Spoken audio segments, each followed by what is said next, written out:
A service of KIBMradio.com, the Internet's home for an all old-time radio.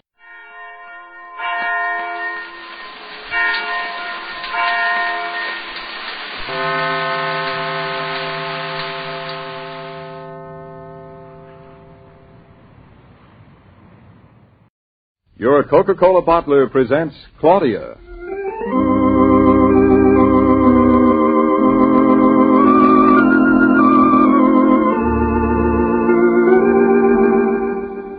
Claudia, based on the original stories by Rose Franken. Brought to you transcribed Monday through Friday by your friendly neighbor who bottles Coca-Cola. Relax, and while you're listening, refresh yourself. Have a Coke.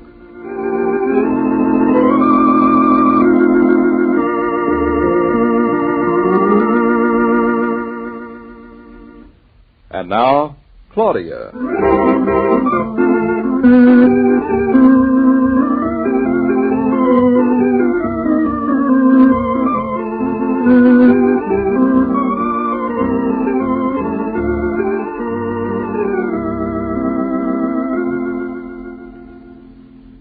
David, you haven't forgotten, have you? What? Today we fixed breakfast for Mama. She's not going to like having breakfast on the tray. She'll hate it. Oh, fine. Let's hurry. I'm ready. So am I. Come on, but shh.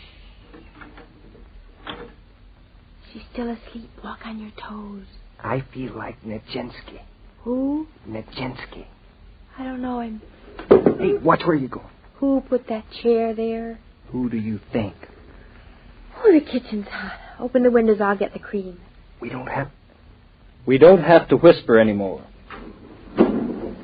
Now, what do I do next? You set the tray, and I'll boil the water for the eggs, fry the bacon, make the coffee, toast the toast, and squeeze the juice. All at the same time. Oh, it'll only take me a second. You are a very talented person, Mrs. Norton. Oh, I got everything ready last night. Just turn the stove on, will you? Yeah. Juice is all squeezed. Must be gremlins in the refrigerator. I said I did everything last night. Pour it in that pitcher. Poured. Eggs are in. Toast is in. Coffee's in. Now we just wait. You know, maybe we ought to hire ourselves out as a couple. There's money in it these days. And no responsibilities.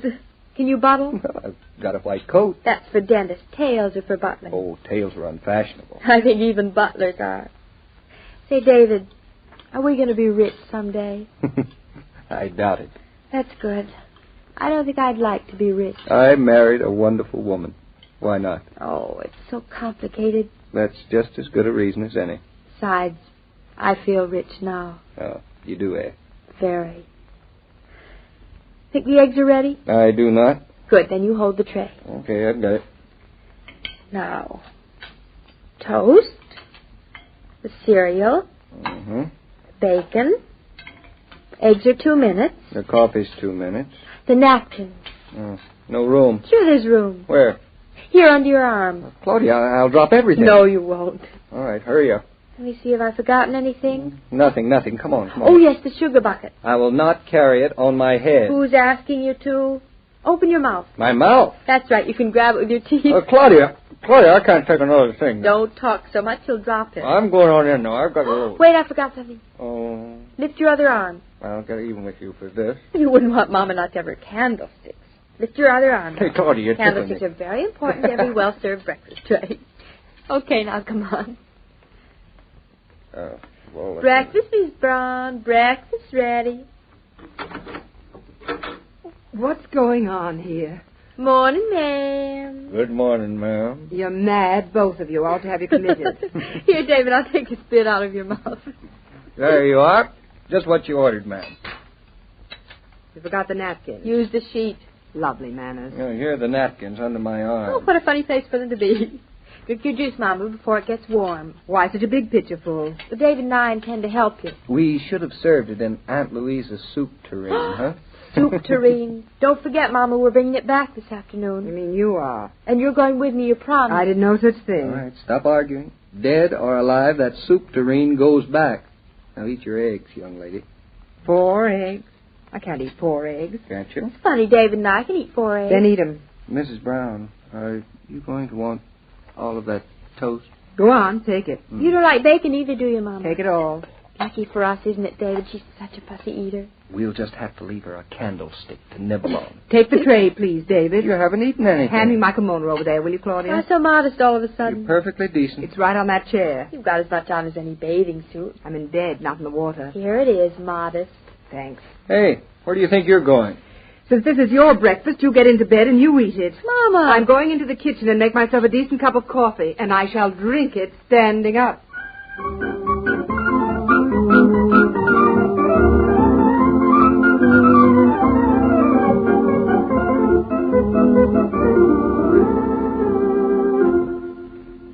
Dear, I'll be awfully glad to put this soup tureen down. It feels as if it was full of soup. Don't look to me for sympathy. This was your idea. Oh, I don't like a store like Pacquiao's. Is my hat on straight, Mama? I can't tell. Is it supposed to be? No, of course not. Is it? Yes.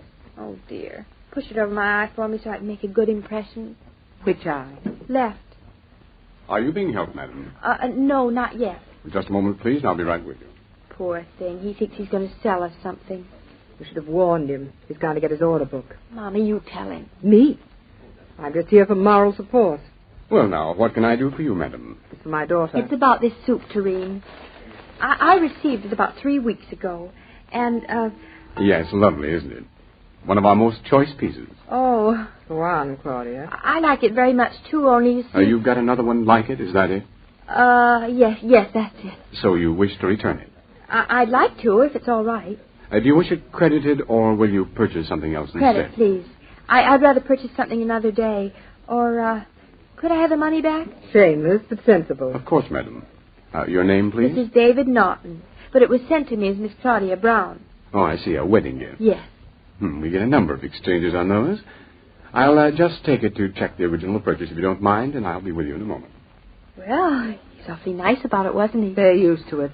Mama, look over there. Don't look. How can I look if I don't look? Oh, cheating shows. That's all I can say. Cheating shows. What are you talking about? What shows? Cheating. What do we do? What is it? It isn't an it. It's Aunt Louisa. That's not funny. Now, don't fool about such things. I'm not. What? She's right over there in the flat silver. I don't believe... Oh, yes, I do. It is Aunt Louisa. She's looking this way. What do we do? What do, you mean? Mommy, you can't leave me. Why not? I told you I didn't want to be a party to this. Aunt Louisa lives at Pacquiao's. I bet she has a bed under the counter. Be quiet and maybe she won't see us. She sees us. Here she comes. You talk first. I will not. You better, because I'm not going to open my mouth. This is all your fault. My fault. I said you should have some sentiment and keep the tureen. It's too late. We're lost. Why, my dears, what a nice surprise. Why, Louisa. Hello. And Claudia. Hello, Aunt Louisa. How nice to see you, child. So sorry I couldn't come over Tuesday evening. It's these allergies of mine. I think I've discovered a new one. Silver polish. Maybe you shouldn't stay here, Aunt Louisa, with all this silver. It's too late. Oh, dear, dear. When are you going to bring that husband of yours over to meet me? Oh, soon. Your generation has no family feeling. You go about your ways as if relatives didn't exist. Now, if your father were alive, we won't talk about that now. Claudia, what are you twisting about like that for? Nothing. I was just looking. The service here is slow, but good. Very. And they have lovely things at Pacquiao's. Yes, I always buy my gifts here. I got Claudia's soup tureen here. Yes, I know. Thought of sending the child a check. Oh, Aunt Louisa. But then I thought a check is so unsentimental, especially for my dearest brother's only child. Oh. Ah, here you are, Mrs. Norton. Oh. Now about this soup tureen, Yes, Mrs. Norton. have you got another one just like it? What did you say? Claudia. Have you got another one just like it? Well, but I thought that Claudia, isn't that the tureen I sent you? Yes, it is. Yes. Louisa, Claudia feels... David and I liked it so much that I decided to come down and buy another one just like it. Didn't I, Mama? Yes, you didn't. What was that, Mrs. Norton? Now, that's really charming. But, Claudia, can you use 2 soup tureens? Oh, yes. David's crazy about soup. He likes one at each end of the table. That's rather an attractive idea. Never thought of it. But, Mrs. Norton, a moment ago I know, you said... but have you got another just like it? Well, yes, we have dozens, but I... Well, could I have just one more? Just one will do fine, please.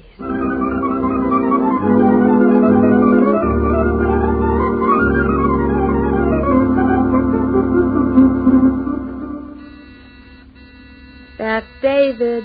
Why doesn't he use his key? The lock doesn't work for him yet. Well, go let him in. You go, Mama. I should say not. They're your soup tureens. Mama, what'll he say? How would I know? You married him, not I. Yes.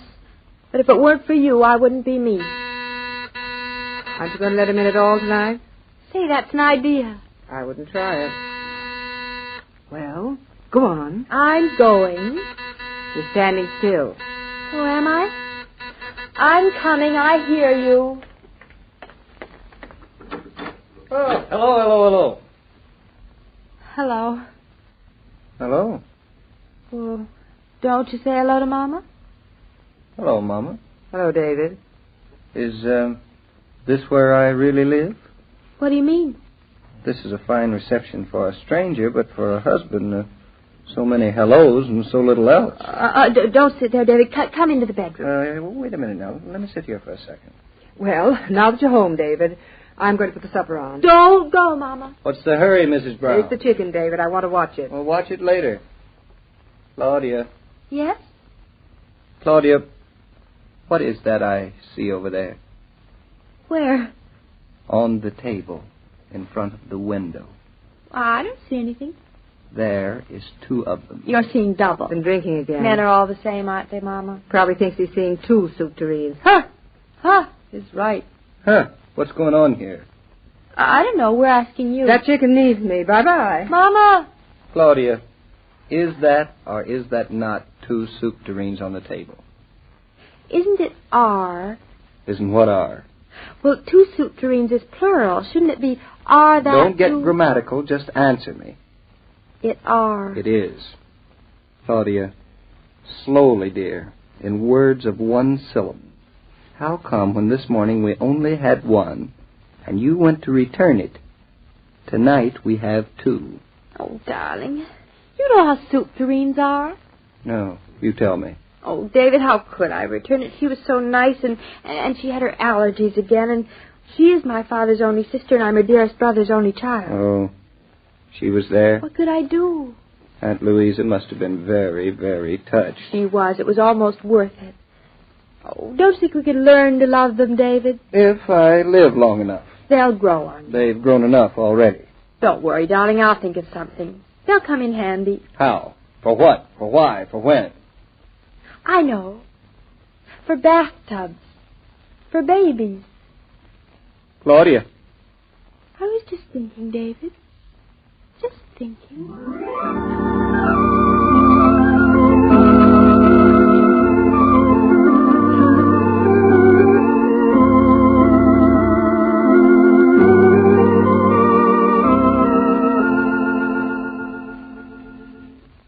All story material used in this broadcast of Claudia was under the supervision of Rose Franken and William Brown Maloney. When company comes, how grand it is to be able to say, "Howdy, neighbor, have a Coke." Just like old times. Now you can stock up, order Coke by the case if you like, and keep it handy when folks drop in to visit. Now you can step up to the familiar red cooler at your favorite refreshment stand, lunchroom, or service station and ask for Coca-Cola and get it. And the price is still 5 cents.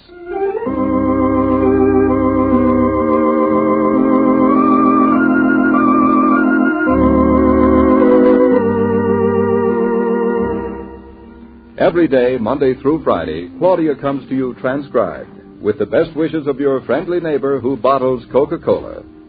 So listen again tomorrow at the same time. And now this is Joe King saying au revoir, and remember, whoever you are, whatever you do, wherever you may be, when you think of refreshment, think of Coca-Cola. For ice-cold Coca-Cola makes any pause the pause that refreshes.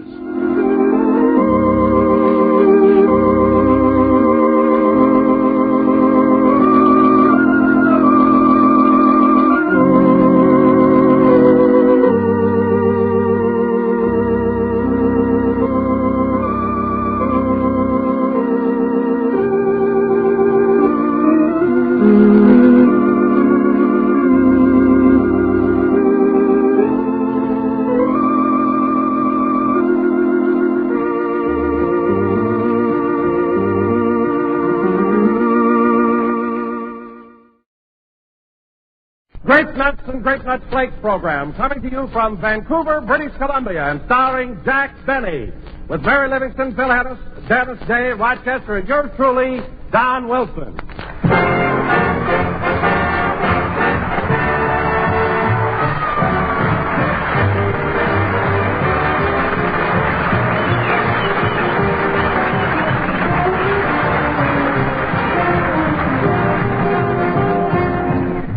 Well, folks, I had just thought up a wonderful slogan for Grape Nuts Flakes. If Grape Nuts Flakes are a cereal, give me a second installment. Well, maybe it is sort of corny, but there's no doubt about it. Anybody will enjoy a second installment of Grape Nuts Flakes. That crisp, toasty brown texture, that malty, rich, sweet as a nut flavor, make Grape Nuts Flakes really distinctive. And they're a whole grain cereal, chock full of all-around whole grain nourishment. And the nutrition experts agree that breakfast should include a cereal with whole grain food values. So make that cereal Grape Nuts Flakes and do your family a favor all around. Remember, eat a good breakfast, do a better job. Feature tempting, toasty brown Grape Nuts Flakes. And buy them in the big new 12-ounce economy-size package.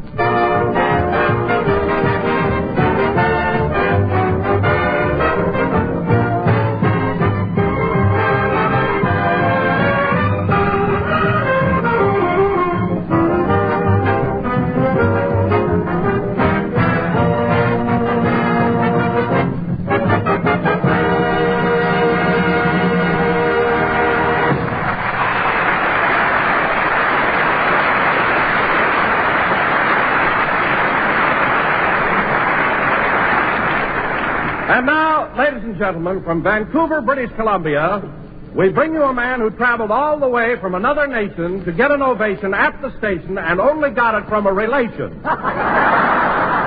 And here he is, Jack Benny.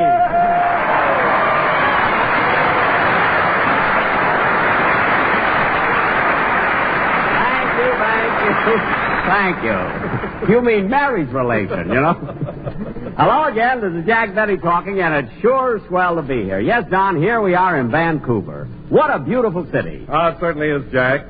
It's so picturesque with its snow-capped mountains right across the harbor. And that Vancouver hotel, did you ever see anything so luxurious? Jack, that's one of the classiest hotels I was ever in. I'll say it is. Well, when they showed me my room, I was simply overcome.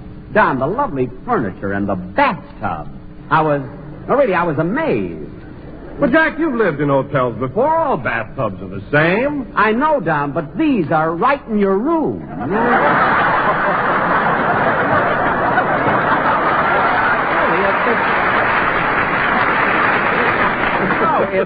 It's very convenient, but you don't meet so many people that way. You know? 3 times I walked out of my room with a towel over my shoulder. No kidding. Another thing, Jack.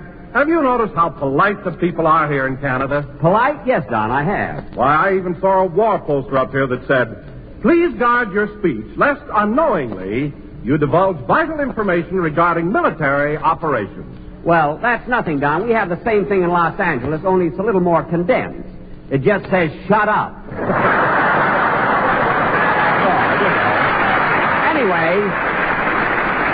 Anyway, Don, I agree with you that the... Come in. Mr. Benny? Yes? I've been appointed by the mayor to welcome you to the city of Vancouver. The mayor? Well, that's very nice. I've lived here all my life, and if there are any places of interest you've missed, I'll be glad to point them out to you. Well, let me see. I've been through Stanley Park, and then I... Stanley Park? Yes. Where's that?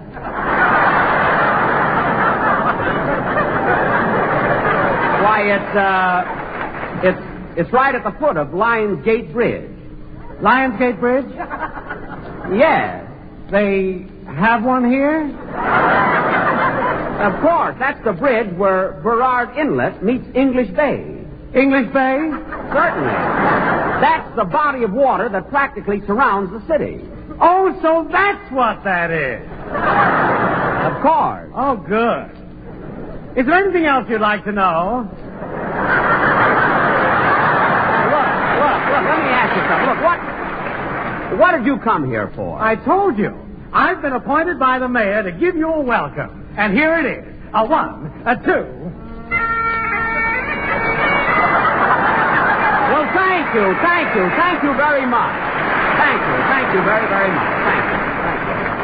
Thank you very much. You're welcome. Goodbye now. Goodbye.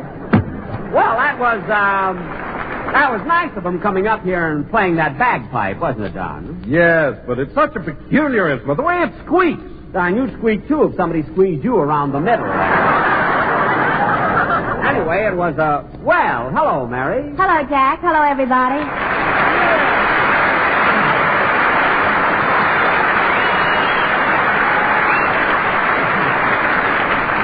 Well, Mary, how does it feel coming back to Vancouver, your old hometown? Oh, it certainly is thrilling, Jack. As soon as we got here, I went down to Nelson Street. That's where I used to live, you know. Yeah, you told me. Then I visited King George High School. That's where I graduated from. Brought back memories, huh? It sure did. Just think, Jack, right here in Vancouver, I spent my girlhood days. Gee, Vancouver, 1928. Yeah.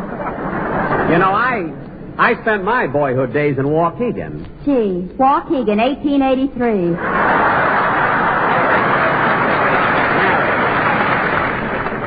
Mary, don't be so smart. In 1883, there were Indians in Waukegan. Anyway, Mary, I'll say one thing. When you lived here in Vancouver, you lived in a great city. In fact, when I arrived, I drank a toast to it. Water, of course. Why water, Jack? Well, Don, you see, in British Columbia, they have a ruling that visitors must wait 5 days before they're eligible to purchase any spiritus fermenti.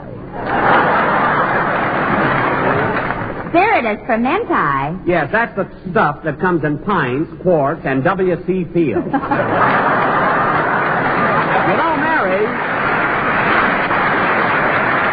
know, Mary, being in Vancouver brings back memories to me, too. When I was in vaudeville, I played the Orpheum Theater many a time. Did you know that? Did I know that? Jack, every time you played here, didn't you notice a little girl in the third row in the aisle seat with long blonde pigtails and a pink ribbon in her hair? Well, I'll be darned. Was that you? No, that was my mother. Now, cut that out. You know, Mary, just because this is your hometown, you don't have to... Hiya, Jackson. Okay, Vancouver, you've waited long enough. Here I am.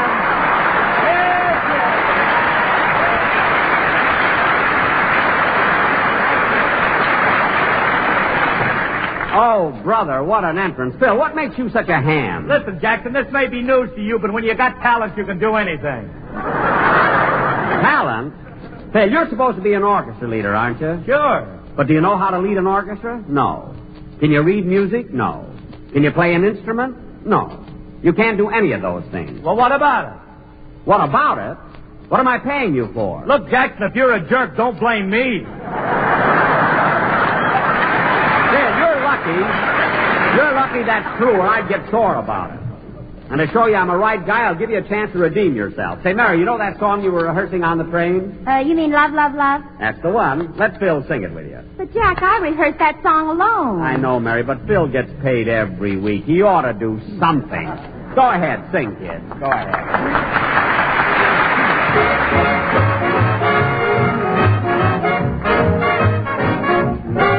Imagine you imagining that you love me.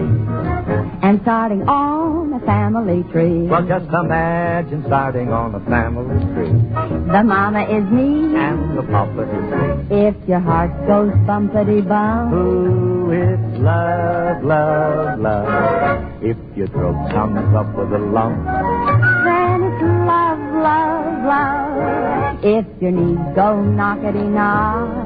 It's love, love, love. If we're cuckoo like the cuckoo in the clock. It's love, love, love. Imagine you imagining we're man and wife. We'll go and buy a fork and a knife. Well, just imagine eating with a fork and a knife. Ooh, how rich we will be for the rest of our life. If your heart goes bumpity-bum. Well, who is love, love, love? If your throat comes up with a lump. Then it's love, love, love. If your knees go knockety-knock. Ooh, then it's love, love, love. If we're cuckoo like the cuckoo in the clock. It's love. Yes, it's love.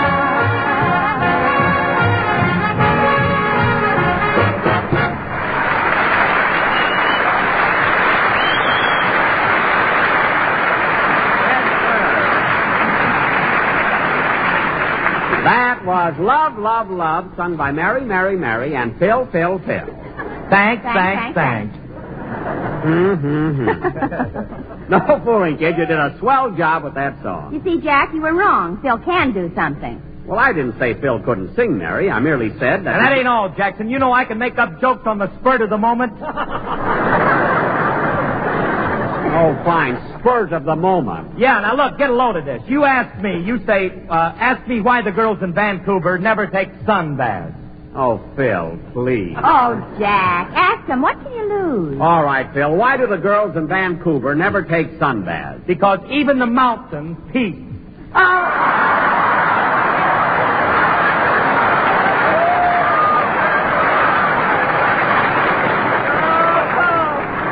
Oh, Harris, you are sharp, and your 5 days ain't even up yet. Oh, you're a Phil, if that's your idea of humor, come in. Mr. Benny, I just found out that you're absolutely right. About what? That water out there is English Bay. Well, dry yourself off and get out of here, will you? Not yet. A 1, a 2, a 3. Hey, wait a minute. Look, you gave me that welcome a few minutes ago. I had some left over. Good. Goodbye now. Goodbye. What a guy. I wonder what he's so happy about. Why, Jack, the reason is so obvious. He's happy because he had a great big bowl of malty rich sweet as a nut grape nuts for breakfast. Wait a minute, Don. How do you know he had grape nuts for breakfast? Well, doesn't everybody? Why, no, Don. There are a lot of people who don't eat grape nuts. Well, that's wonderful. What do you mean that's wonderful? Well, if they prefer to eat grape nuts flakes, that's all right with me. Oh, I see what you mean. It doesn't make any difference whether it's grape nuts or grape nuts flakes. They're both a whole grain cereal. That's right. Say, Don, this is probably none of my business, but did it ever occur to you that someone might want an egg for breakfast? One little egg? Why, certainly, Phil. It's perfectly all right to have an egg as long as you have your grape nuts or grape nuts flakes first. Because if you eat a good breakfast, you'll do a better job. That's right, Don. You see, Phil, what Don means is that if you have your grape nuts first, you'll have enough strength to break the egg, you know? And that closes the subject for today with folks. Come in. What is it, miss? I'd like to see Mary Livingston. Will you please tell her that I... Well, Ruby! Well, as I live and breathe, Mary! Imagine seeing you after all these years. I'm certainly glad you looked me up because you're the one girlfriend I wanted to see and talk over old times. And, you know, the days when we used to go to school together and go on picnics and see a movie and go out with Sally. We used to have fun. Wonderful. Don't you remember the little...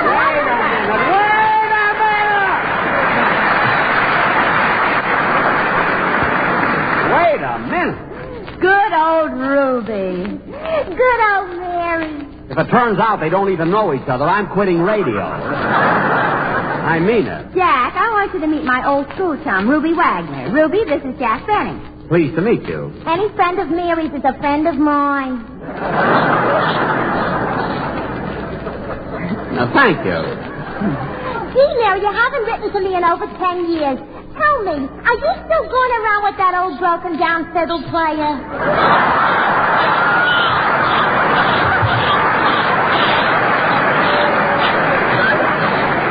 What? Ruby, quiet. This is the broken down... Jack is the fellow I wrote you about. I work for him now. Gee, Mary, am I glad you stopped me. I might have mentioned that other thing you wrote me. You know what. Mary, for heaven's sake, what did you write to her? Oh, I wrote about the time you were showing off at my house and tried to jump over the dining room table. Oh, that. Well, there was no harm in trying. No, but you should have waited till everybody finished eating. Well, I would have made it, but your Uncle Harry harpooned me with his fork and held me there. Well, that's my Uncle Harry. When meat goes by, no matter how bony it is, he makes a stab at it.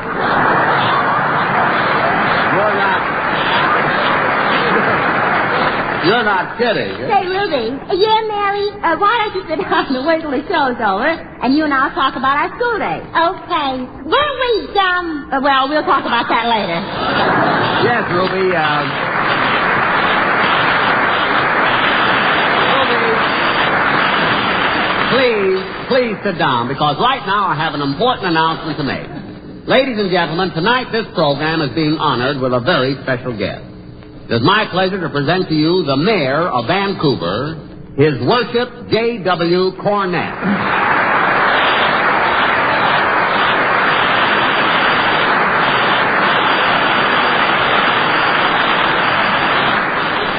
Thank you, Jack. Thank you, ladies and gentlemen.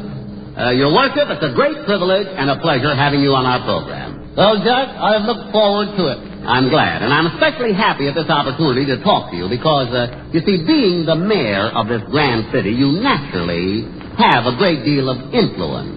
Well, yes, I imagine I have. And you could probably expedite matters with great speed and efficiency. Well, yes, I possibly could. I mean, Your Worship, if I could request something, a word from you would go a long way, huh? It probably would. Now tell me, what's bothering you? Your Worship, those toll bridges.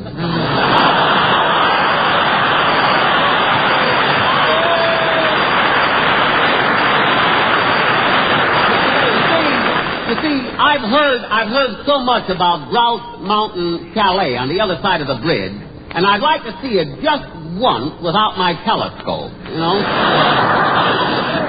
If you know what I mean. I know what you mean. Oh. Well, tell me, is Grouse Mountain Chalet really as beautiful as it looks from a distance? Oh, even more so. You know, the toll charge is only a quarter, and it would be a shame to miss the chalet after coming so far. Really? Yes, Jack, it's one of the beauty spots of Canada. Well, that settles it. I'll take your word for it. Really will. By the way, Your Worship, I meant to ask you, did you send a man over here to welcome me? Yes, I did. Well, would you believe it? It was funny. That man lived here all his life, and he didn't know that the large body of water out there was English Bay. Oh, is that what it is?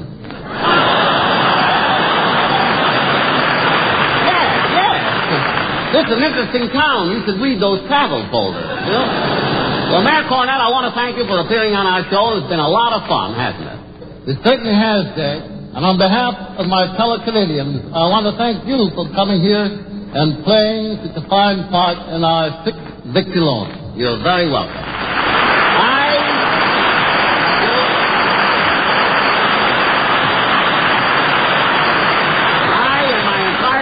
We're very happy to be here, and before we continue our program, I'd like to say just a few words to our Canadian friends.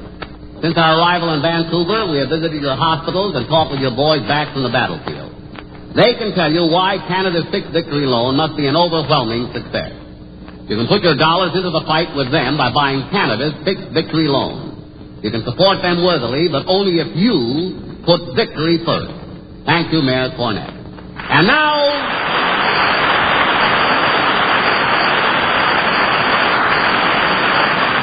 ladies and gentlemen, Dennis Day will sing Amour.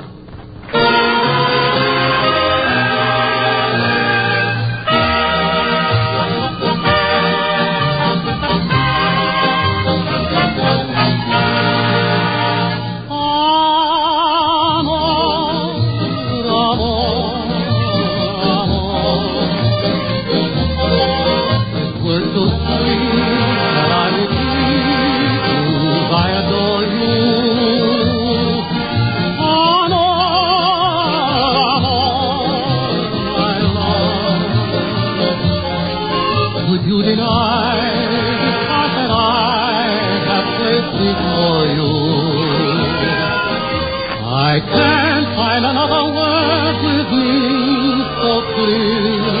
My lips try to whisper sweeter things in your ear, but somehow nothing sounds quite so dear as this caressing word I know.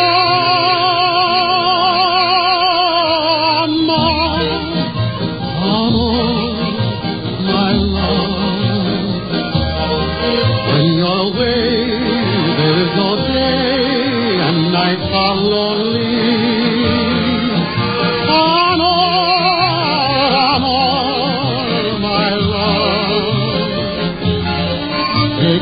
divine. Say you'll be mine and love me only.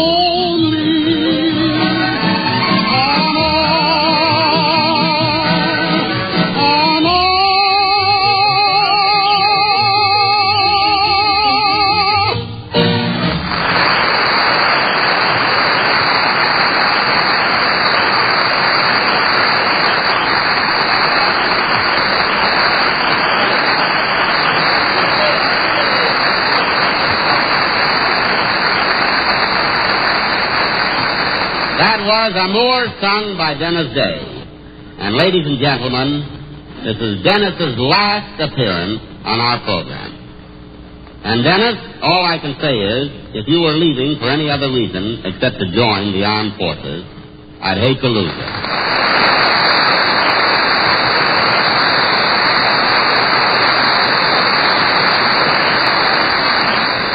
But as soon as this war is over, I hope you'll be back with us again. I sure will, Mr. Benny, and I'll be looking forward to it. So will we. You know, Mr. Benny, when I'm in the Navy, I hope people won't think I'm as dumb as I act on this program. Oh, I'm sure they won't, Dennis. Well, I'm glad, because when I enlisted, I took an intelligence test, and I got a mark of 158. 158? Sure, here's the card. And it also says that I have a great powers of leadership and will be a great success. Dennis, this is your weight and fortune.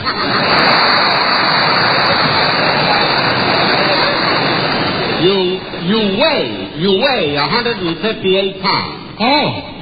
Well, anyway, kid, I want to wish you all the luck in the world. So do I, Dennis. That goes for me, too, kid.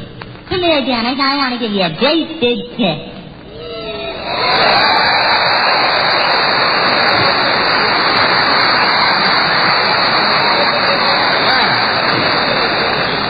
Well, how was that, Dennis?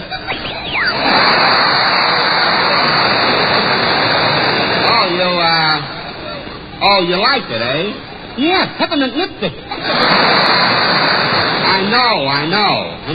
Well, Dennis, one of the reasons I'm happy that you're joining the Navy is because I was a sailor in the last World War. Yes, I know. And incidentally, kid, through all these years, I've kept my old sailor suit. Yes, sir. And as long as I won't be needing a sailor suit anymore, and you will, well... Just, Denny, if you're trying to sell him that suit, you ought to be horsewhip. Mary, I'm not trying to sell him anything. Haven't you got any sentiment? I love that suit, and I kept it for 25 years. I'm only going to charge him for storage. Mothballs don't grow on trees, you know. So, Dennis, if you want it, you can have that suit for only $10. Only $10? Yeah. United States money. Oh, yeah. There's a slight difference in the rate of exchange. Well, what do you say, kid? But, Mr. Benny, won't your suit be too big for me? What do you mean? Well, it would be too big around. Around where? Well, around where it goes around. Dennis, we're about the same size. Not around.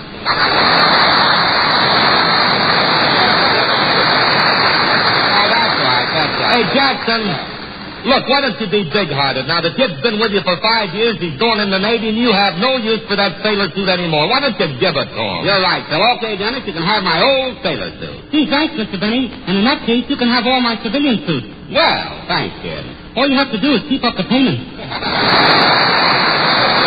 Dennis, how can you be so mercenary? Where in the world do you pick up ideas like that? You know, you should... I'll take it. Hello? Hello, boss. It's Rochester.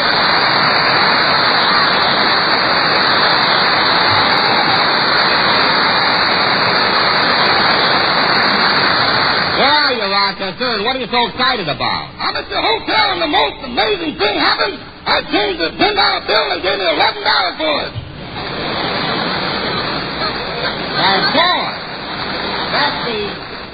Boy, that's the rate of exchange up here in Canada. My, how long's this been going on? For years. Why?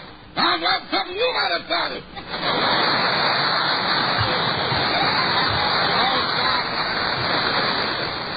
Stop being so silly, and don't be too excited about getting $11 for 10. You lose that when you go back. What did you say, boss? I said don't be too excited about getting $11 for 10. You lose that when you go back. Who's going back? You are. We are, and we're leaving Tuesday morning. You mean we're departing from this monetary paradise? Certainly, we got to get back. We have a lot of things to do besides Rochester. Money isn't that important. Boss, you talk like a man whose 5 days are all laying up. Never mind. Just be sure you have everything packed. We're taking the boat on Tuesday morning. Oh, no, boss, not a boat. Last time we were on a boat, I got so sick I turned green.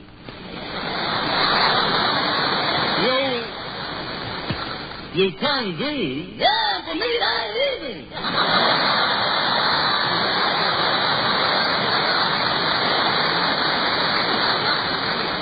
Look, Rochester, there's nothing to worry about. This will be a nice, smooth trip. I'll see you after the show. Goodbye. Goodbye. Okay, boss. What now? Can I speak to Mr. Dennis? Oh, yeah, sure. Dennis, Rochester wants to talk to you. Okay. Hello, Rochester. Hello, Mr. Day. Congratulations, best wishes, and good luck in the Navy. Thank you, Rochester. And, by the way, you know that sailor suit Mr. Day promised to give you? Uh-huh. I wouldn't take that if I were you. Why? The Morris opened up a second front and started a blitz when he should.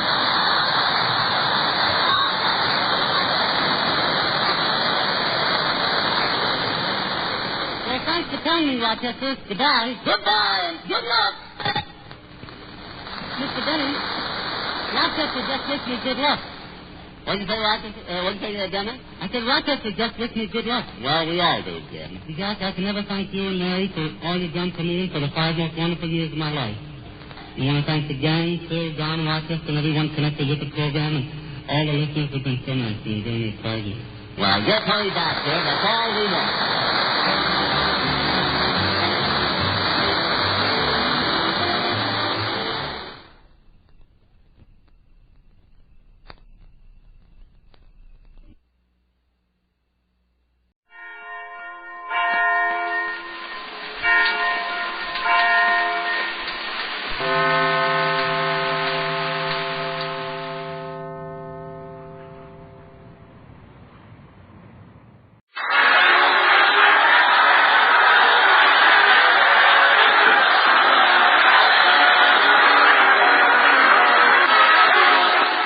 Men and women in the armed forces of the United Nations, a rebroadcast of The Jack Benny Show with Mary Livingston, Phil Harris, Rochester, Jack Benny's special guest singer, and Don Wilson.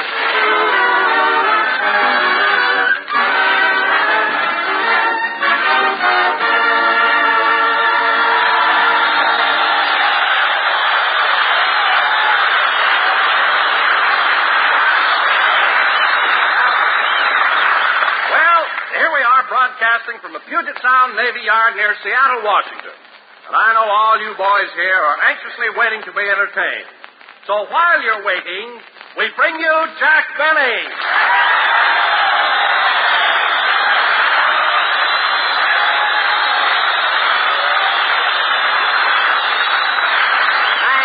Thank you. Hello again. This is Jack Benny talking. And, Don, we have a pretty full script this week, so we won't linger on that introduction of yours. And anyway, after that wonderful boat trip we had from Vancouver, I'm in no mood to be mad. Well, thanks, Jack. And by the way, Don, we've been off the boat 3 days. You can take off that life preserver.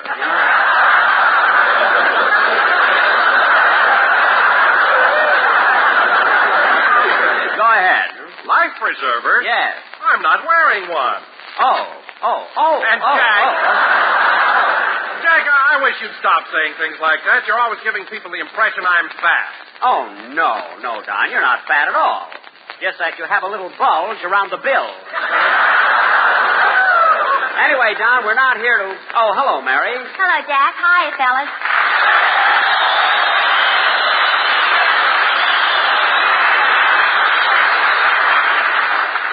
Say, Jack, what were you and Don talking about?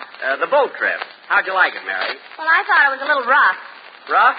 Certainly. Every place I went on the boat, I'd find some sailor's arm around me. Well, what was wrong with that? I was with a soldier at the time. Well, that I can't understand at all. Me either. Well, it's very simple, fellas. When I walked around the boat, John, the trip is over. Take off that life preserver. Mary, I made the...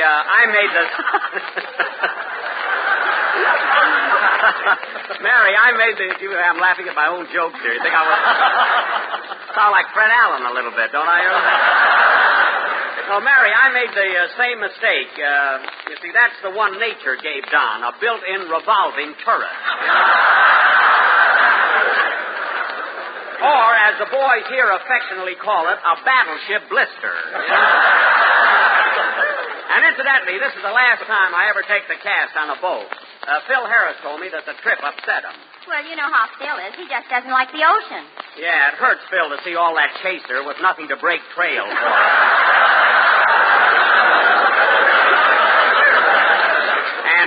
And Frankie, his guitar player. Did you ever see anyone drink so much beer? Why, Jack, Frankie doesn't drink beer. He doesn't, eh? All I know is every time he looked over the side of the boat and saw a white cap, he'd try to blow the foam off of it.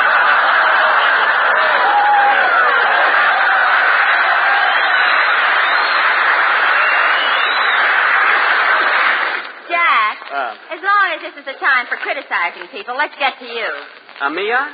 Yes, sir. Oh.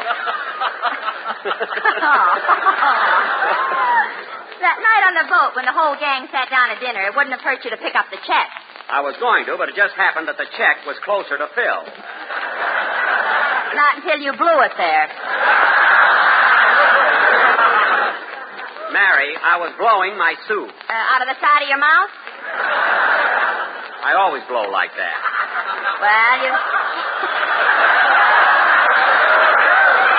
Well, you've certainly got a good aim.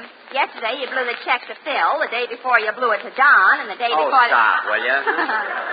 Say, Jack. What? How long did it take you to learn to blow a curve? Well, it isn't easy. First, I had to have 2 wisdom teeth removed. And then I had... I'll take it. Hello? Hollywood calling? No, operator, he's not on the stage at the moment, but I'll get him. Phil! Hey, Phil! Coming, Jackson. Okay, sailors, the intermission is over. Harris is here.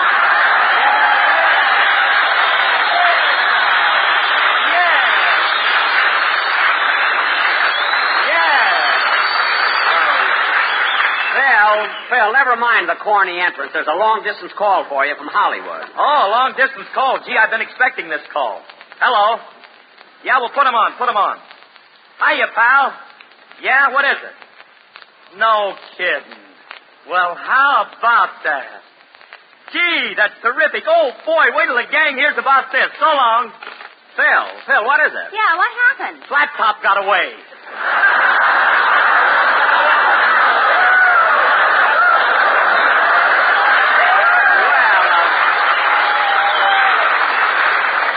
Well, of all the... Phil, I thought you were going to tell us about your new baby. What new baby? Your new baby, the one that was born Wednesday morning. I read about it in the paper. Well, how do you like that? Them newspaper guys scooped me again. Phil, you mean to tell me you didn't know about your baby? No, and gee, Jackson, am I glad you read about it. Hey, Wilson, hand me that phone. Sure, anything to help you out, Papa. Can I get the number for you? Phil, who are you going to call? Alice, I want to tell her the good news.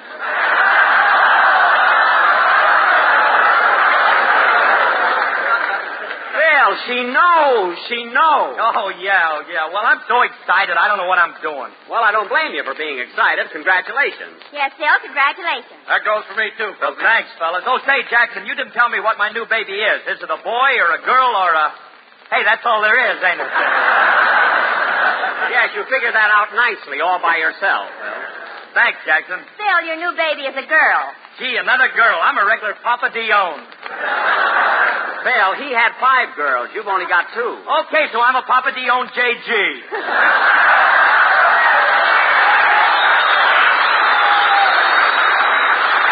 JG. But no kidding, Phil. You were only ribbing us. You knew about your baby all the time. Why, of course, Jackson. What do you think I am, a dope? Well, we won't go into that. Just play a band number and keep the show moving. Oh, yeah.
Goodbye, played by Phil Harris and his Makes You Want to Ask for Sea Duty Orchestra.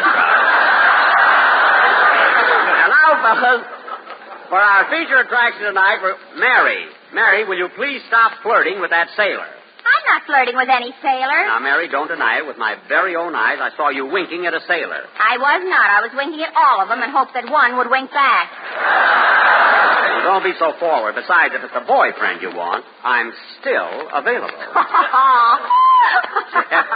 Mary, what are you laughing at? I want one that'll last for the duration. I know. Anything for a laugh, eh, Mary? Well, don't worry about me. Anybody who can go through 3 straight hours at the Beach Cafe isn't made of straw, you know. The Beach Cafe? Yeah, that Beach Cafe is quite a place here. I was even in the back room where they do tattooing. Tattooing? Yeah, they tattoo back there. Look, Jackson, I'll pull up my sleeve. See? I had a wristwatch tattooed on me. Let's see that. Say, that's the first time I ever saw a wristwatch tattooed on anybody. It looks good, too. Yeah, but the guy gypped me. It don't run. Oh, fine. He wants it to run yet. And the strap is loose, too. Oh, for heaven's sake. Now I've heard everything. Phil, as long as you got tattooed, why didn't you get something sensible? Come in. Hello? Hello, Mr. Benny. Remember me? I'm Ruby Wagner, Mary Livingston's girlfriend. Oh, yes. Ruby, what are you doing in Bremerton? I followed you here from Vancouver. You did? Yeah. But Ruby, what happened when you left Vancouver? I said goodbye.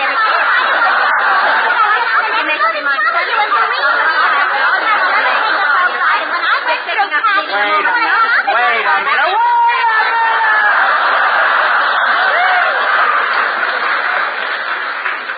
Girls, for heaven's sake, stop chipping your teeth. Take it easy, will you? Okay. Ruby, did I hear you say you didn't like the boat ride from Vancouver? No, the boat was filled with sailors. Gee, was I upset. Why, did they bother you? No. Now, look, girls, we've got a program to do. Ruby, you remember Jack Benny. I introduced you to him last week. Oh, sure. I'm happy to see you again. Any friend of Mary's is a friend of mine. Yes, I know. Ruby, I think you ought to go back to Vancouver. Your family will be worried. Oh, no, Mary. I'm going with you right to Hollywood. When I found out that you were a great radio actress, I decided to become an actress, too. But, Ruby, radio is a hard job. It took me a long time. Oh, Mary, stop worrying. I'm going into pictures. You're safe. Oh, fine. Now we got a picture star with us. Another Katharine Hepburn. Katharine Hepburn, listen to this. Oh. The calla lilies are in bloom again. Really, they are. Those big, beautiful calla lilies are in bloom again. Ruby. Really, you haven't seen...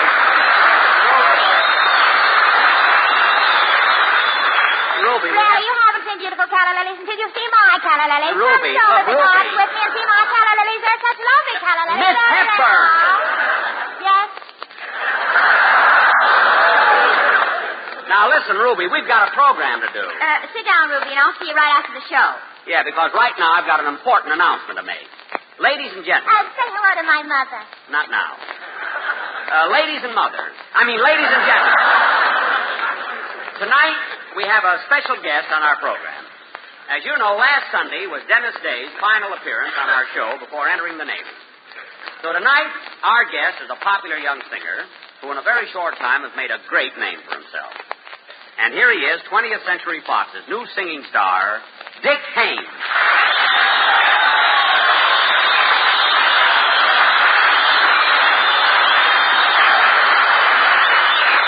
Thanks, everybody. Thank you. Dick, it was awfully nice of you to come up here all the way from Los Angeles and help us out on our broadcast. Well, I'm very glad to do it, Jack, for you and for Dennis Day. You know, Dennis and I are pretty good friends. Well, that's swell. I'm glad to hear it. By the way, Dick, I want you to meet our gang. This is Don Wilson. Hello, Dick. Hello, Don. Say, Jack, who's the guy behind him? That's still Don Wilson. And this is my orchestra leader, Phil Harris. Hello, Phil. Hiya, Richard. What are you going to give out when you make with them tonsils?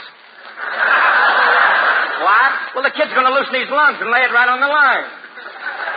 Phil, what are you talking about? Oh, Jack, he's just beating his gums with some hep jive about my hot pipes. Oh, I get it. I was a little slow for a minute. Well, Dick, now that you've met everybody, how about singing Don't mind me, Jack. I'll go out and sit with the sailors. Oh.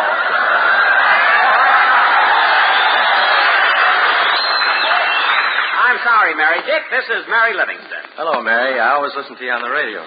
And gosh, how can a girl who's so pretty say things that are so funny? Oh, Dick, I'll bet you say that to all of us pretty girls. Mary, don't be facetious. Go ahead, Dick. Bump your gums, kid. Bump your gums.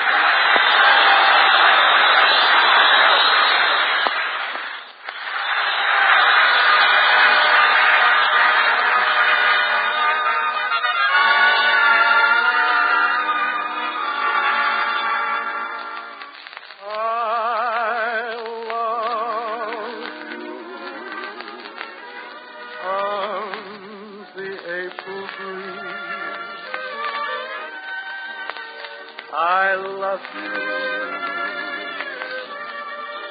Echo the hills. I love you. The golden dawn agrees as once more she sees daffodils.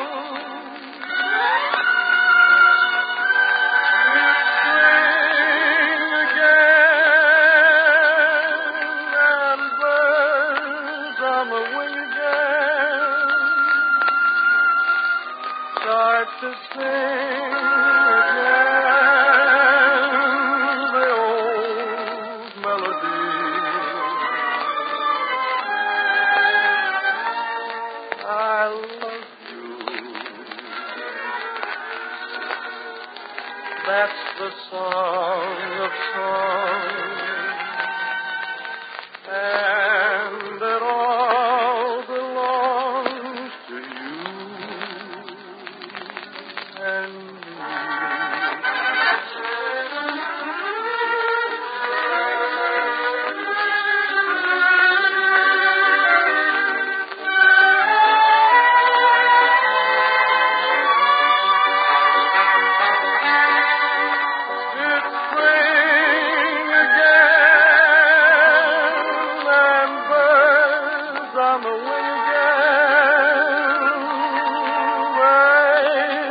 To sing again the old melody.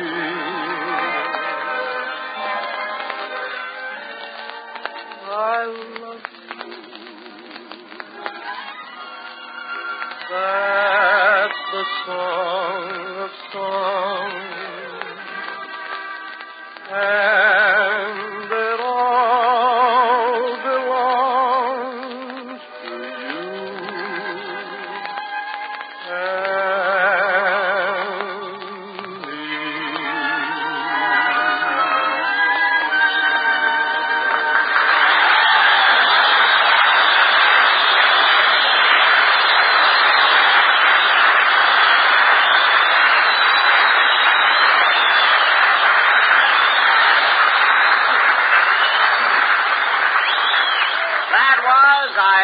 Sung by Dick Haymes, and it was really swell. Thanks, Jack. By the way, Dick, we're going to finish out this season with guest singers. And next Sunday, we're flying up to Whidbey Island to broadcast at the Naval Air Station. I wish you could be with us. Well, I'd like to stay, Jack, if you can get me a better place to sleep. But, Dick, Seattle is so congested. You should be satisfied with the place you've got. I know, but that Bremerton ferry is so crowded. Oh, yes. Yes, I can appreciate how noisy it is. Well, it wouldn't be if you didn't snore so loud. Well, it isn't my fault. The boat keeps rolling me over on my back, you know. Anyway, Dick, I'm glad that you'll be with us next Sunday. So am I. Huh? Oh, Dick, this is Ruby Wagner from Vancouver. Well, I'm pleased to meet you, Miss Wagner. Any friend of Mr. Denny's is a friend of mine. Yes, we're all friends. You know, Mr. Haynes, I think you have a beautiful voice. Ruby. When you sing, I could just die, and believe me, it ain't easy to kill me. Ruby, look. I used to listen to you all the time when Now, Ruby, stop. Now, sit down. Oh, go button your cuffs and swear your hat.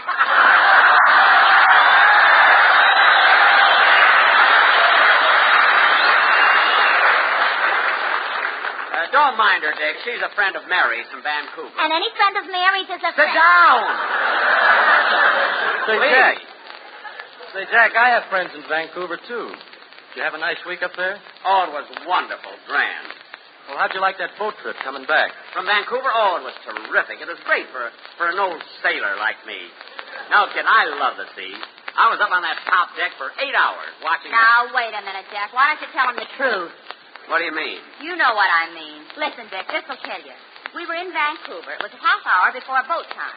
And Jack was in his hotel room getting ready to leave.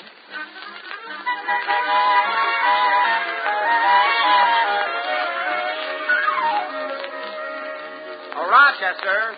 Rochester. Yes, boss?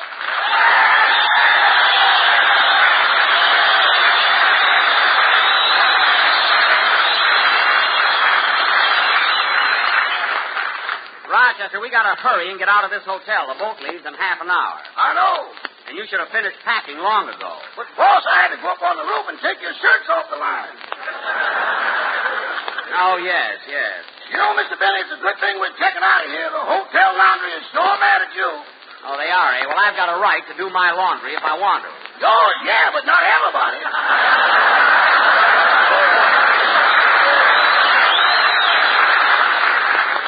Don't be silly. I didn't do everybody's laundry. I just happened to help out a few friends. Friends? They didn't even know who you were until I slipped those cards under their doors. What cards? The ones that said wet wash, rough dry, flat work, and violin recitals while waiting. Oh, that. I just did that for a gag. Anyway, Rochester, let's, come in. You call for a bellboy. Yes, I don't have much time to make the boat, so will you please rush these things down to the lobby? These? Yes. What's the matter? Well, some people in checking out of this hotel have taken little bars of soap as souvenirs. Others have had the nerve to take some towels. But Mr. Benny, a mattress.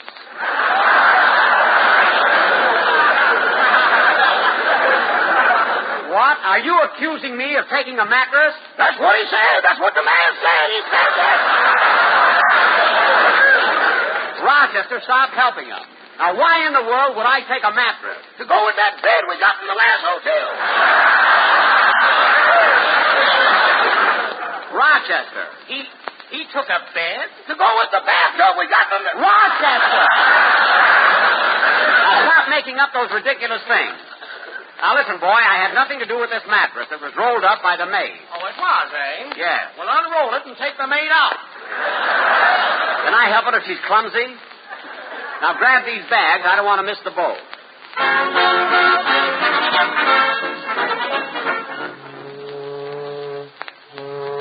Hey, John, isn't it nice up here on the top deck? Oh, it's wonderful, Mary. And the water's so calm and clear. Yeah, Chauncey, there's nothing like a boat trip. Ain't that right, Jackson?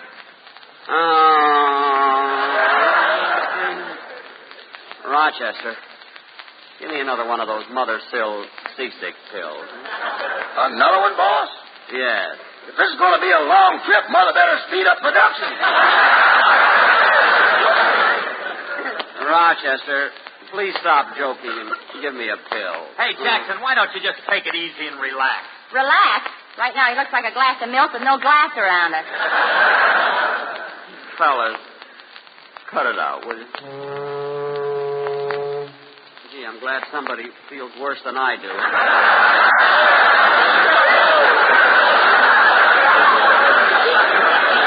That's a boat whistle. Oh, yes. Rochester, how long before the boat docks at Seattle? 12 hours. 12 hours? Why so long? We haven't even left Vancouver yet. Oh, another pill, Rochester. Another pill.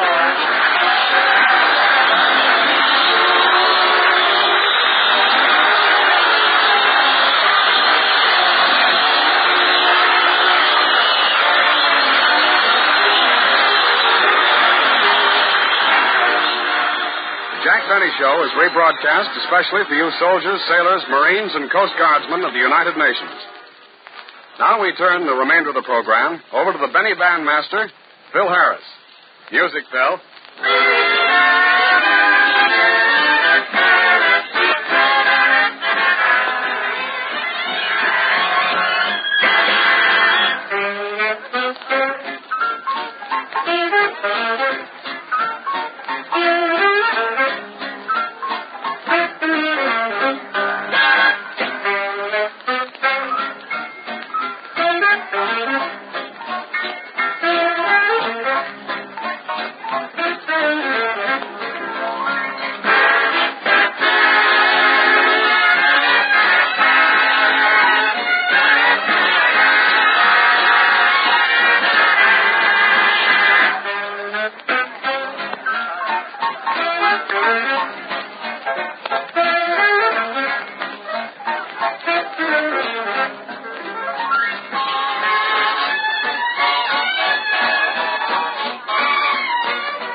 is the Armed Forces Radio Service.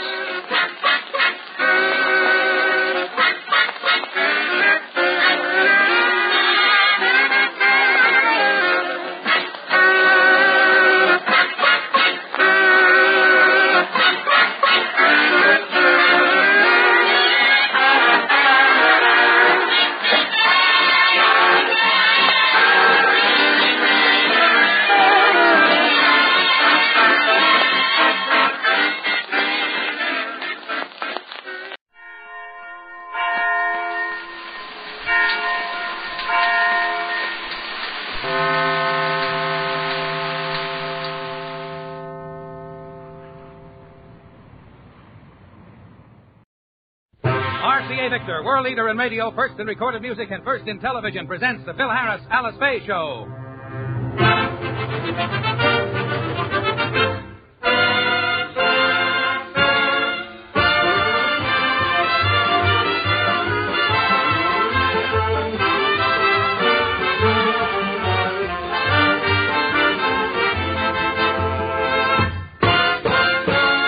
Enjoyment, here is the Phil Harris, Alice Faye Show, transcribed, written by Jack Douglas and Marvin Fisher, with Elliot Lewis, Walter Tetley, John Hubbard, Janine Roos, Ann Whitfield, with the orchestra under the direction of Skip Martin, and yours truly, Bill Foreman.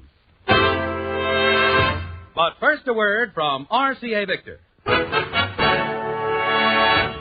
It's a rare New Year's resolution that lasts throughout the year. But owners of America's finest television, RCA Victor, who resolve to get America's finest service throughout the year, are indeed fortunate. All they have to do is buy an RCA Victor factory service contract and let America's finest factory service technicians keep that New Year's resolution for them. It's a wise resolution, really, because America's finest television deserves America's finest service. And RCA Television plus an RCA Victor factory service contract is television's greatest combination. Resolve this year to enjoy television at its very peak of performance. Choose RCA Victor Television. And make sure you get the finest installation, service, and repair by RCA's own technicians. Remember, though, whether you own a contract or not, a phone call to your local RCA service branch will bring a trained technician to service your set.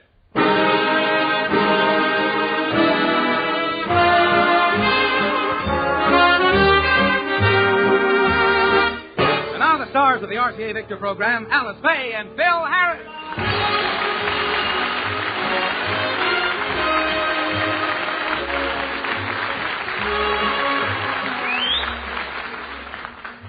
Well, ladies and gentlemen, today is January 1st, 1954, New Year's Day. And most people are sitting around resting up from the holidays. But not Phil Harris. We find him at his desk in the den, very busily engaged. Now, let me see. I'm going to start 1954 off with a clean slate. So the first thing I'll do is to clean out this desk. It's a mess. Man, look at this stuff in here. Let's see. A guide to the movie star's home.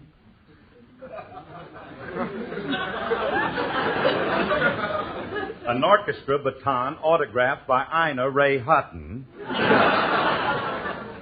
Here's an old phonograph record. Tex Ritter singing, "My ranch house is in the sky, so be careful when you step out the door."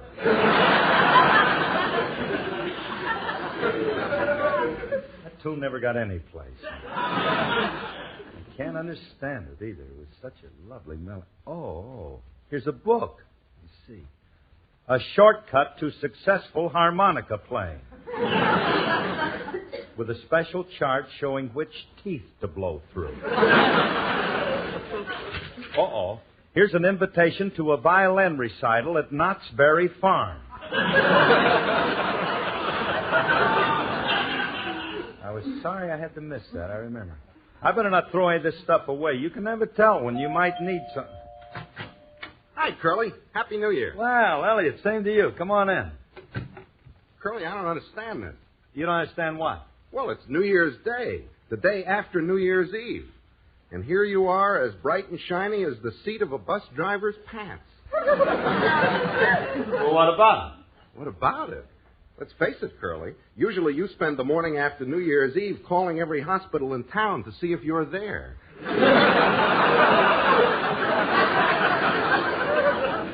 Oh, no, sir. Not this year, Rodney. Alice and I played it real cool last night. We stayed home watching television till midnight, at which time we split a bottle of diatonic buttermilk. Then how come you got that wet towel wrapped around your head? Oh, that? Mm-hmm. Oh, I can explain that. Although I was a law-abiding citizen last night, my neighbor next door was throwing a brawl to end all brawls. I couldn't sleep, so along about 12:30, I went over and had a nice neighborly chat with him, and then came home. What time did you get home? 7 o'clock this morning. That's quite a little chat. Well, I really left my neighbor's house at 6:30, but it took me a half hour to cross the alley. A half an hour to cross an alley? Well, I did it the hard way. I walked across on the clothesline, carrying a Japanese parasol. I would have made it much sooner, but halfway across, I met another Japanese going the other way.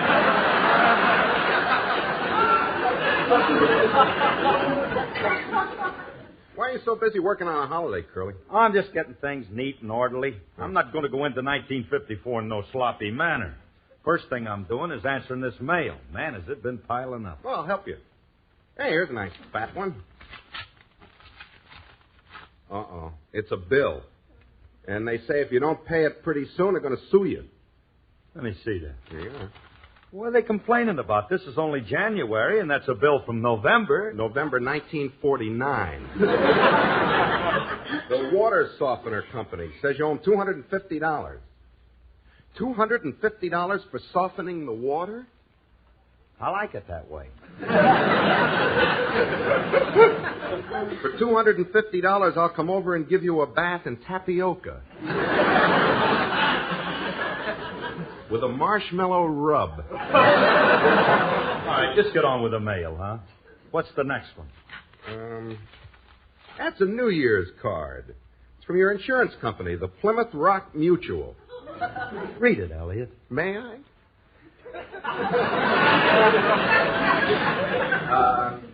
May we wish you season's greetings upon this New Year day. We received your insurance premiums. There's nothing more to pay. So let the New Year bells ring out from Frisco to Nantucket. Happy New Year. You're all paid up in case you kicked the bucket. You'll go a long way before you find a sweeter sentiment than that. Now, the next thing on my list is resolutions for the new year. Because this year, it's going to be different. Oh, Curly, why do you go through that childish thing every year? You never keep them. Elliot, how can you say a thing like that? Oh, hello, Alice. Phil lived up to his resolutions last year. I've got them written down right here, and he's kept every one of them. I like resolutions. They improve you. Listen to the first one. Quote, during 1953, I, Phil Harris, will refrain from getting into any fights with Rocky Marciano.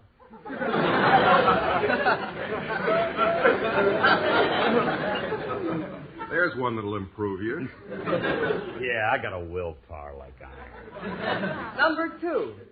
During 1953, I, Phil Harris, will take care of my beautiful body. Alice, it does not say beautiful body. It says lovely. All right. But I'm well, going look, now I'll leave you two to figure out your New Year's resolutions. I'm going to fix some lunch. Okay, honey.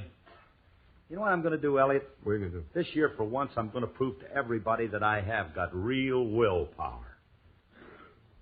I'm going to quit smoking. Quit smoking? Curly, that's impossible. You smoke 2.5 packs a day. That's right. And just to make it real tough, I am going on a diet and lose 10 pounds. Oh, Curly, you mean both at the same time? Yeah. Oh, you've said that 4 million times. Wait a minute. I mean it this time. You see, Elliot, I'm now a motion picture actor. And when I appear on the screen, I must look my best. And smoking makes my eyes bloodshot.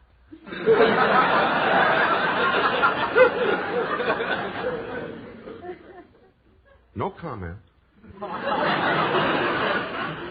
Curly, quitting smoking you might get away with, but not the two together. You can't give up food, too. You're a big man with a knife and a fork. Look, Elliot, I'm no more fond of food than anybody else. Are you kidding? How about Christmas dinner? Normal people carve a turkey. You clobber it. Hello, Elliot. I've got your luncheon all ready. Be right there, honey. Come on, Elliot. Let's have lunch, and I'll tell you all about the diet thing while we're eating. Just a second, Curly. You got to either diet or you don't diet. What do you mean? You got to start now. You got to turn down that lunch. Turn down the lunch? Yeah, you can't eat any more of Alice's cooking. I know a little health food restaurant where you can eat anything you want and you don't gain weight. Oh, Phil, come on. Your lunch is ready. Tell her, Curly. Now is the time. Yeah, I guess you're right. Got to use my willpower. Phil. No, Alice, I don't want any lunch. Oh, Elliot, this is murder, real murder. See, I have to eat or my nerves get jumpy. Quick, Elliot, give me a cigarette. No cigarette, Curly. You swore off smoking. Oh, great. I can't eat and I can't smoke. Let's face it, Elliot, there's nothing left for me to do but to poison myself. That's out, too. You can't drink either. Come on, Marlin. I'll take you to that health food restaurant.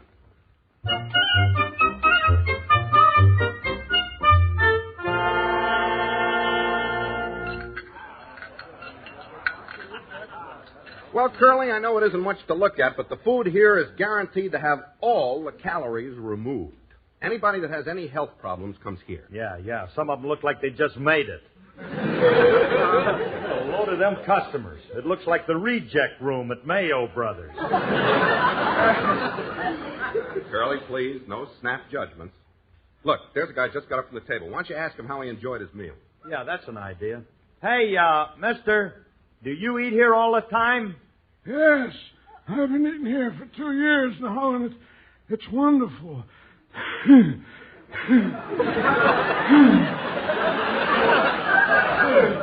never felt better in my life. In fact, I'm looking for a job. Come over sometime when we're cleaning the Venetian blinds. Yeah, thank you, mister. Goodbye, Sonny. I don't want a ricochet romance. I don't want a ricochet love.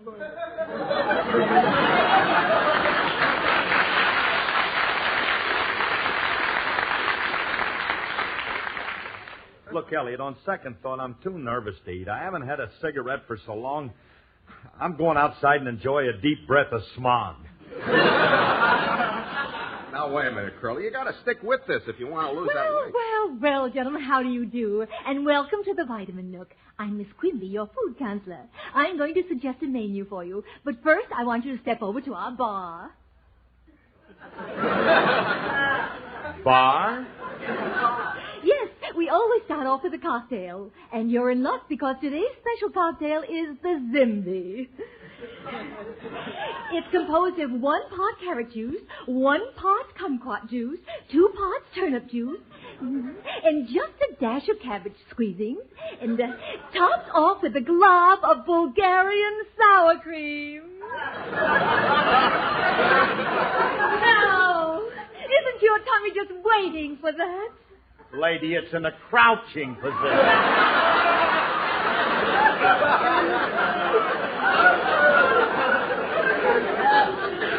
Oh, I knew you'd be pleased.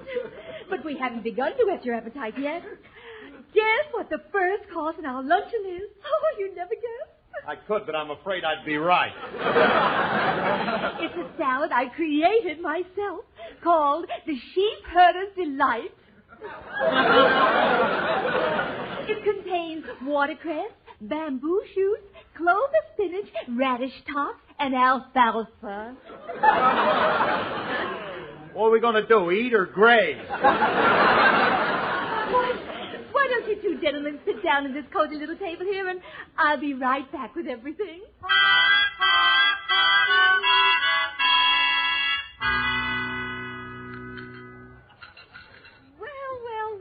I'm proud of you. Not a morsel less on your plate. You know, I prepared the main course personally myself. Yeah, I could tell. Wasn't it delicious? All the ingredients are put in a large wooden bowl and tossed. Tossed, it tasted more like something that Mickey Mantle threw in from center field. Well, thank you, gentlemen, very much. And do come again. Good day.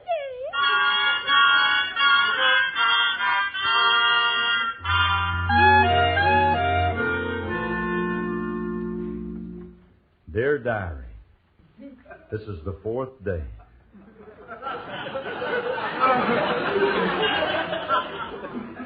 Don't know how I do it. My lunch at the health restaurant today consisted of a small lentil, a peeled grape, and a spoonful of sunflower seeds. Washed down with a shot of dandelion broth. But don't worry, dear diary. I'm going to make it. Signed, Anxious.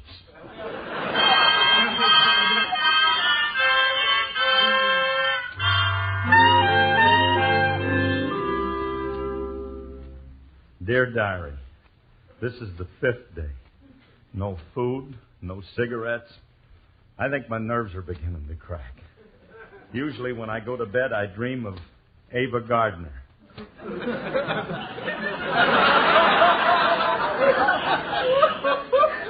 Last night I dreamed about her again. But this time, instead of a bathing suit, she was wearing a wraparound pork chop.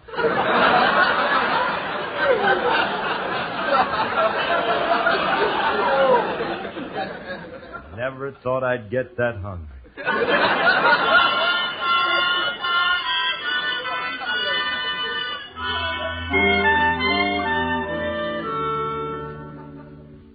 This is the 13th day. I'm reaching the danger point. Things are getting distorted and all out of proportion. Like this morning, I was sitting on one side of the room and Alice was sitting on the other side of the room when all of a sudden... What was that? What was that? I'm sewing and I dropped my thimble.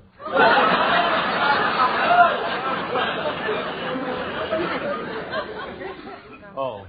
Phil, what's the matter with you lately? What makes you so jittery? I'm not jittery. Yes, you are. You're jittery and you act frightened. Frightened? I'm not frightened. You are, too. Now, what's the matter? Come on out of the fireplace and tell Mom.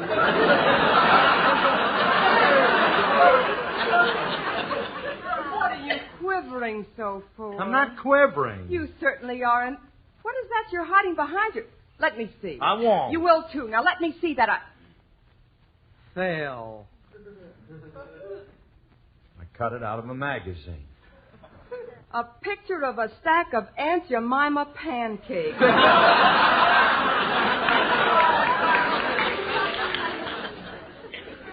I know it, and I think they're beautiful. That syrup looks so real. Honey, what's come over you? Oh, leave me alone.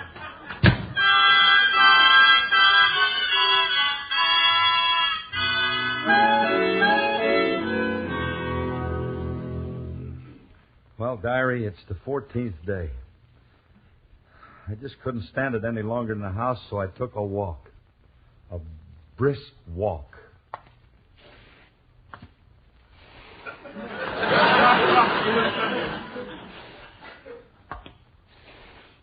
Hello, Mr. Harris. Huh? Oh. Hello, Tommy. I'm kind of tired. You mind if I sit down on the curb with you? No, Mr. Harris. Come right ahead.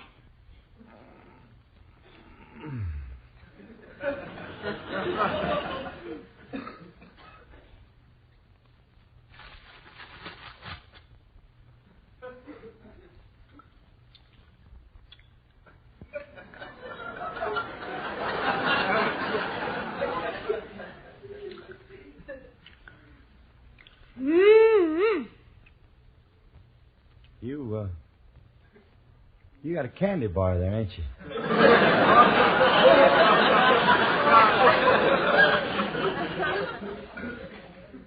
Yeah, it's an O'Henry bar, and it sure is good, too.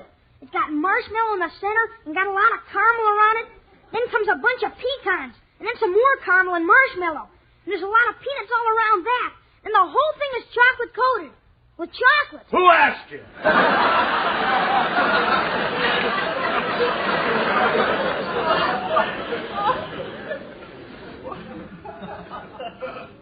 You eat that whole bar all by yourself? Yeah. And when I finish this one, I got a fudgeola, a creamy crunch, a walnut wonder, a nutty nougat, and I'm going to eat them all. Look at him, 8 years old, and already he's a juvenile delinquent. Hey, Tommy, buddy. Hey, Thomas. I'd like to have a little talk with you. Haven't we, Come over here, Tommy. Come over closer to me. That's it. Hey, Tom, old buddy.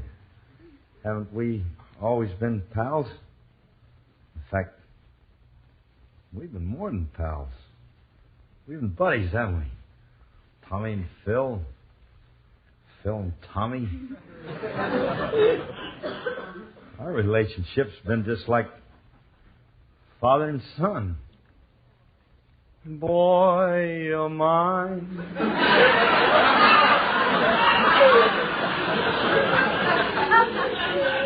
Boy of mine. Dear little boy. Mr. Harris, get your hand out of my pocket. The candy's on the other side. Oh. Excuse me. Well, so long. See you later, Dad.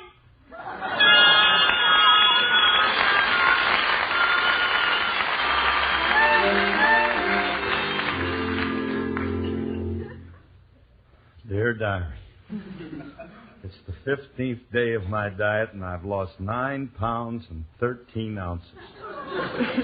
That's what I weighed when I was born.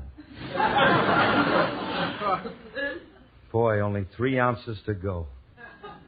I would have lost those 3 ounces, too, but I cheated a little at the Rose Bowl game. I ate 2 pom-poms and the chrysanthemum.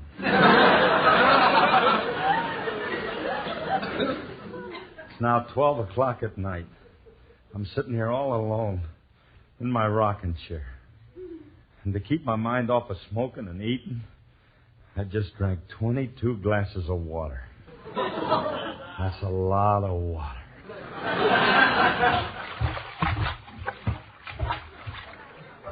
Maybe I better stop rocking.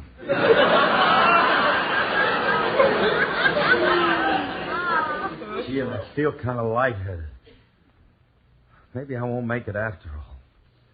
Maybe I should have something to give me a little strength. I know what I'll do. I'll sneak into the kitchen quietly and have one little cracker. Yeah, a cracker. Oh, there they are. I'm just going to have one, but I'll make it last. First, I'll lick off the salt.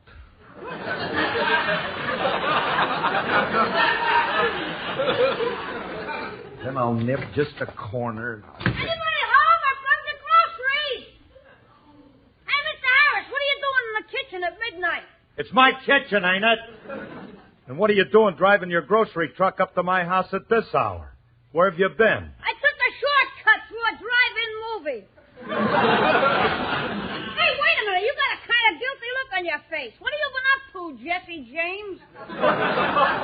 You wouldn't understand, Julius. There's too many ramifications. Ramifications? Well, cut me in half and call me Funkin' Wagnalls. Come on, what are you covering up? Shh. Will you keep quiet, Julius? Keep it down. It's just it's a little thing I've been trying to keep from Alice. I've been doing something, and I cheated a little. Aha! Now it comes out. Cheating on a woman I love. Now, wait a minute. How could you take advantage of Miss Faye? How could you do this to that poor little innocent, trusting, blue-eyed, flaxen-haired girl from the country? Look, when I married Alice, she was a movie star at 20th Century Fox. That's out in the country. Look, will you listen to me, Julius? You're going to wake up Alice. I'd like to wake her up and expose you for just what you are. You're unprincipled, avaricious, and an unmitigated practitioner of chicanery. All right, I accept your apology. Look, Julius, I got no time for this. I've been under a terrific strain. I'm desperate. Now, don't give me no more trouble or I'll... You got a wild look in your eyes. Don't come any closer or I'll let you have it with this bottle of vinegar. Julius, I'm warning you. Take your filthy hands off of me, you... Help! Police! Murder! Help! What's going on here? Phil, what are you doing to Julius? Alice, I just came out to the kitchen to get something to eat, and this guy... Well, golly, Miss Faye, I guess there's been a misunderstanding. I thought... Look, why don't you run along, Julius? I'll put Mr. Harris to bed. Okay, but don't forget to close the lid.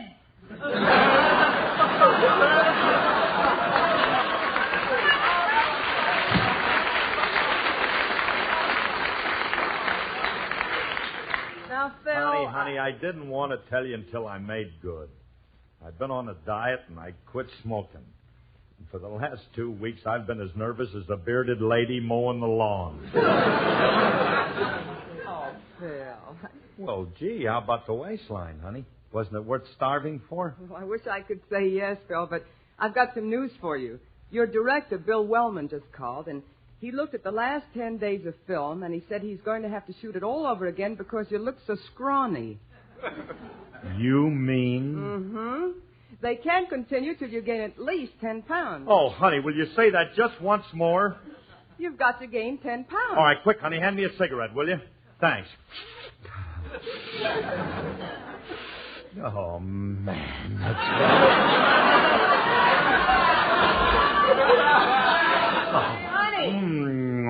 Honey, you lit the end with the filter on it. Yeah, how do you like that? Up till now, I've been throwing away the best part. Honey, there's one more thing. When my mail comes tomorrow, will you put it inside the refrigerator? Why? Because that's going to be my address for the next 3 days.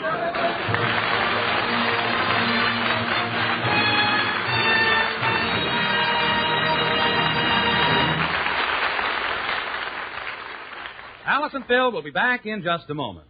Hey, Curly, what are you doing? I'm starting the new year out right, Elliot. Taking inventory of my Christmas gifts. Now, let me see.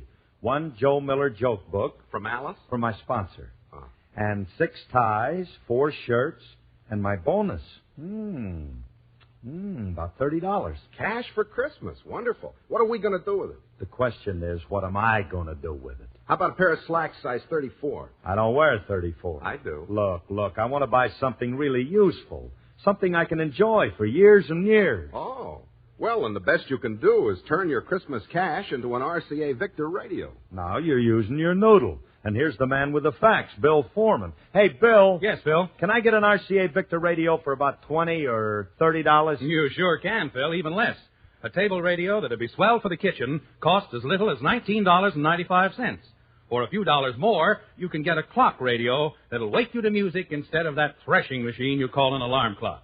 Or, what about an RCA Victor portable radio? That's a pretty big choice. I can't figure out which one to get. Make it easy on yourself. See all the RCA Victor radios at your dealers tomorrow. Thanks, Bill. I'll do it.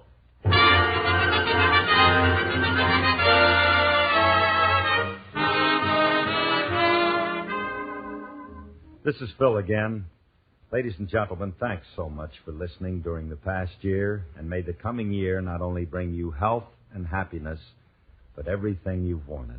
Good night, everybody. Good night, everybody.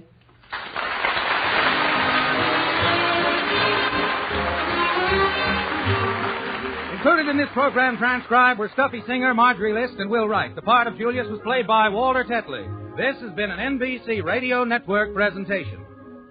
Remember this famous vaudeville team? Oh, Doctor! Oh, you butcher! That's all I want to know. Here, where you going? I'm going home. I forgot something. What'd you forget? I forgot to stay home. Running out on the doctor, hey? Better than being carried out. Yes, it's Smith and Dale. And their act and the songs and acts of 50 of the brightest stars from vaudeville to video are in RCA Victor's exciting album, Showbiz. Listen to RCA Victor's wonderful Showbiz album at your dealers now. everyone would like to win $5,000. You'll have your chance next week by tuning in to the Dennis Day television show. Get details of this exciting contest on the Dennis Day Show next week. Consult your local program listings for time and station.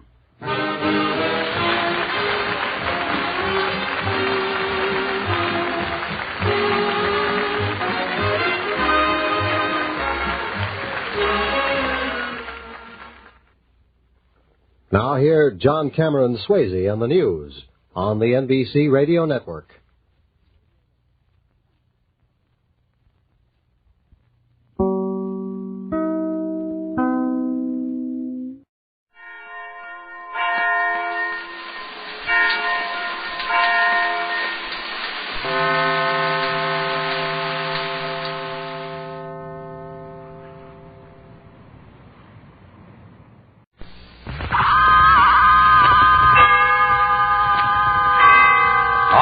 And its 98,000 dealers bring you Mr. Jack Benny in tonight's presentation of Suspense.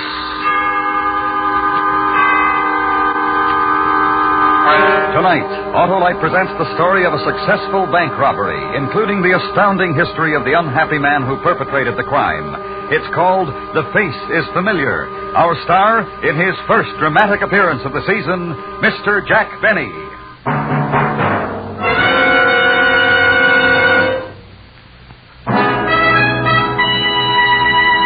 This is Harlow Wilcox speaking for the world-famous Autolite family.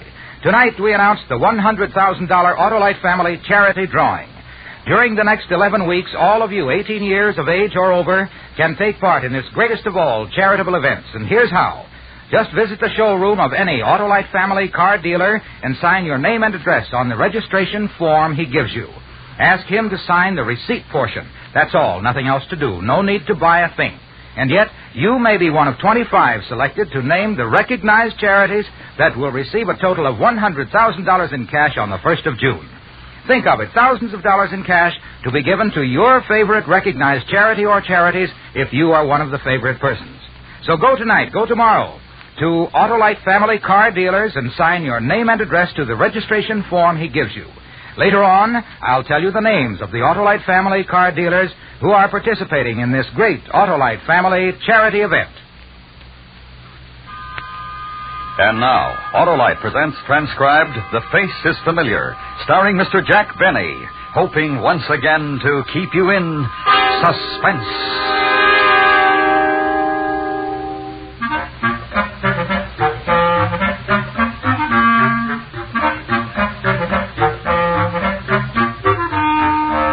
I still can't understand why they picked me, of all people. Me, of all people. That's why it's so hard to believe. That it all happened, I mean. But it did. It really did. Just because I like to go to the railroad station. Walk around, look at the trains, study faces. I never forget a face. I never forget a train, either. But it's easier to forget a face. But a matter of fact, I remember some faces that would be a lot better for me to forget. Like Harry Edmonds' face, for instance. That's the day it all started. The day I saw Harry Edmond way across on the other side of the terminal. At the station. He was talking to a big fellow. Harry's face I remembered right away. I never saw the big fellow before. Better get going, Harry. But you can't pull off the job. I stuck up a bank before. Yeah, sure, and they'd spot you the minute you walked in. I know you, too. This is your hometown. Oh, sure. Neither one of us is right. Let the boss decide. Come on. I thought about it on the train down. We need somebody new. We're not splitting this take with anybody else. It goes three ways now. Look, if we have to, we have to. And if we wait too long, we gotta let the whole thing go until next month. Then we wait. Not for me. This town is too hot for me. Somebody is liable to recognize me. Yo-ho, Harry! Harry Edmond! Who's that? Where? Over there. Some guy calling you. Harry Edmond, you old son of a gun. Rush this guy. Well. Good old Harry Edmond. You got me mixed up with somebody else, mister. No, I haven't. I know who you are. Yeah? Harry Edmond. You used to live on 12th Street and 2nd Avenue. What city? This city. Here. Don't you remember me, Harry? Can't say as I do, so long. Harry! Oh, Harry Edmund! Harry! Hey, Harry, no kidding. You remember me, don't you? Seriously, Harry. You remember Pinky Smith? He had a wart on his finger. And Alan Davenport. He had a birthmark on his neck. Well, I'm Tom Jones. I have nothing. I'm clean. Brush him, get rid of him. No, wait. I think we got our answer. Huh? I think we got the engine pay to handle some of our bank business. Harry, try to remember. Go ahead now. Try to remember. Yeah, 12th Street and 2nd Avenue. That's right. That's right. Well, I used to live around there somewhere, but I still can't... Let me give you a hint. Go ahead. Remember Gordon's candy store on the corner? And remember the great bunch of guys who used to hang out there? Yeah? And remember those pesky kids who used to tag along? Nagging, saying, let us in. Can we come too? Always pesting. Always trying to horn in. Well, one of them was me, Tom Jones. Remember me now, Harry? What'd you say your name was again? Jones. Tom Jones. The name sounds very familiar. We grew up together. Yeah. Well, what are you doing these days? Oh, a little bit of everything. And you? Banking.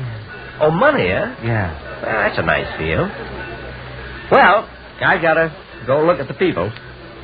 It was good talking over old times with you, Harry. Hey, come on. No, wait a minute. Look, you mind waiting a minute? What's your name again? Tom Jones. Remember? Oh, yeah, Tom.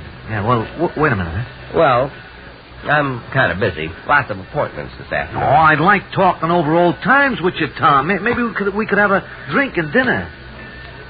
Well... On me. Oh, well, yeah. Good, except that Joe has an appointment here. Joe, couldn't you break it? Wait here a second. Tom Jones. Tom, yeah. Joe, come here. Let me talk to you a second. What? Now I know I got the answer. I know I found the pigeon who's going to do it for us. Let the boss figure that out. I tell you, I got it figured. Look at that guy. Yeah? He is it. Him? He don't look like nothing. Right, he's nothing. Isn't that what we want? Nobody that anybody ever saw before. Nobody that anybody would ever think of looking at twice. The job's ready. And if we don't pull it this afternoon, we lose another whole month, so come on. Oh, Joe can make it. He is going to join us. Joe, I forgot to introduce you. Have you met... It's Jones, for heaven's sake. Yeah. Tom Jones. Tom Jones, yeah. Well, Tom, meet Joe, and don't get sore.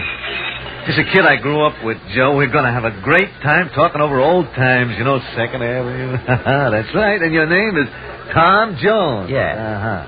I must admit it is a difficult name to remember because it's so common. Don't you think so? Oh, yeah, I sure do.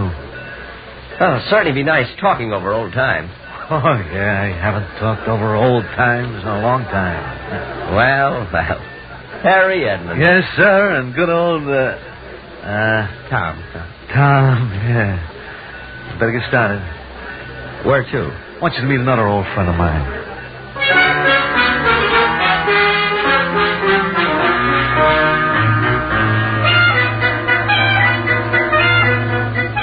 Harry must have been doing very well. Very well. I mean, for a man in the money game. He had a brand new sedan with real leather upholstery. I know it was real leather because that used to be my game. Leather upholstery. Not much money in it, at least not for me. But I didn't let Harry know that. No, sir. What if he ran into another old friend from 2nd Avenue and the other old friend said, "How's old Tom Jones doing?" And Harry said, "Not very well. Not very well at all." Well, that can hurt a man once it gets around. And then what happened? Well, when I came back to the main office, I said I want 40% commission from now on. Really? But, of course, that would have made me a partner, the boss said. After all, Harry, I'm not the kind of a guy who can be cooped up in an office. I've been a road man. The lure of the open road. Oh, yeah. The call of the open streets. See, I'm an outdoor type of salesman. Something of the pioneer kind. You know? Pioneer? Yeah, Pioneer. You see, there are those salesmen who are made for offices and those of us who get out and break the planes, so to speak. Tom, you surprise me. Oh, I could keep going for hours, Harry. Literally hours. Yeah, well, why don't you hold on to some of it till we have dinner? Oh, sure. Say, I bet you never expected that pesky little kid who always used to hang around to get so big in his field. Oh, I certainly didn't. We could sure use somebody like you in our outfit, Tom. Really? Yeah. Well, now, that's very flattering, but I'm not sure it's right for me. I bet I could get you, I don't know, maybe $10,000 a year to start with. $10,000 a year, you say? Yeah. Well, I'd sure like to think about it. Well, you talk to my boss. Maybe he can convince you. I'm willing to listen, Harry. I'm willing to listen, all right.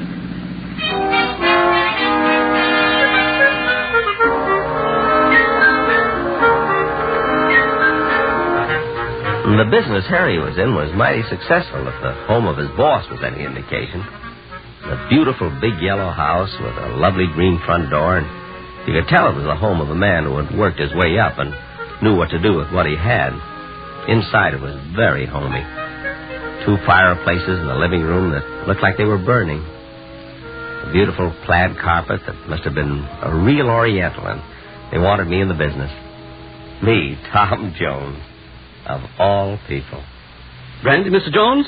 No, thanks. Thanks. Spoil my dinner. Cigar? Well... All clear Havana? Oh, I can see that. I can always tell a good cigar just by looking at it. I know cigars, and faces, trains. You're a very well-informed man, Mr. Jones. Well, you're kind of unusual yourself. Why? You remember my name. Don't most people? Most people don't even recognize me. People I've known for years. Is that so? Now, don't get me wrong. It's an asset in my business. The people who tell me no when I try to sell them something say, come back next year. But I come back next week, and they don't even remember I was in the first time. Believe me, a face like mine doesn't come along every day. I like you, Tom. Mind if I call you Tom? Certainly not, Mr. Just call me Boss. Everybody calls me that, especially people I like, and I like you. I like you, too, Boss. Then you're interested in coming into the organization? Oh, I might give it a whirl.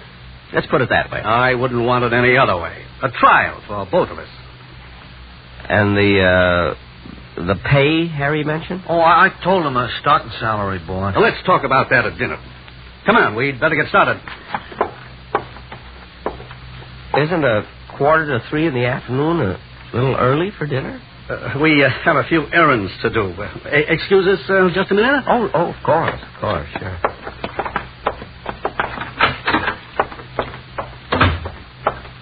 You like the idea? Perfect. Nobody'll ever remember him. I couldn't even describe to you what he looks like. Where's the satchel? Right here, boss. I thought you put the note inside. Well, we wanted you to okay it first. Here, read it. You are being covered by a gun from 2 different places in this bank. Do not send an alarm or you will be killed. Put $50,000 in the satchel. That's it. On a note. How will you get them to take it in? I always come up with the answer, don't I? Yeah, sure, boss. Come on, let's go. Oh, we talked it over, and the boss likes you a lot. For the last time, it's Jones. Tom Jones. Yeah, well, I was only kidding, Tom. Yeah. Well, all right. We better get started. Where to first? To the bank, Tom. That's very kind, but completely unnecessary. I don't need my salary in advance. I told you this is a high-class outfit. To the bank. Gee.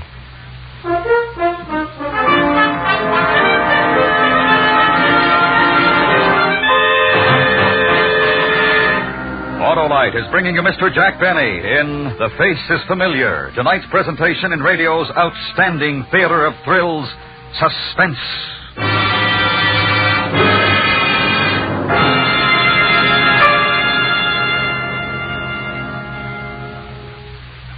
This is Harlow Wilcox again. Tonight, the worldwide Autolite family is privileged to salute a distinguished member, the DeSoto Division of Chrysler Corporation.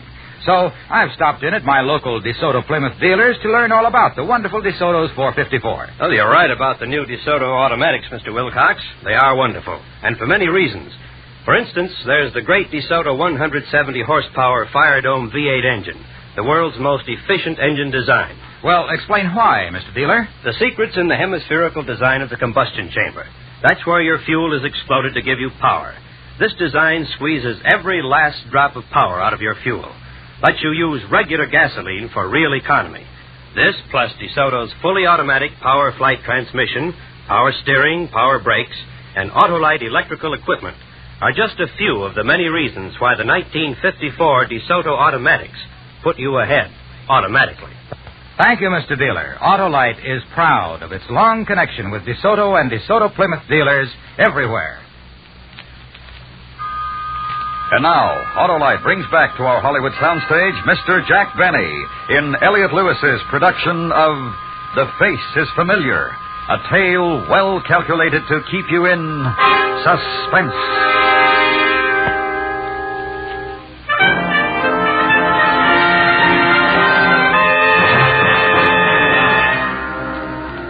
Gee, isn't it funny how you wait a long time for your ship to come in?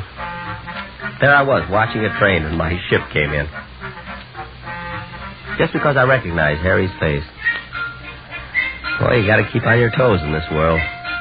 Because when opportunity knocks at your door, you gotta be all set to open it. Well, anyway, I'd opened the door, and before I knew it, we were downtown.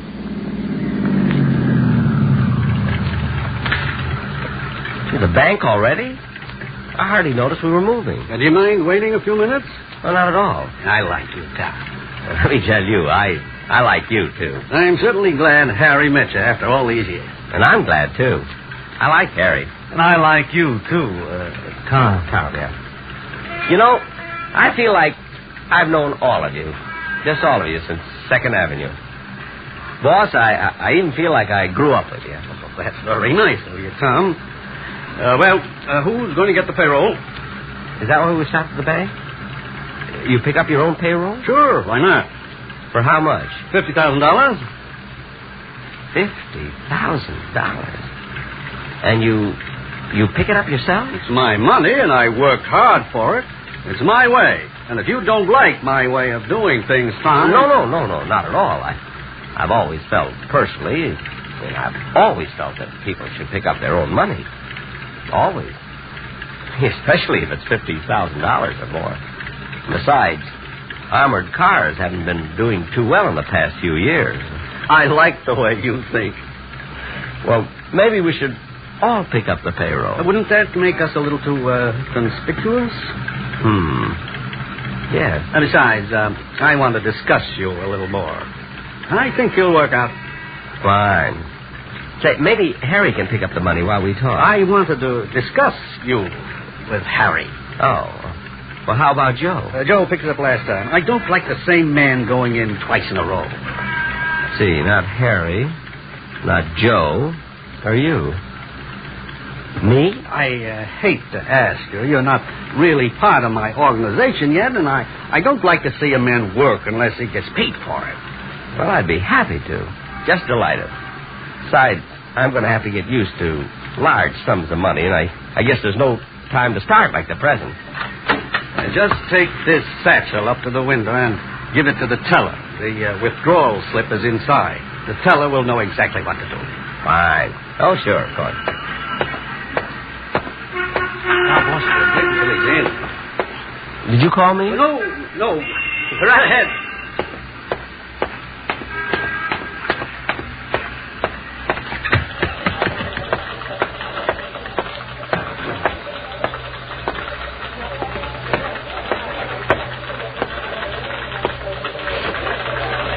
My, it's certainly crowded.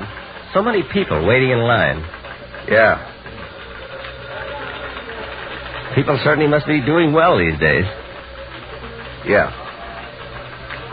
I'm very busy myself, you know. So? I have some friends waiting for me outside. Good. Now, I was just wondering, if you weren't in a hurry, would you mind... No. Oh. These lines certainly move slowly, don't they? Yeah.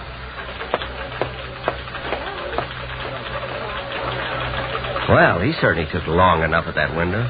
Yeah. I hate people who dawdle over money. Don't you? I guess. Your transaction isn't going to take very long, is it? Nope. Good.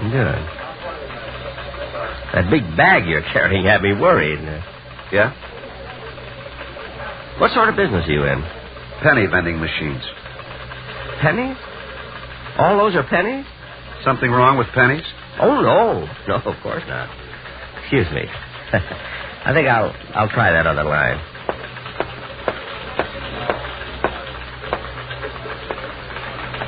My, it's certainly crowded. I beg your pardon? No, I say it's crowded.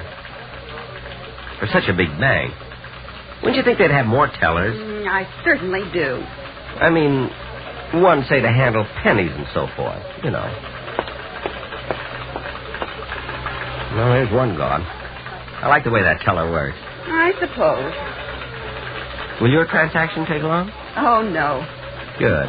I'm in a terrible hurry. Some friends are waiting for me on the outside. Next, please. Yes, madam. Well, in 1950, my husband opened an account in his name, a savings account. Mm-hmm. Then he transferred it to a checking account. Then we split up that money and opened a joint savings account and joint checking account. But we found out we didn't really close the other savings account. Of course, we thought we did, so some of our checking deposits have been... Look, don't you think you should see the manager instead of taking this teller's time? I'll handle this, sir, if you don't mind. Oh, no, not at all. Not at all. Madam, would you please take this up with the manager? But if you don't mind, may I get to the window? Well. Yes? The withdrawal slip is in the bag. Oh, a withdrawal. Next window, please. Now, just a minute. You in there, teller. Open up. Yes, sir?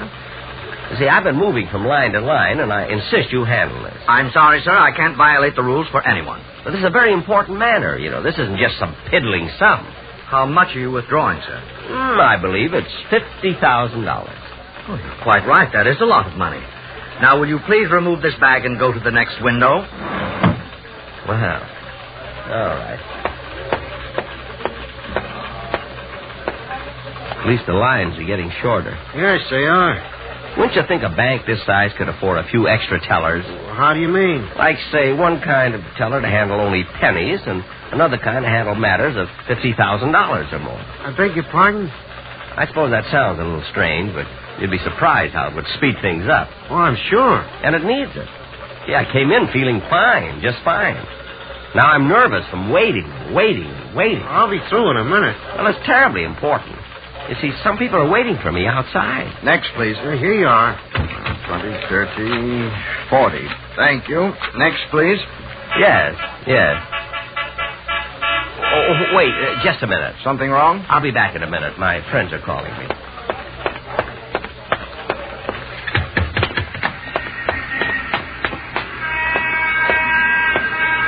Did you fellas call me? No. Go back. But someone honked the horn. I saw somebody else wave. Go back. A mistake. Just turn around and go back. We'll be here. Oh, sure, of course.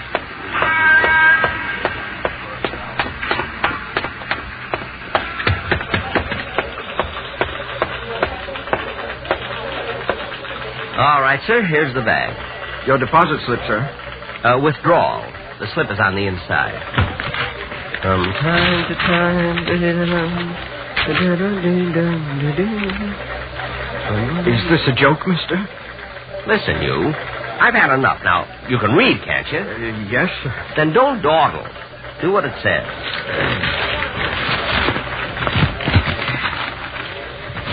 That's fine.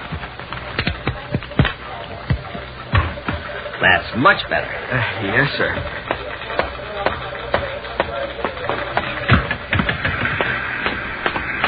Come on.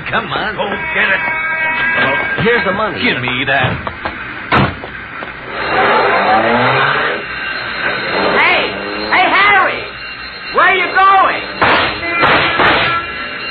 Stop! What are you doing? Harry!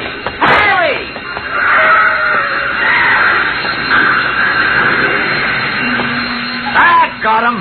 All right, Jenkins, take some rope down there and tie their hands. I set off the alarm as fast as I could, officer. Oh, come on, let's get down there. You can show me which one of those guys held you up. All right, officer. I'm sure I'll remember it. This is terrible. Step back, buddy. But it was me. It was you what? It was me, officer. Look, I took the bag in and I didn't know. Are you kidding? Tell her. Tell her, look at me. I am. You must be nuts. No, I'm not nuts. It's me. Don't you recognize my face? Look at it. Nothing like it. What did the fellow look like? Well, he had a lean face. Or slightly fat. No, lean. Oh. And brown eyes. No. Gosh, I don't know. It was me. Look, blue eyes, see? Me. And I'm sorry. I'm terribly sorry. Now beat it, Bud. Now think hard. I am. But it was the most nondescript face I've ever seen. Well, that's pretty nasty if you ask me. Now tell me what you remember. I can. I was standing there. I just counted out $40. Look, and I walked up to the window. Oh, it wasn't you. This fellow was about 6 feet tall. Or 5.5. 5 feet 8. I'm 5 feet 8. And he had a real menacing look. No, I was smiling. See, look, I'm smiling. Look, now do you remember? Now, look here, get out of here before I run you in. Yes, sir. Oh, I remember now. He was 6 feet tall. He had red hair. And he was carrying a gun. He had a handkerchief over the lower part of his face. And he carried a cane.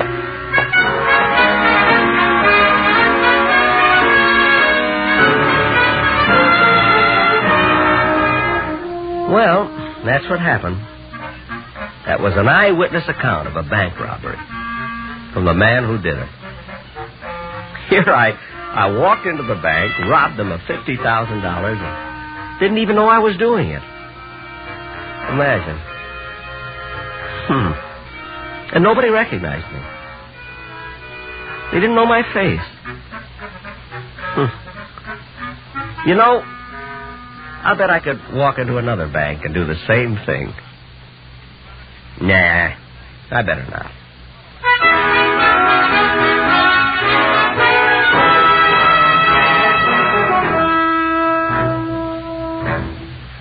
Suspense, presented by Autolite. Tonight's star, Mr. Jack Benny.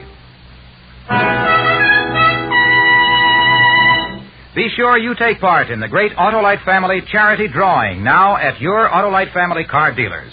No need to buy a thing. Just sign your name to the registration form he gives you. Ask him to sign the receipt portion. You may be one of 25 selected to name the recognized charities that will share a total of this $100,000 cash distribution on June 1st. Here are the car dealers in your territory who have the Autolite Family charity drawing registration forms. DeSoto, Hudson, Dodge, Nash, Packard, Plymouth, Kaiser, Studebaker, Willis, and Chrysler. Visit them tomorrow. Fill out a registration form. Do your part to help favorite charities in your community. Share in this $100,000 cash distribution. Next week, a story based on fact. The dramatization of one man's deadly way of earning his living. All he needed was the morning newspaper, a telephone, and a gun. It's called Want Ad. Our star, Mr. Robert Cummings. That's next week on Suspense. Suspense is transcribed and directed by Elliott Lewis, with music composed by Lucien Morawick and conducted by Lud Gluskin. The Face is Familiar was written for Suspense by Arthur Ross. In tonight's story, Sheldon Leonard is heard as Harry and Clayton Post as Joe. Featured in the cast were Joseph Kearns, Herb Butterfield, Gene Wood, Hy Averback, and Stan Farrar. The Jack Benny Show may be heard every Sunday on the CBS Radio Network.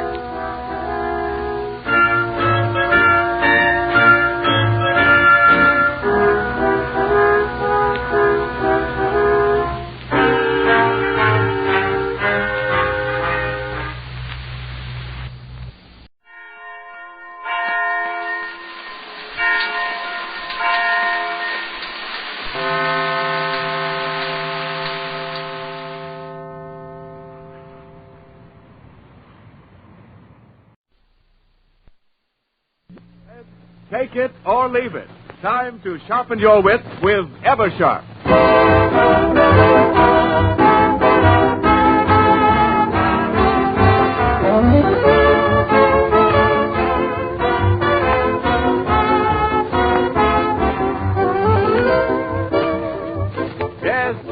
or Leave It, presented by the makers of Eversharp Skyline pens, repeater pencils, desk sets, and Eversharp Red Top lead. Take it or leave it. The most exciting game you ever played. The game that doubles in interest with every question asked. And so, I give you the man with the $64 questions, Eversharp's distinguished master of ceremonies. Here he is, Bill Baker.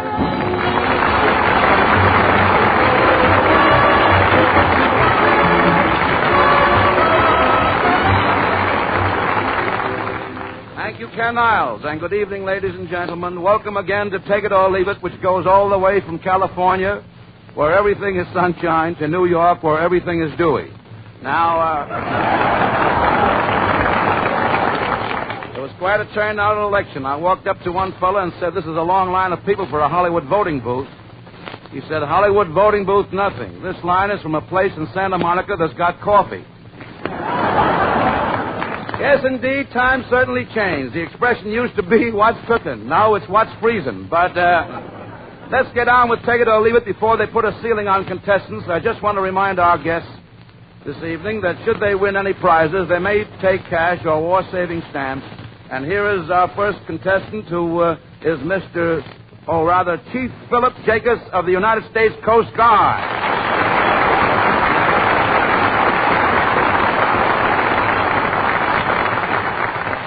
Good evening, Chief Jacobs.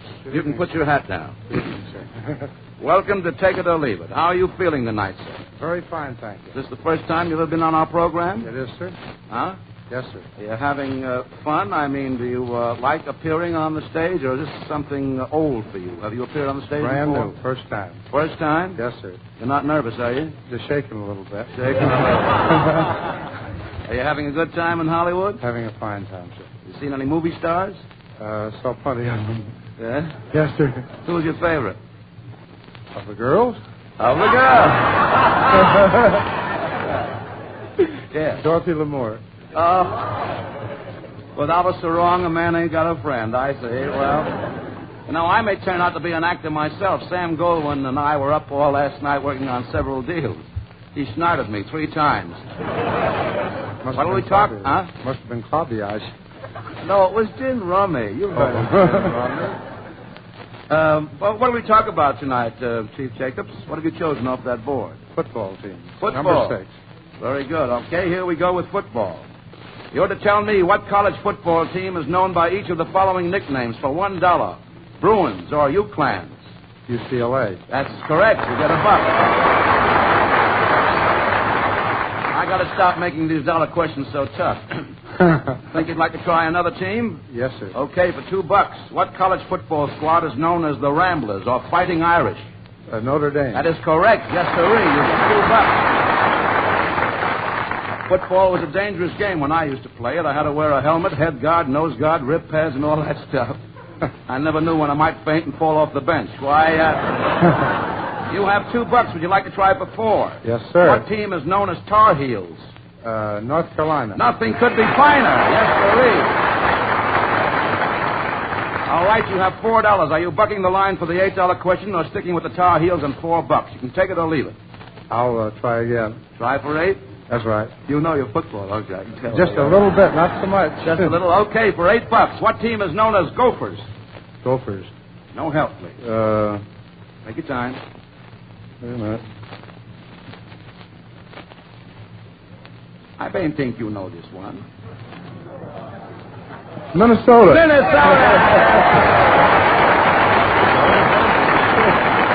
All right, you have $8. You're on the 8-yard line. Will you try a quick run to the $16 mark? Yes, Stop sir. at 8. You try for 16. Here we go. What team is known as the Wolverines? Wolverines is Wisconsin. Oh. Take your time now. Wait a minute.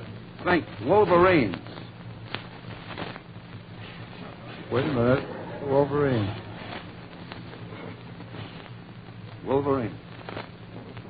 Michigan. Michigan, yes, sirree. Right with Eversharp. Let's take it easy, my friend. Now you have $16. What'll we do? Would you like to take it or try for 32? One more time. One more Just time? What do you think he ought to do, folks?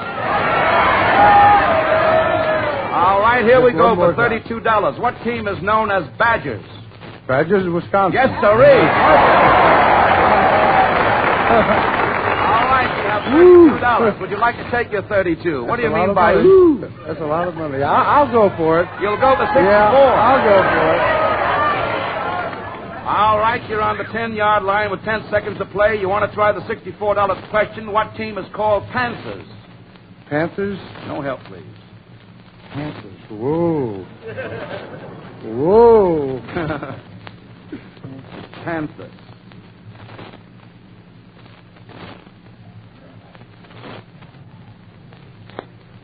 Gee, you got me. Huh? I'm afraid you got me. Panthers. Panthers, yeah. What? No, don't ever do that. Come on, the Panthers. No help, please. Did you hear that? The lady said Pittsburgh. I heard it. I didn't hear it. You didn't hear it? My word of well, honor. I'm going to give you an alternate. Would you like an alternate? Please, $64 bucks? Yes, sir. I'll eat coffee. All Everything right. else in a minute. Here we go. What team is known as the Blue Devils? Blue Devils. Yeah. Blue Devils. Mm-hmm. Whoa. Blue Devils. The Blue Devils. Yeah. The Blue Devils.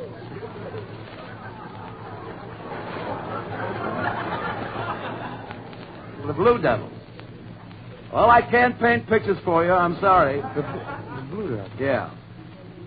Do you know? The Coast Guard? No, I'm sorry. Do you know this one? The Blue Devils. Yeah. We have to get on. I'm sorry. Can't get the Blue Devils. Don't Wait a know. minute. No, wait, just 1 minute. All right. I'll wait. Got a cigarette? Oh, I mean, Yeah, I got a cigar. The Blue Devils. Okay.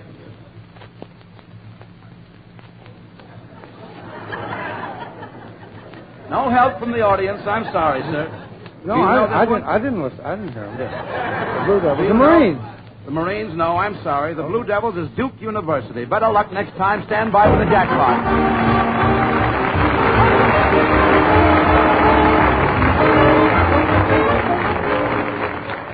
All right, here we are with our next contestant, who is Miss Eleanor Owen of Los Angeles. Good evening, Miss Owen. Good evening. You're a secretary? Yes, I am. Are you employed at the moment? Yes, I am. I'm sorry, because I don't like this one, and, oh, I love her. Tell me, what did you receive as a gift, please? An Eversharp pen. An Eversharp pen. You'll like it even more when you write with it. Eversharp Skyline pens are streamlined for perfect balance and finger-fitting comfort. Now, what do we talk about, Mr. Owen? The orchestra and accordion. Oh, thank you. That gives me a chance to play. Well, aren't you nice? Cookie Fairchild, the orchestra, and your humble servant are going to play a group of tunes, and each one is about a person. You tell us who that person is. Okay, Cookie?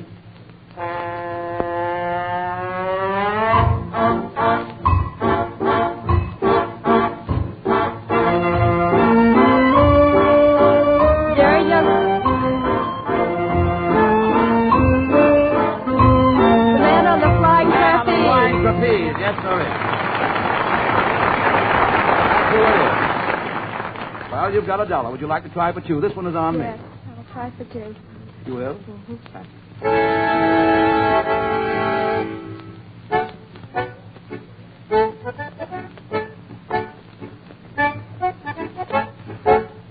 Dinah. I didn't hear it.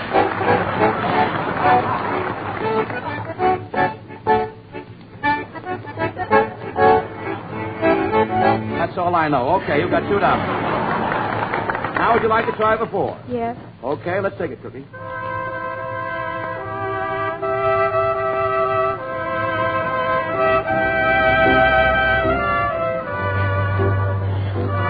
My darling Clementine. Clementine, yes, sirree. What a gal, Clementine. You may have noticed that all the boys in Cookie Fairchild's band carry little suitcases. The union sends them here to convalesce after a hard week's work. Well, that makes $4. How about trying for 8? I'll try. This one is on me again.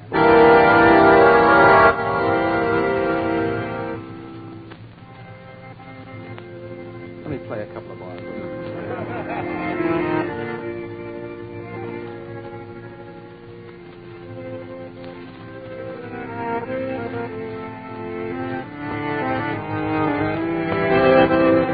Sweet little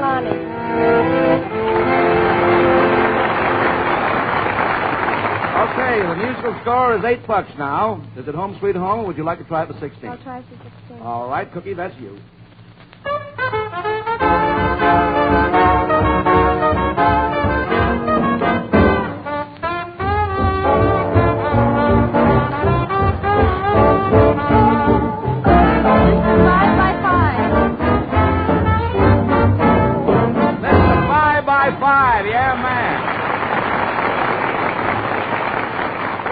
You have 3 by 5 and 1. That's 16. Would you like to try it for 32? Yes. All right. This is an oldie, now think.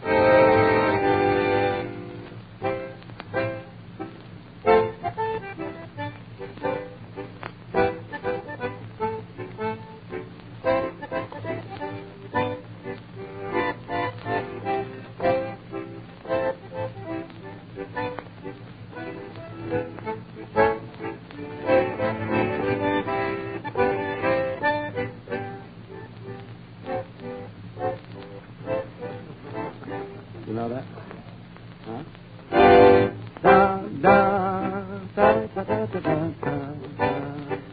I can't think of the name. You don't know this one? Can't think of the name. You can't think of it. It's rather old. I'm sorry. The name is Mandy. It's an old song. Better luck next time.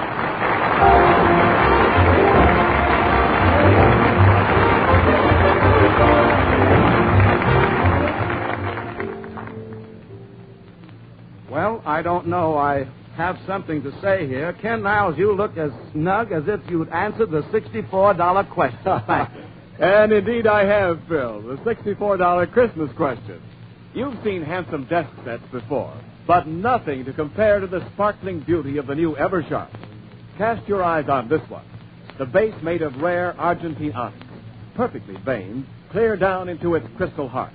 And blue-green, which means this is a choice selection. Add to that a streamlined Eversharp Skyline pen in Dubonnet red or jet black, and you have a truly magnificent gift. Yet, now listen carefully. This desk set is priced at only $7.50.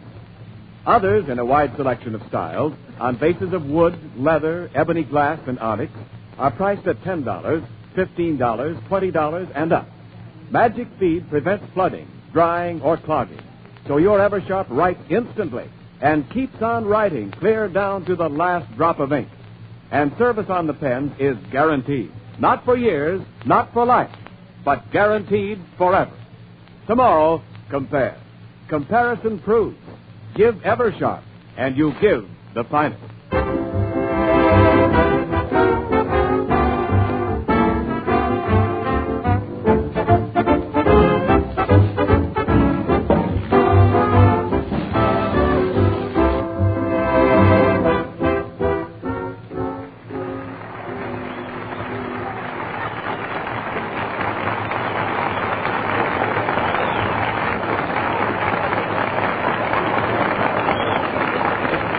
Following through with Take It or Leave It for Eversharp. And here's our next contestant coming up to the microphone, who is Mr. Jack Bennett. Bennett? No, Benny. Jack Benny. Jack Benny. Oh.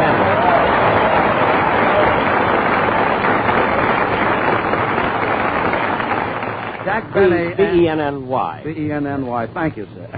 And where are you from, Mr. Benny? Well, I'm Waukegan.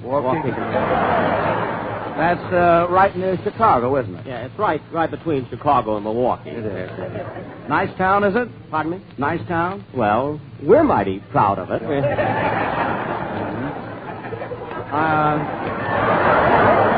me, Mr. Benny, what business are you in, sir? Please. What business? Yes. Well, I'm a musician, a violinist. Have you an orchestra, Mr. Benny? An orchestra? Yes. Well, not anymore. I used to be in Waukegan. I used to be with Ken Rappaport's Riveting Rhythm Boys.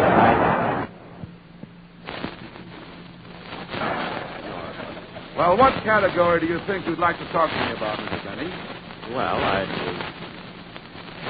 how about that news making? That says no smoking.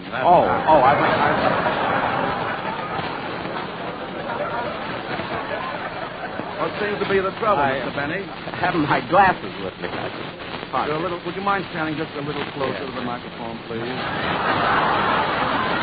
And you're a bit nervous, aren't you? Well, I'm not quite used to this thing. Would you like some coffee? Coffee? Yeah, have some coffee. Thank you. I will. Don't spill it, Mr. Benny.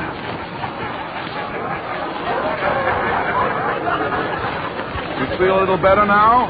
Yes, thank you. Feel better. Well, that's fine. Just relax, won't you, please, sir? Yes, sir. Yes, All sir. right. Now, look, Mr. Benny, as long as you're a musician, maybe you'd like to talk about music. Yeah, that would be fine. All right, here we go with musical. You've got musical. With musical history. Now, for the first question, for $1, tell me, who wrote Mendelssohn's Spring Song?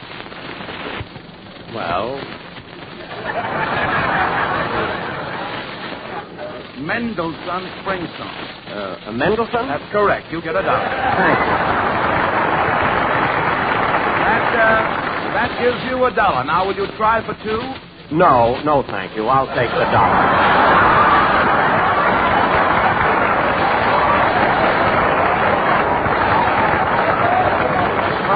Mr. Benny, everybody tries for at least the $2 question. Well, it's all the same to you. I just can take the $1 and go.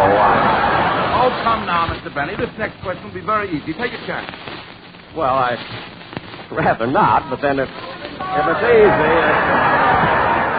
What do you say, Mr. Benny? Come on. Well, if it's easy, yes, it's an easy one.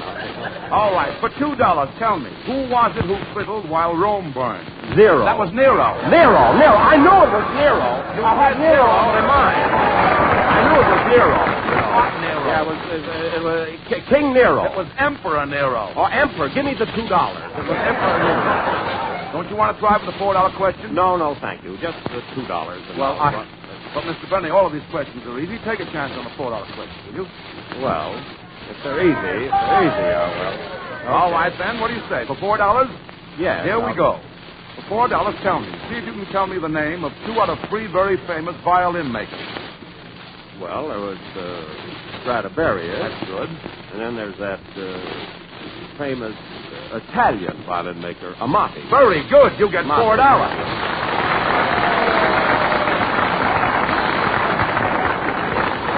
By the way, Mr. Benny, tell me, what did you receive as a gift tonight? A pencil. Can you tell me what kind of a pencil? A lead pencil. Oh.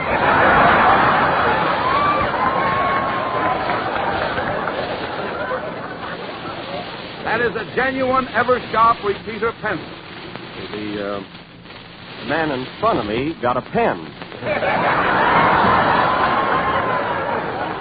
That's the Eversharp Skyline pen. Yeah. The man in back of me got a pen, too. I got a pencil. I heard you. I know. Well, would you like to try for the $8? Pardon? Would you like to try the $8 question? The $8 question? Yeah. Well, very easy. You wanted to try. Well, all right. I'll try.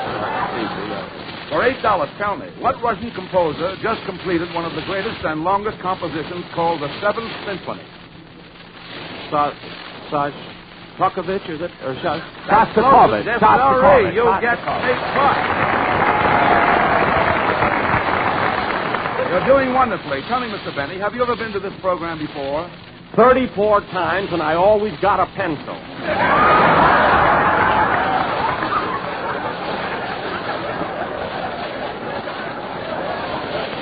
Well, you know our pencils are guaranteed not for years, not for life, but forever.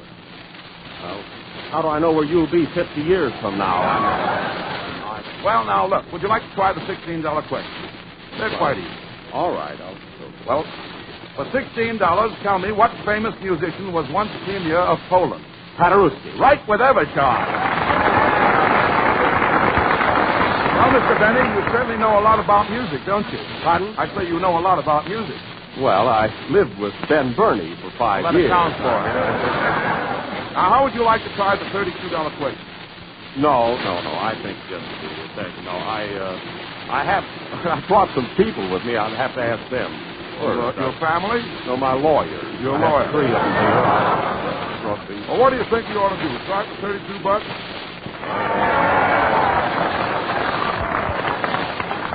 Well, if it's easy. All right, here it is. For $32, what famous orchestra conductor appeared in the picture 100 Men and a Girl?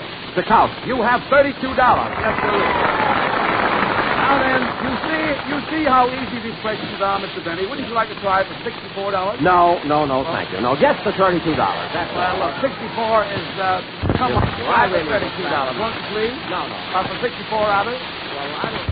Are they easy, the $64? Well, this one is rather easy. It is? Yes. It is? Well, then All right, I'll take a chance. For $64. I'll take a chance for 64. Remember, I wanted to quit, of course, at 32, but Well, you do want to try for 64. I'll try it. All right. Here's the $64 question. Over a period of 75 years, at least 100 great musical composers have attempted to write an ending for Schubert's immortal composition, his Unfinished Symphony. Can you name at least 37 of these composers?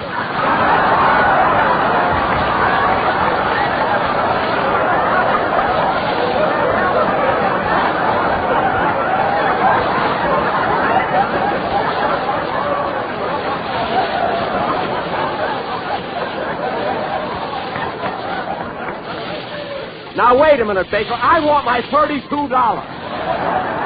Mr. Benny, I can't give you $32. You tried for the $64 I don't care. You question. coaxed me into it. I beg to stop after $32. Now, just a minute. I'll see my lawyers. I can't help it, Mr. Benny. You've got to answer the $64 question. Can you name those 37 composers? I can't even name the Blue Devils. Now, look, I don't want to have anything to do with this thing. Now, look, I'm sorry, Mr. Benny, but you can't have $32. Stop screaming, Mr. Benny. You've got 34 pencils. Yes, and I'll take those 34 pens. I'll write 34 letters to your sponsor. All right, You I'm can't sorry, do that Mr. for Benny. me. Get off, will you, please?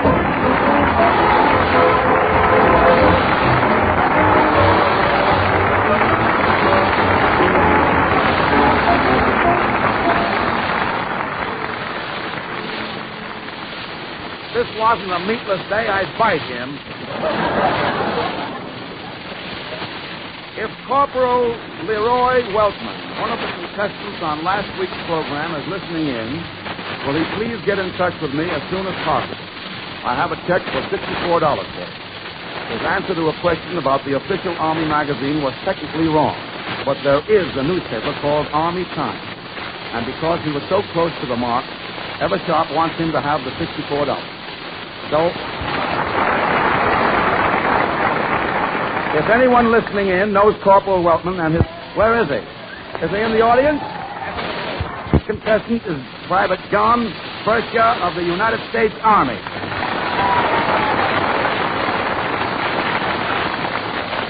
How do you do, Private Bercia? Oh, pretty good. You all right? Yeah, so far. You all right so far? Are you on furlough? No. You're not on furlough. You've been to the canteen? Okay. The Hollywood canteen? Once before, It's quite a place, isn't it? Well, you must go there a lot. You're perfectly welcome. The place is open for you fellas. What have you chosen off that board to talk to me? Number 15 is a man named Lawrence. Okay, here we go. These men all have one thing in common. Their first name is Lawrence.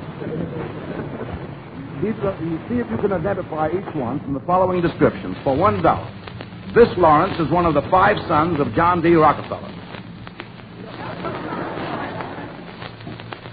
Lawrence Rockefeller. That's right. You get a buck. Right on the first bound. Would you like to try for 2? Mm-hmm. Then see if you can identify this Lawrence.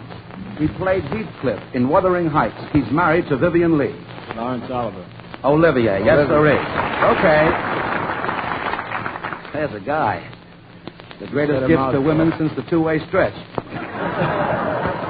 You have a steak of $2. Do you want all that meat and 4 potatoes? Give me the meat. Okay, here we go for $4. This Lawrence is nicknamed Larry. He's a harmonica virtuoso. Larry Adler. Yes, sirree. You get $4. All right. We just have a few moments now. You have $4. Would you like to try for 8? Yes. Here we go. This Lawrence is a Metropolitan Opera baritone. You've undoubtedly heard him sing Figaro, Figaro, Figaro. Tibet. Yes, sirree. You get $8. Now you have $8. Would you like to try for 16? What do you think? You take your 8. I'm coming. With 16 bucks, here we go. This Lawrence, nicknamed Buster, is a famous swimmer and Tarzan Buster player. Crab. Crab, that's the boy. All right, that gives you $16. Would you like to try for 32 or take your 16? Can I get you an outfit, honey? He wants to know if he can get his honey an outfit. My wife. Oh, your wife? Well, wonderful. I'm rooting for you. All right, let's but go. Look, you really want to take this next one? It's a tough one. Forget about it. Give the boy $16. Now, wait a minute. Now, just less for fun, see if you knew the $32 question. This Lawrence was co-author with Maxwell Anderson of What Price Glory? No help. You don't know. No. Well, you get $16 and stand by for the jackpot.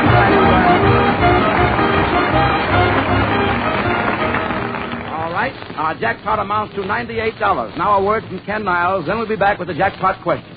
Big men who take big things in their stride are naturally attracted to the rugged, sturdy Eversharp Executive Pen.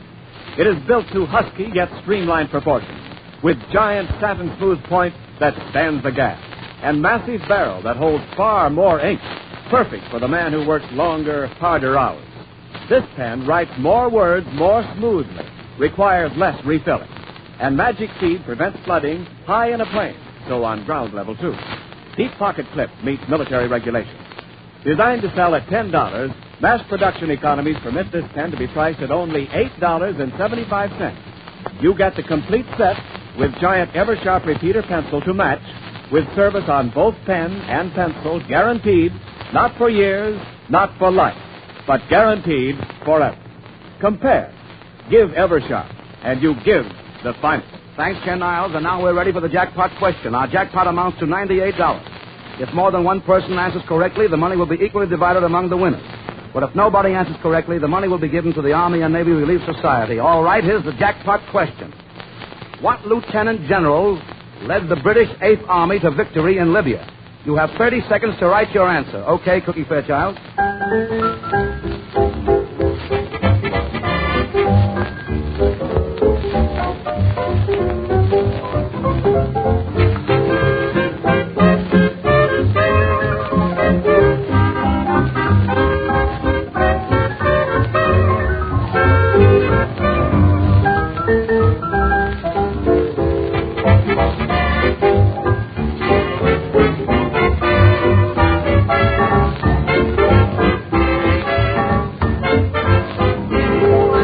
Here are the jackpot answers. No answer on this one. Incorrect. This one is wrong. Montgomery is correct. Montgomery is correct. Montgomery is right. Montgomery is correct. Montgomery is correct. Montgomery is correct. Congratulations to Lieutenant General Montgomery, and congratulations to our jackpot winners. And now a word from Ken Niles. Service on all Eversharp pens from $5 up and on all Eversharp repeater pencils, regardless of price, is guaranteed forever. Now, this means if your Eversharp should fail to give you satisfactory service at any time, we will put it in good order for a flat charge of 35 cents to cover postage, insurance, and handling, provided all parts, regardless of their condition, are returned.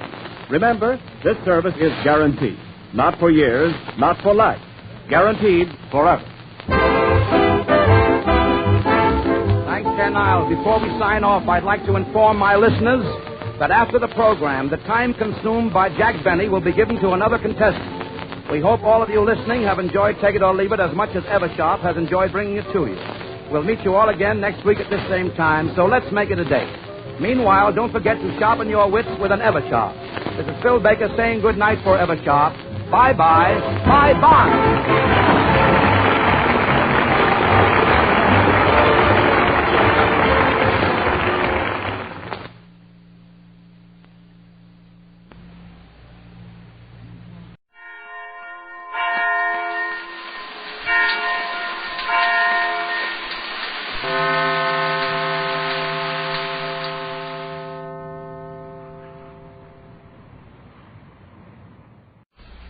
Ladies, this summer at Beach or Mountains, you'll wear the new off-the-shoulder fashions that expose more skin.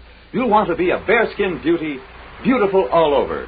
So use big, thrifty bath-size Palmolive soap in tub and shower. See if regular cleansing with Palmolive doesn't make your skin softer, smoother, lovelier. Because it gives you Palmolive's famous complexion care all over.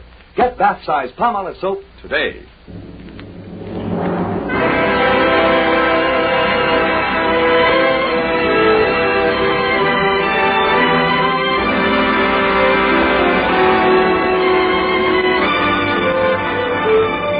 ladies and gentlemen, Dennis Day.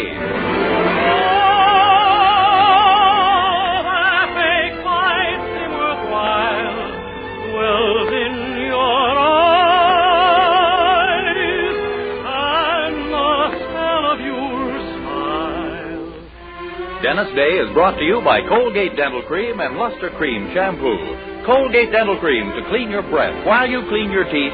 Luster Cream Shampoo for soft, glamorous dream girl hair.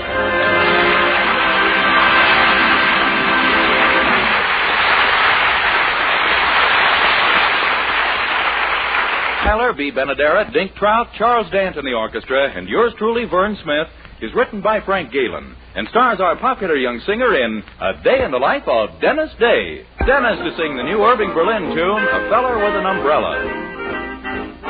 I'm just a fella with an umbrella, looking for a girl who'll save her love for a rainy day. I'm just a fella, glad to see the skies of blue have turned into skies of gray. Raindrops have brought us together, and that's what I long to see. Maybe the break in the weather will prove to be a break for me. So I'll be the fella with an umbrella. If you'll be the girl who'll save our love for a rainy day. Raindrops have brought us together, and that's what I long to see. Maybe the break in the weather will prove to be a break for me. So I'll be the fella with an umbrella.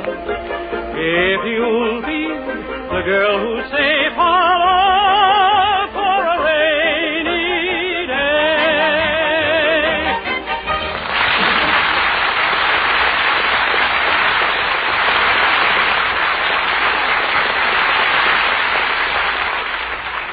Colgate Dental Cream cleans your breath while it cleans your teeth. No other toothpaste does a better job of cleaning teeth than Colgate Dental Cream.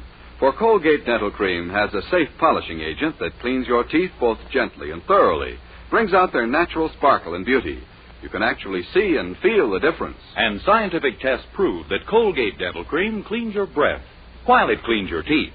Yes, actual scientific tests prove conclusively that in 7 out of 10 cases, Colgate instantly stops unpleasing breath that originates in the mouth. Colgate Dental Cream is famous for its wonderful wake-up flavor, too. Nationwide tests of leading toothpastes prove that Colgate's is preferred for flavor over every other brand tested. Yes, preferred over every other brand tested. And no wonder. For Colgate Dental Cream is the result of constant effort to produce the finest toothpaste in the world today. For cleaning teeth, for flavor, for sweetening breath. So see if you don't agree with the millions who have made Colgate Dental Cream America's favorite toothpaste. Try Colgate Dental Cream to bring out the natural sparkle and beauty of your teeth. For a wake-up flavor you'll thoroughly enjoy. And always use Colgate Dental Cream after you eat and before every date to clean your breath while you clean your teeth.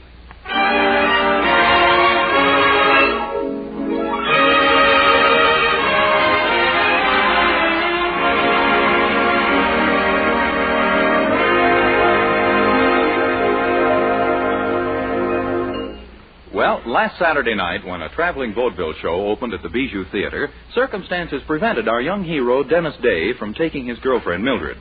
Nor could he make it Sunday nor Monday. But last night, the opportunity for which he'd been waiting finally presented itself. Mildred received her allowance, and off they went. To say he enjoyed the show is putting it mildly, but he seems to have been impressed most with the great Gambini, mind reader and mystic. He's talked about nothing else all morning. I tell you, Mildred, I never saw anything like him in my life. The man was amazing. Oh, Dennis, surely you don't believe in that stuff. Well, wasn't everything he said true? Why, when he told Ed Rose about the patter of little feet around his house, I thought Ed's wife would faint. She hadn't told a soul about sending for the exterminator. He was just lucky, that's all. You know fortune-telling's all bunk. Bunk? Why, a month before my mother met my father, a fortune teller told her a bald-headed man was coming into her life. And your father was bald? No, but 2 years afterwards, I came along and I didn't have a hair on my head. Well, I certainly can't believe this great Gambini has any supernatural powers. No? Well, then how could he tell me I served on a destroyer during the war and that my captain's name was Roy E. Crowder? How did he know that? Yeah, that was peculiar. Are you sure that was actually the name of your captain? Mildred, would I be likely to forget the name of the man who decorated me with one of the highest honors the Navy can bestow? The man who pinned on my good conduct medal himself? Well, no. Believe me, Mildred, that Gambini is uncanny. He's the most... Oh, good morning, Mr. Anderson. Good morning, children. Why, Daddy, is anything wrong? Oh, well, your mother and I just had a few words, Mildred. Some of mine were dillies, too. Too bad I never got the chance to say them. What was it all about, Mr. Anderson? Well, we have about $5,000 saved up in government bonds, and Poopsie wants to take it all and speculate in the stock market with it. She says now's the time to make a big killing. Oh, my gosh, you mean she... Some broker started her on it and gave her this list of securities. Let's see. Do you know anything about the Diamond Match Company? No, but it doesn't sound like a good investment to me. How many people can afford those kind of matches? That's true, yeah. I can see I came to the right man for financial advice, all right. Oh, I just used my head, that's all. And what else has the broker got on that list? Well, General Foods. That's ridiculous. If another war came, he'd be the first to go.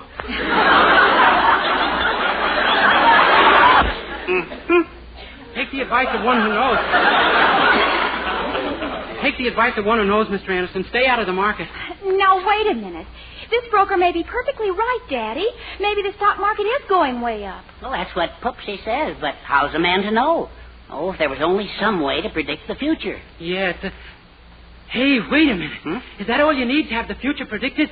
Why, it's a cinch. What? Oh, no, Dennis. Don't tell me you're going to... That's just where I'm going. The great Gambini knows all, sees all. Are we going to be rich? Hoo-hoo-hoo-hoo!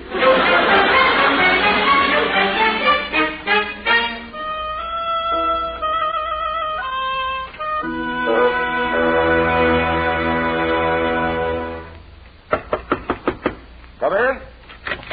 Pardon me, is the great Gambini... Why, Bill Calhoun, my old Navy shipmate. Hiya, Dennis. Yeah, it's me. Didn't recognize me on the stage last night with my Gambini makeup on, huh? When I told you your captain's name was Crowder, I thought your eyes would pop. So that's how you knew. I should have known you couldn't look into my head and see anything. Still the same old Dennis, huh? Oh, I guess so. But you sure come a long way since the Navy, Bill. Gosh, a vaudeville actor. Yeah, but I haven't let success go to my head, Dennis. I never forget my Navy days when I was eating regular. Yeah.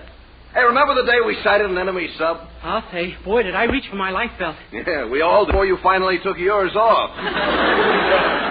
Well, there was no telling when that submarine would strike again. Even when you were on shore leave?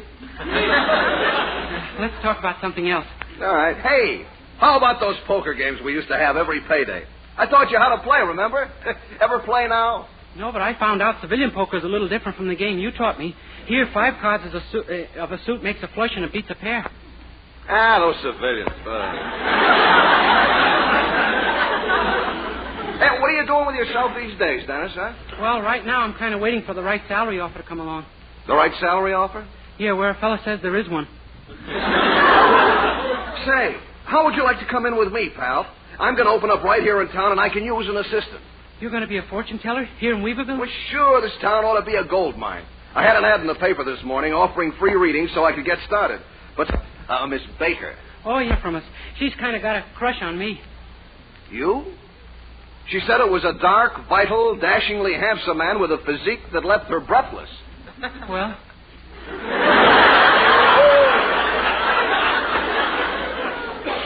That's you, huh? Sure. Miss Baker likes to exaggerate a little. Everybody doesn't think I look like that. Just women. Oh. Well, anyway, I told her the man of her dreams was... Brother, have I got an idea? Huh? Look, how does a fortune teller get into the big dough? If his predictions come true.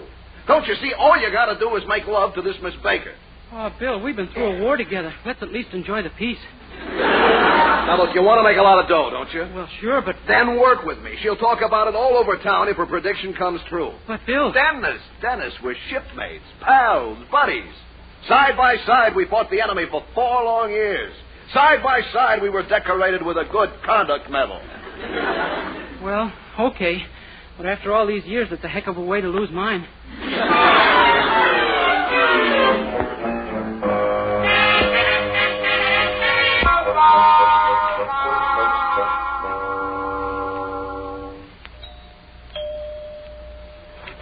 Yes? Why, Dennis Day. Hi, Miss Baker. Hello, Dennis. Well, that's enough talk. Let's neck.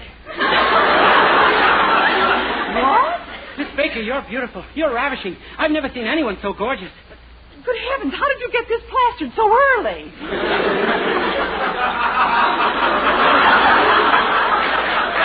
I'm not plastered, Miss Baker, and I mean everything I say. You're the most heavenly creature I've ever set eyes on. My gracious, what's gotten into you? And how can we keep it there? Come on, babe. How's about you and me driving up to the top of Morgan's Bluff and calling it?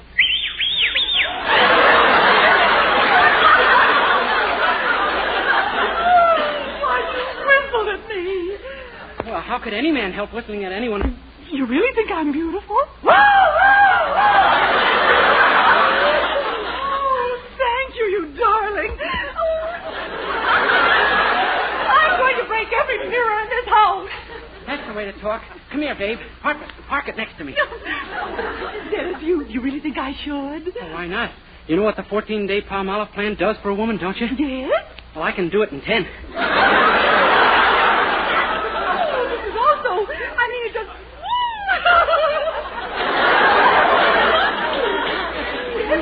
What is it you see in me all of a sudden? I'd like to know in case I have to argue with anybody in the future. Oh, it's everything about you, babe. So what about your fiancée, Mildred Anderson? Mildred Anderson? Fair. Just a woman with a face and a figure like every other woman. But you, everything about you's so novel. Oh, you dream boy. And that wonderful divine fortune teller. Oh, to think I didn't believe him. Fortune teller? Yes, he said you'd do this, and it all came true. Oh, I'm going to tell everyone in town about this. Had it, girl. Why, just think. There may be any number of other women here with men just about to fall for them. Sure, and he'll have... Oh, my gosh, am I going to demand time and a half?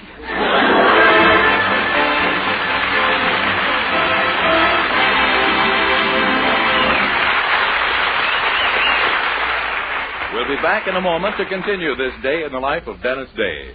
Meanwhile, here's Dennis, aided and abetted by our own Herbert Anderson, to sing Tooly Ooly.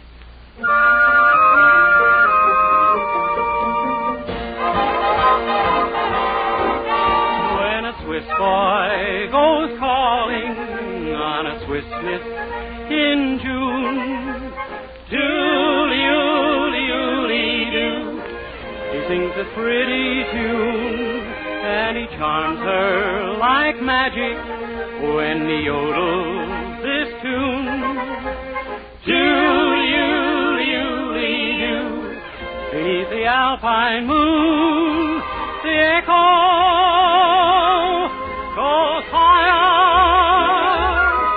and higher, and soon their hearts are both on fire. So when you get lonely, now you know what to do. Do-you-do-you-do, and make your dreams come true. The echo goes higher and higher, and their hearts are both on fire. So when you get lonely, now you know what to do.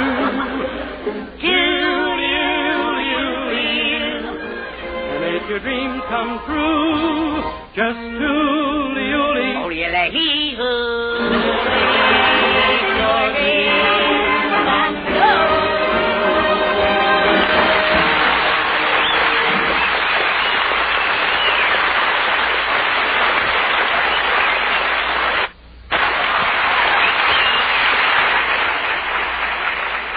Well, imagine our young hero's surprise when a vaudeville fortune teller named the Great Gambini turned out to be one Bill Calhoun, an old shipmate of his in the Navy. Bill is set up in business in Weaverville now with a new angle. Makes them come true. So far, it seems to be working like a charm. Boy, that Miss Baker sure spread it around about 3, Dennis. There's been a line out front all morning. Gee, that's swell. Yeah, I got a list here of what I said was going to happen. Now, you're going to handle it with these men and women just like you did with Miss Baker. Men, too? I don't think they'll appreciate that approach at all. No. Look, they're all different types of predictions. Oh. Now, take the list and get busy. Just make these predictions come true, and then I got an idea that'll put us in the big dough. Okay, let's have the list. Let's see now. Mrs. Phillips, 127 Elm. Told her she will be named best-dressed woman in the world. Mrs. Courtney, Bankersworth, 238 Maple. Told her the Chinese laundryman would beg her for a kiss. Oh, Bill, I can't do these things. They're nice people. Dennis, boy, you're not going back on your old pal now, are you? We were shipmates, boy. Comrades, bunkies. Well, okay. Funny thing, though, seems to me when we were on board ship together, I used to hate you.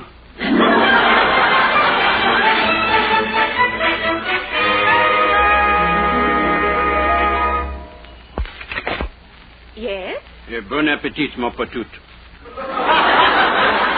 Bon appetit? My name is Ouvre la Fenêtre. I have come all the way from Paris, which is in France, to see Mrs. Phillips. Well, I am she. Good. Here is me. My goodness. You must want to see me about something awfully important. But jawohl, ma chérie. I have come to tell you that you have been chosen by the Paris Society of Dressmakers as the best-dressed woman in the whole world. What?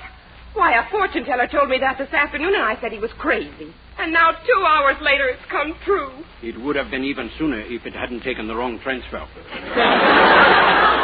beg your pardon?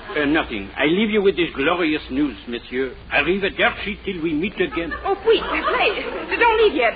Why, you've just come from Paris. You must have all the fashion news. Oh, monsieur. Please, tell me. The bustle, is it really back? Oh, oui, same old place. But really, I must... And the new neckline, how low is it to be? 18 inches. 18 inches? Why, that's the skirt length. Well, that is where the new neckline will be. The skirt will be worn above it. Well, hasta la vista.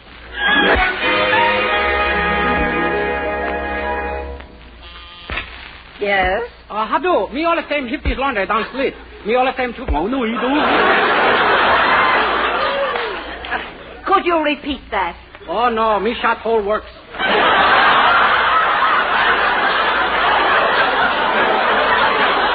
Well, what is it you want? Me come over all the same love noses with you.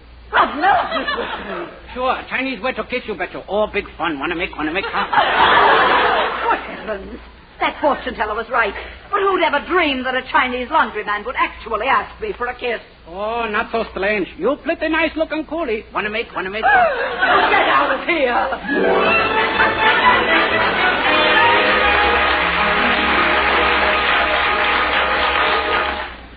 Now, let's see. Mrs. Gregory, 819 Oak. Told her a dog would bite her in the ankle. Well, I took care of that one. She couldn't see me. And what's next? Mr. John Winters. Told him he would receive a phone call from his older brother, whom he hasn't seen for years. An easy one at last.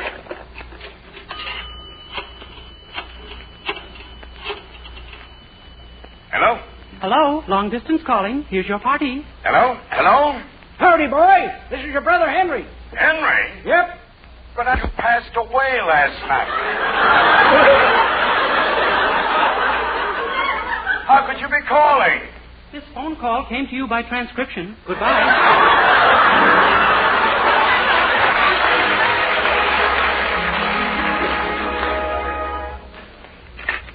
Herbert, is that you? No, it's me, Mrs. Anderson. Gosh, what's the matter? You seem all excited. Oh, I am, Dennis. Have you heard about the new fortune teller in town? It's just a miracle. Everything he says comes true. Yeah, He told Mrs. Gregory she'd be bitten by a dog, and sure enough, she was. And it must have been a very unusual dog, too, in Mrs. Gregory's ankle. Yeah, I know. The man's uncanny. Well, I know now that I did the right thing. Huh? Well, what do you mean? Well, I kept $5,000 to invest for me. Isn't it wonderful? Mrs. Anderson, Why, Dennis, what is it? You're turning green. I know. When they bury me, I might as well blend with the landscape.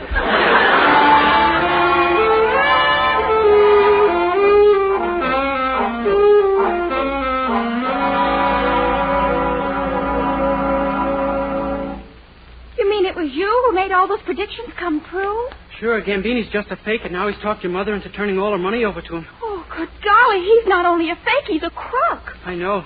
I'm getting more and more amazed at the type of men they passed out good conduct medals to. Gosh, what do we do, Mildred? Oh, if we could only discredit Gambini in some way so Mother'd demand her money back. Say, how about Daddy's home recording machine? Huh? Suppose you asked him if he was a crook and he admitted it. We could record it and play it for Mother. Mildred, you're crazy. He'd never admit anything like that. He doesn't have to. All you have to do is get him to say yes and no, and we'll dub in the questions later. Dub in the questions? Sure. First, we'll make a record of you saying, Gambini, do you admit you're a dirty crook? Then we'll put in his yes. Then you'll ask him if he intended to return Mother's money, and we'll add his voice saying no. You see? But, Mildred, you... Dennis, I tell you, it's foolproof. Well, in that case, I guess I can handle it.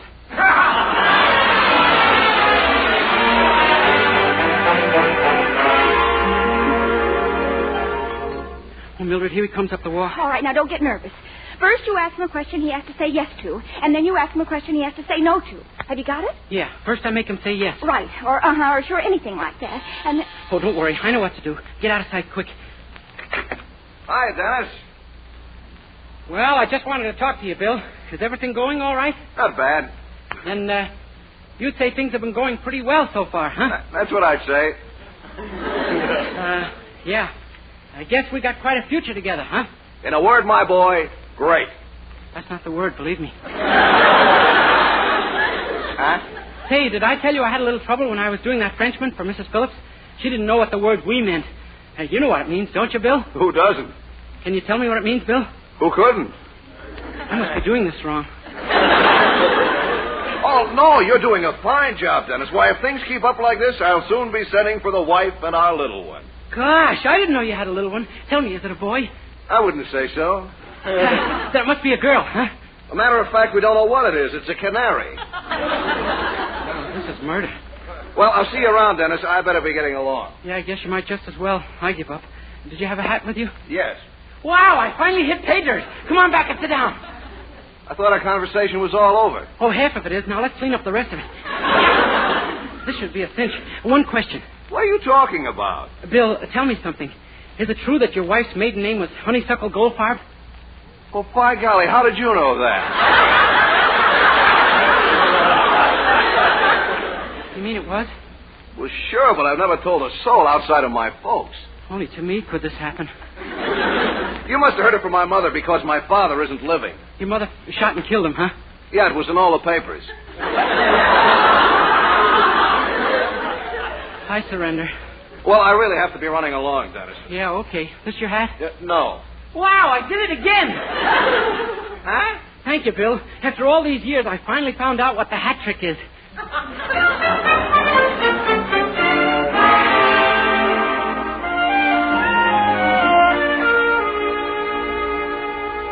A thief? The great Gambini? Yes, Mother. That's why I returned your money and left town when he heard we had this phonograph record. Sure, all you got to do is listen to the record, Mrs. Anderson. It's all the proof you could ever want. Why, it doesn't seem possible. Put it on. Okay, listen. Gambini, I'm going to ask you two questions. First, you admit you're a dirty crook? No. Oh, my gosh. Second, did you have any intention of returning Mrs. Anderson's money? Yes. Holy smoke, I dubbed in the questions wrong.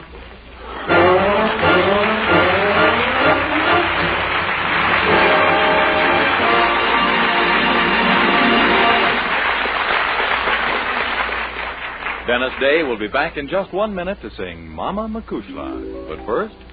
Dream girl, beautiful luster cream girl, hair that gleams and glistens from a luster cream shampoo. Yes, for soft, glamorous dream girl hair, try Luster Cream Shampoo. Now in convenient tubes or jars, whichever you prefer. Luster Cream Shampoo leaves hair with a new 3-way loveliness. fragrantly clean, glistening with sheen, soft, easy to manage. Not a soap, not a liquid, but an utterly new, rich lathering cream shampoo, a blend of secret ingredients plus lanolin. 4-ounce jar, $1. Smaller sizes, tubes or jars, 49 and 25 cents. Be a dream girl, a lovely luster cream girl. Dream girl, beautiful luster cream girl, you owe your crowning glory to a luster cream shampoo.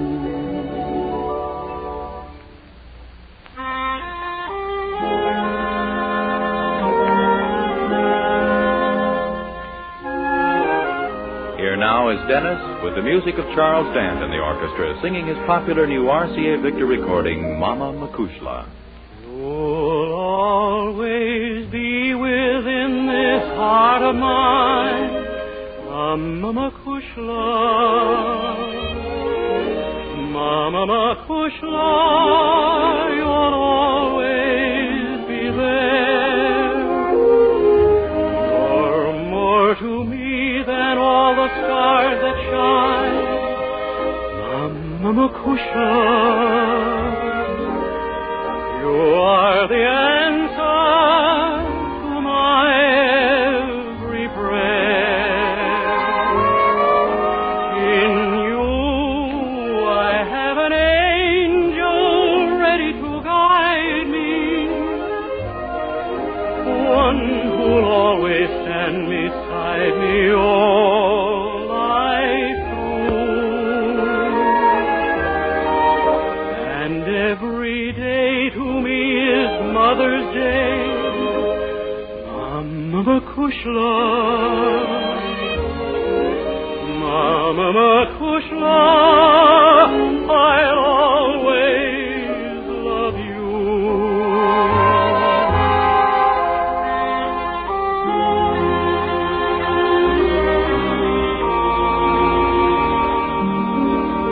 And every day to me is Mother's Day, Mama Makushla. Mama Makushla, I'll always love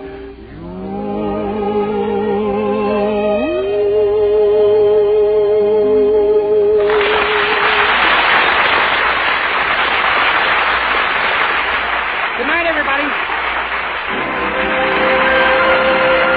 Next week, tune into another Dennis Day Show brought to you by Colgate Dental Cream to clean your breath while you clean your teeth, and Luster Cream Shampoo for soft, glamorous dream girl hair. And be sure to read the true love story of Dennis Day and see a full-life picture in the July issue of Radio Mirror, now on sale at your newsstand. Vern Smith speaking. Good night.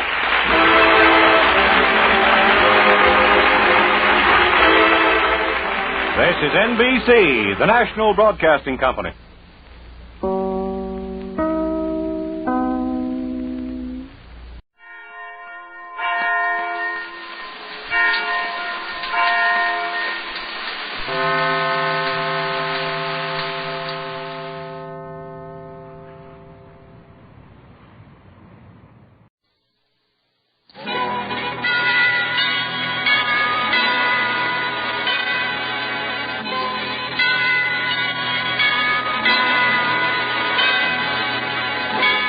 Of Ivy, starring Mr. and Mrs. Ronald Colman.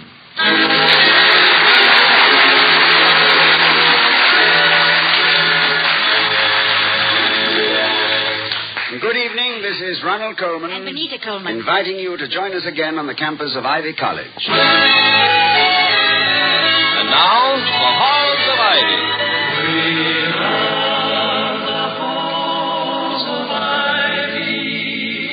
That surround us here today. Welcome again to Ivy. Ivy College, that is, in the town of Ivy, USA. There's a contagious disease spreading around the college these days, and you don't have to be a doctor to recognize the symptoms. The wandering eye, the listless manner, and the unwonted eagerness and rejoicing with which the dismissal bell is greeted. All these are the signs of spring fever. And no one at Ivy seems to have escaped the affliction, least of all Dr. William Todhunter Hall, the president, and his wife Victoria, who are taking an afternoon stroll through the campus. Vicky, if I'm called upon to justify my absence from presidential duties this afternoon, I hope I can do so with dignity and logic. Oh, go on. I guess even the college president can play hockey now and then if he wants to. Hooky, my love. The word is hooky. Hockey is a sport usually played on ice. Oh. Ever play it? Hooky? No, hockey. Oh, yes. In my junior and senior years here at Ivy, I played goalie. Same time as you played hockey? Ma, you were busy, weren't you? No. A goalie is a hockey player. He guards the goal, which is a sort of a cage on a steel frame. One year, we took our paraphernalia over to Newcastle College because they were short of equipment. The papers made quite a to-do about our carrying goals to Newcastle. Oh, yeah, Newcastle. Yeah, likely story. Well, if you're caught, I'll tell them you were running a few degrees of spring fever and had to get some fresh air. Yes, in these vernal seasons of the year, as John Milton said, when the air is calm and pleasant, it were an injury and sullenness against nature not to go out and see her riches and partake in her rejoicing. I somehow can't think of Milton rejoicing. I just think of him as a melancholy fellow who lost his paradise. But he regained it, you remember. I think his publishers demanded a cheerful sequel. No, I think maybe 20th Century Fox made him an offer if he'd fixed it up with a box office ending. In that case, it would have been 17th Century Fox. Oh, yes. But why are you staring at Emerson Hall, Vicky? And not that I hold any brief for it as an academic Taj Mahal. Yes, but I always wanted to ask you, what's that odd little balcony above the entrance for? Well, that, my love, is known as Applegate's Folly. It was originally designed by Applegate as a niche to hold a statue. But a great controversy arose as to whose statue. Partisans fought for such favorites as Socrates, Copernicus, Elbert Hubbard, and Ulysses S. Grant. Who won, Stonewall Jackson? No, a compromise was finally achieved in the person of Wilbur Bessemer, the then president of Ivy, and literally a stout fellow. But then it was discovered that the niche was too narrow. Either Bessemer would have to go on a drastic diet, or they would have to settle for someone tall and lean, like Abraham Lincoln. But since Lincoln was already mounted in the foyer of Emerson Hall, the plan was abandoned. Yeah, I know I'm going to regret this, but why didn't somebody think of putting Emerson in Emerson Hall? Oh, they did. Oh, yes. But Emerson's statue had already been installed in Hawthorne Hall. No, don't ask me why. No, I don't know. Well, anyway, that I understand completely. Now, my Aunt Edith always kept the pepper in the salt cellar. Yes, well, that's a parallel case. Yes. Let's cut across here, darling, and go home by way of the horticultural building. Oh, it smells so good over there. Maybe I can beg a handful of jonquils for the living room. Splendid idea, Vicky. A little floral decoration. Hello, Miss Hall. Hiya, Hello, Grogan. Pull over to the curb and shut your motor off a minute, will you? Why, of course, Grogan. Have we violated some pedestrian regulation? Nothing personal, Doc, but if I was to let you go through here, cutting across the flower beds, every knucklehead in this brain factory of yours would have been tramping all over the place in their size 12s, and it ain't fair to Newts and the gardener. Well, I'm sorry, Grogan. It was my idea, and I didn't know anything was planted here. Nobody ever knows anything is planted here because nothing ever comes up. Anything Newts and grows here is strictly for the boys. Did it ever occur to anybody to put up a sign saying keep off or something, or am I oversimplifying? Oh, you ain't oversimplifying, ma'am. You're underestimating. Underestimating what, Grogan? Well, the talent these kids around here got for larceny.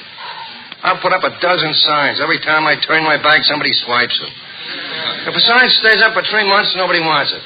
But a fresh painted sign, with a varnish not hardly dry yet, this is a prize. They got to steal it. What's the psychology of it, Doc? Oh, it's a psychotic reversion, Grogan. Definitely related to the Oedipus and Electra complexes. No. Yes, with overtones of frustration. Stemming, undoubtedly, from a traumatic experience in the cortex or medulla oblongata. Ain't it the truth?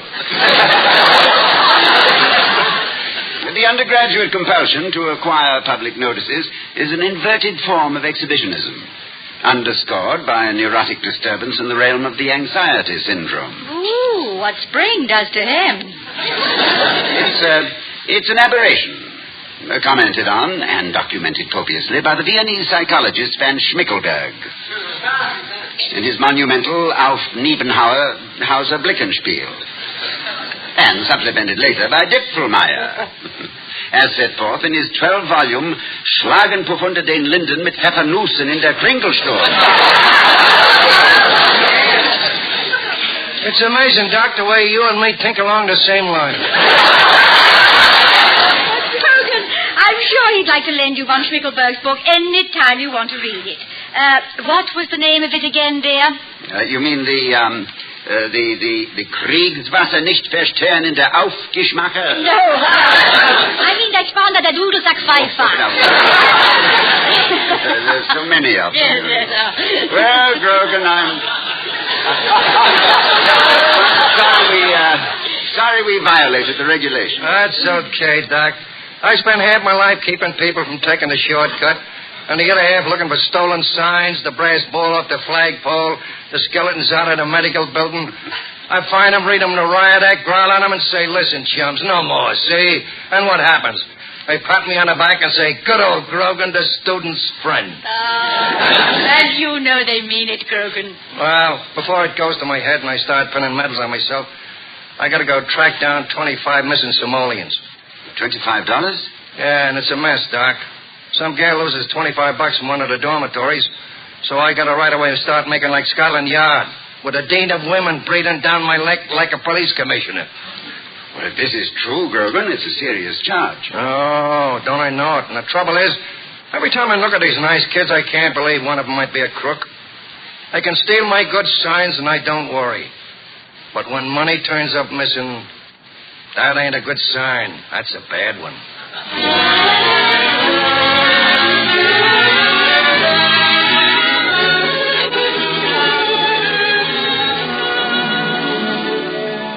Darling, it's nearly 5. Aren't you about through for the day? One more appointment, Vicky. Dean Huxley called, and she's sending one of her young charges over to see me. Oh, dear. Some co-ed out late again without a pass, I suppose. No, this is one of our most exemplary students, Eleanor Joyce. Eleanor? Oh, she's one of the bright and busy ones. I don't know how she finds the time. She's on half the student committees this year. Yes, but why does she want to resign from the most important of all of them, the Student Judiciary Council? Yeah? Maybe she flipped her lid. Flipped her lid. It's a slang expression. I know, dear, but it was not originally a slang expression. No, it derives from our American Revolution. Really? A soldier from a New Hampshire regiment named Philip Lyd. Philip O. Lyd, to be exact. He was in the habit of going all to pieces at the first rattle of musketry. So, doing a Philip O. Lyd soon became a New England expression. And by 1800 had become corrupted to flip the lid.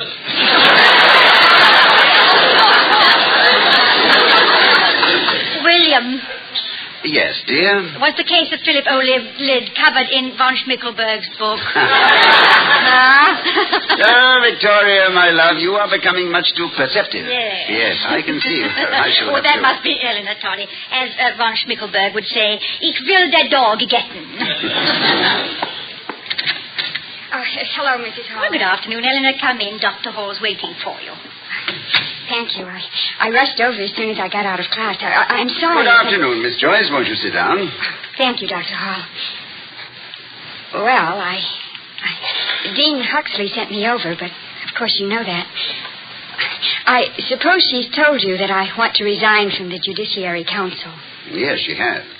Naturally, I'm surprised and disappointed. And you might as well face it, Eleanor. Dr. Hall's going to try his best to change your mind, and I don't think you've got a chance. Well, Miss Joyce, I know you're serving on several student committees, but I'd like to suggest that if you must drop one, it should not be the Student Judiciary Council. But, Dr. Hall, you see, I don't feel that I'm any longer qualified to serve on it. Well, being on a judiciary council makes you a kind of judge, Eleanor, but do you think you should be the judge of the judge, since you are the judge?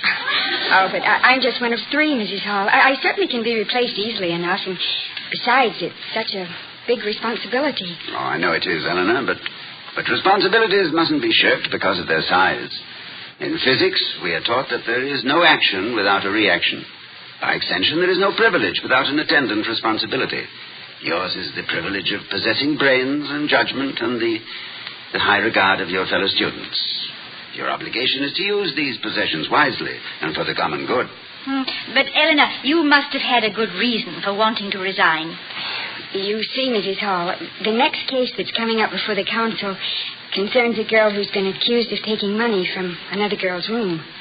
Oh, yes, I did hear that some money had been reported missing, but I was hoping it was just a loss and not a theft. However, it seems to me that this is exactly the kind of instance where you can most properly fulfill your function as a student judge. But, Dr. Hall, Judy, the girl they've accused, is my roommate, one of my very best friends. Oh, dear. Well, I can see where that would make it embarrassing for both of you. Yes, it also makes it a great deal more important that you should remain on the council. Your withdrawal now could be taken as an assumption by you of her guilt. Eleanor, do you really think Judy took the money? I don't know what to think, Mrs. Hall.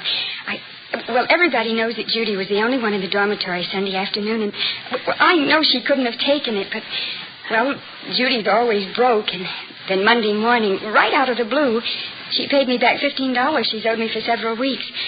When I asked her where she got it, she got angry and said it was none of my business. Well, surely you wouldn't convict her on that kind of flimsy evidence, would you? Well, no, of course not. But when I tried to ask her for some explanation because I wanted to help her, she got so mad that now I'm positive she thinks that I believe she's guilty. And, well, I just can't face her. Well, Eleanor, however personally distressing this may be for you, I don't think you should evade your responsibility. And you might remember two of Sir Matthew Hale's rules for judicial conduct. That you be wholly intent upon the business you are about, remitting all other cares and thoughts as unseasonable.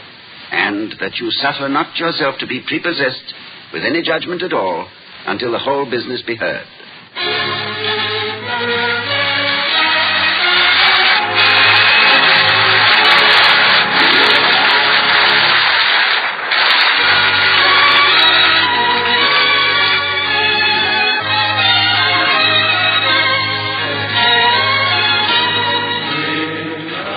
Voice of America is bringing you this presentation of The Halls of Ivy, starring Mr. and Mrs. Ronald Colbys.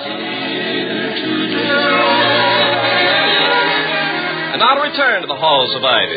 It's the following morning, and Victoria Hall is reading the newspaper while Dr. Hall, after many interruptions, is trying to concentrate on a long and complicated financial report. Now, let me see. Installing sump pump in basement of Wellman Hall. Installing a what, Toddy? A sump pump. And for $1,450. It's outrageous. I think, not knowing exactly how much one should pay for a sump pump. Well, maybe some sump pumps come to a bigger sum than other sump pumps. Well, incidentally, what exactly is a sump pump? Yeah, and please don't refer me to that Viennese authority von Schmickelberg. No. A sump pump, my love, is a pump installed in a sump.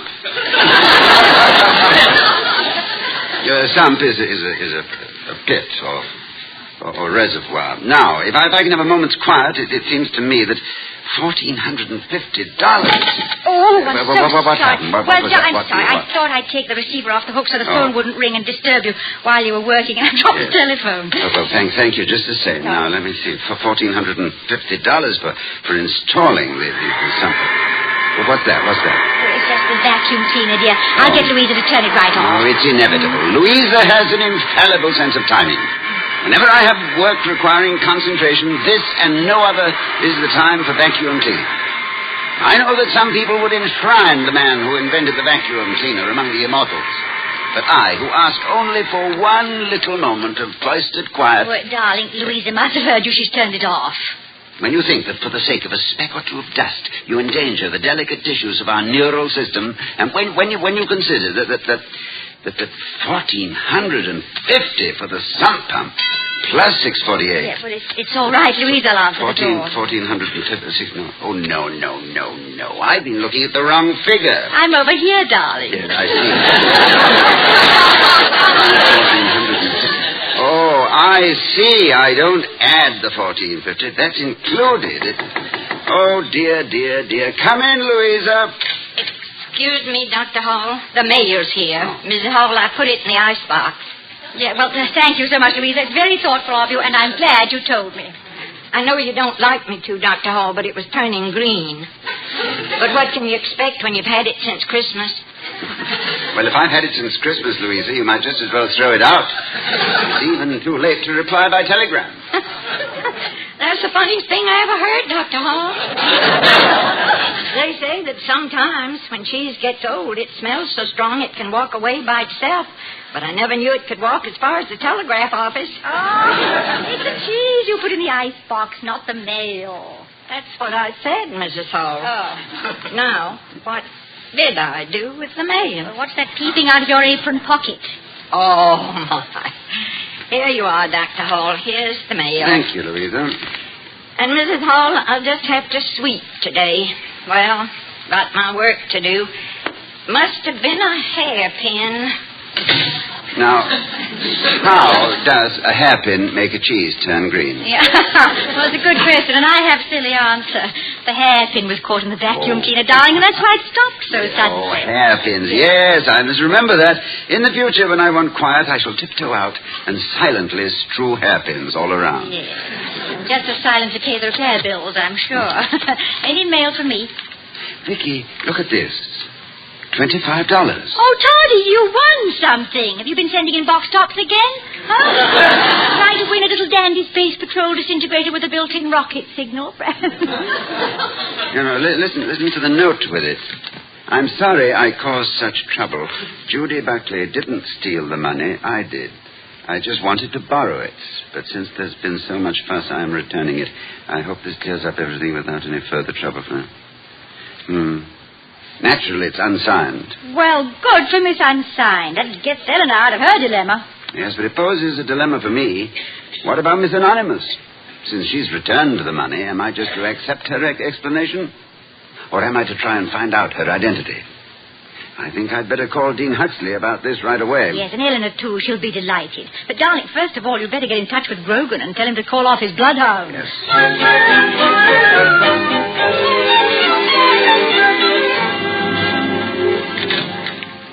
Hiya, cutie.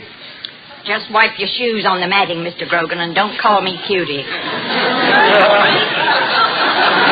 Okay, lammy pie. Wipe your feet good. Got enough mud on them to plant petunias in.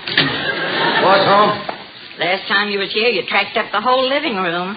Oh, come on, give us a smile. Leave us see your dimples. There are footmarks all over Dr. Hall's study, too. Well, I like to leave little reminders of myself around, sweetie puss. Oh, Mr. Grogan, come in. How are you, Miss Hall? Dr. Hall's in the study. He's expecting you. Oh, good. Mrs. Hall, it came back, and I hung it in the basement. And such big feet, too. Well, I see it, I hear it, and I'll never believe it. What a dame. She talks like a warped Ouija board. And before we start speculating about whose feet are hanging in the basement, let's go. Toddy, Officer Grogan's here. Hello, Grogan. Come in. Hi, Doc. Got the message you wanted to see me. That's right. I'd like to turn over the missing $25 to you. What missing $25? Well, you know, the money you were looking for in the dormitory. Yes, it was returned to me with an unsigned letter. Now, wait a minute. Leave us not go our separate ways together. You want to give me $25, I'll take it. But this ain't the $25 that was missing from the dormitory. Why, what makes you so sure it isn't? On account of I found that $25 myself early this a.m. That's Grogan. While the world sleeps, he's out solving crime. But how could you have found the stolen money? It was returned to Dr. Hall in this morning's mail. That money wasn't stolen. It was just mislaid. Look, in what I've learned, seems like 100 years working with these kids. What I've learned, when something is lost, it probably ain't. So I figures money is paper. Where do kids put papers? In books, comes my quick reply. So I says to this doll, go through all your books, mouse mind. And she does. And there it was in her trigonometry. It doesn't really make much sense. You find the $25 in a book. And I receive, ostensibly, the same $25 in the morning mail. Well, it ain't often I get two solutions to the same crime, Doc. But it looks like you're $25 ahead. You could stick it in your pocket and forget it. But you got a conscience. The most expensive organ in the human body. So, what do? Go pinch somebody for sending you 25 clams? No, it won't be necessary, Grogan. The case is closed, thanks to your experience and ingenuity. And since I now know who sent me this money, I must get busy and return it. But, Toddy, who? Oh. Shh, my love, this is hush money, and hush money doesn't talk.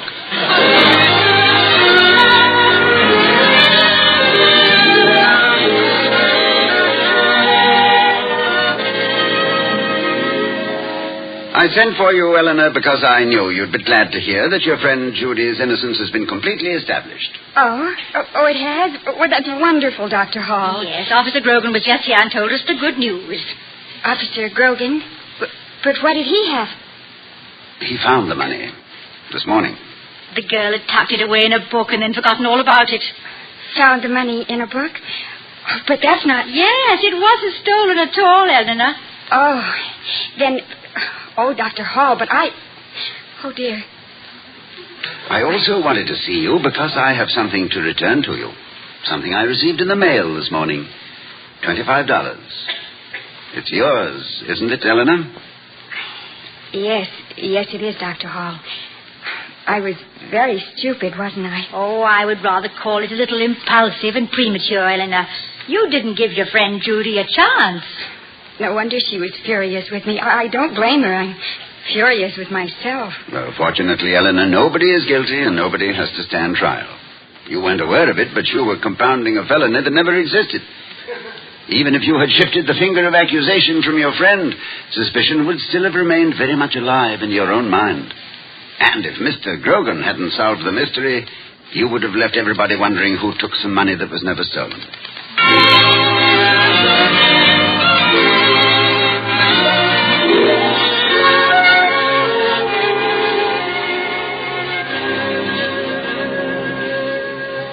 It seems a shame, doesn't it, darling, that such a nice girl as Eleanor could make such a mistake in judgment with the best of intentions. Well, Vicky, as Oscar Wilde observed, whenever a man does a thoroughly stupid thing, it is always from the noblest motives. You were very gentle in handling her, Toddy. And now, while you're enjoying the satisfaction you so richly deserve for the solution of this case, I've got a mystery of my own to solve. And what is that, my love? I've got to go and find out whose feet Louisa hung in the basement. And I hope it's von Schickelberg's.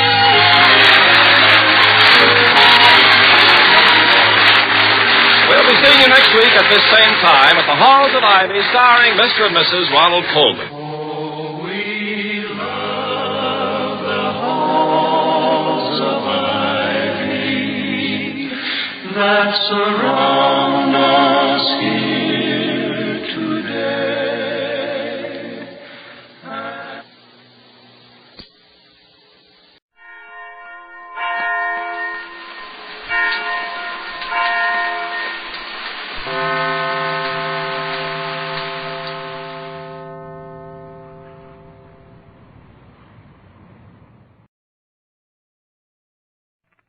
You've heard Mel Blanc as the Happy Postman. Hello, Mrs. Burns.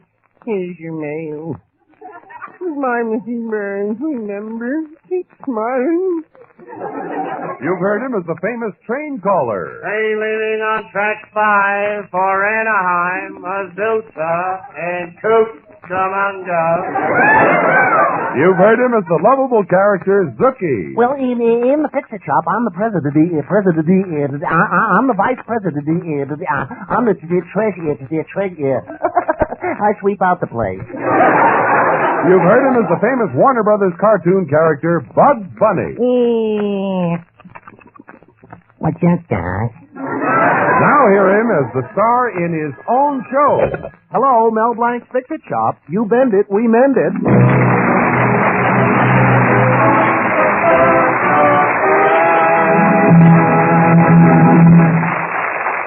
Now let's drop in at Mel Blanc's Fix-It Shop. Ladies, does your husband's blood boil when you ask him to fix the electric toaster? Does he act bored when you ask him to mend the ironing cord? Does he threaten to go home to father when you put him to all this bother? Well, does he? That's what I thought. You can put an end to all this if you get to know Mel Blanc, who can make anything run smoothly except his romance with Betty. Gosh, Betty, we always seem to be fighting. Now, I'm not really fighting with you. I love you. Don't you know that when two people are in love, there's bound to be a little fighting? Joe Louis and Moriello weren't in love very long, were they? Oh, Mel, you're such a fool. Oh, thanks, Betty.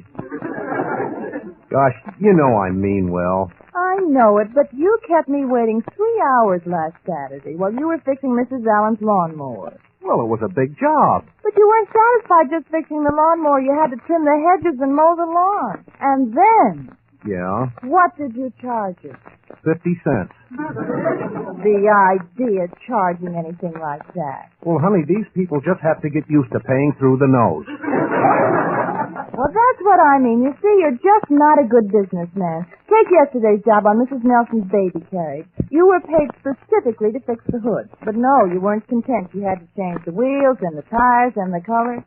Is there anything you didn't change? I didn't change the baby. Oh, now, I'm serious.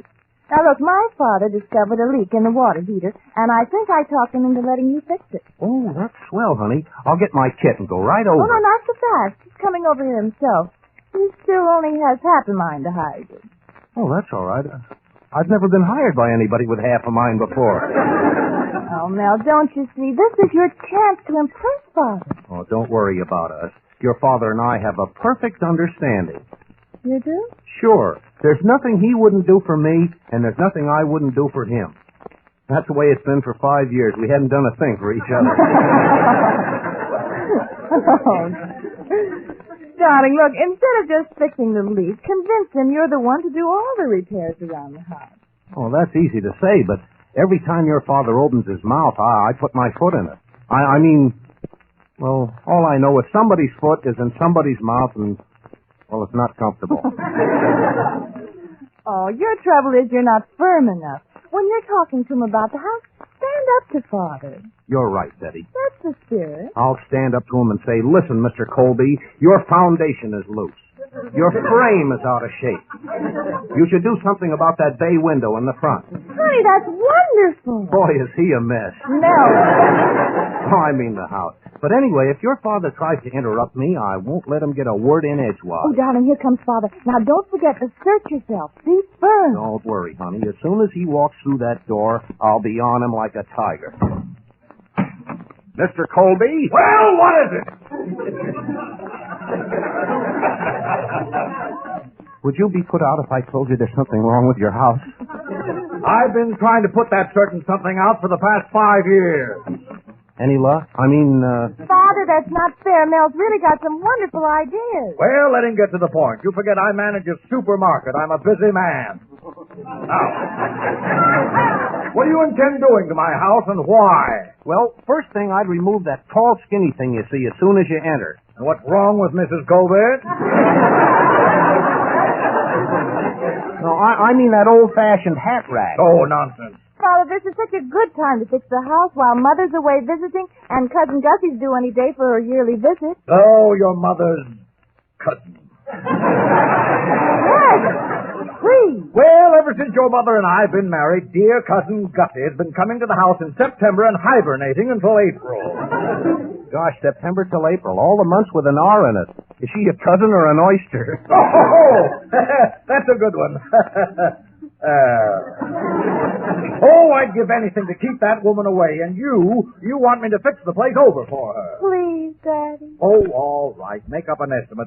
I'll be back around noon. In the meantime, you go over to the house and fix that leak. Okay, Mr. Leak. Goodbye, Mr. Colby. Goodbye. Come on, Betty. Oh, I'm proud of you, darling. I'll see you later. I'm coming, Father. Goodbye. Boy, I guess I told him. Now I gotta show him. Oh, Uncle Rupert. What is it, nephew?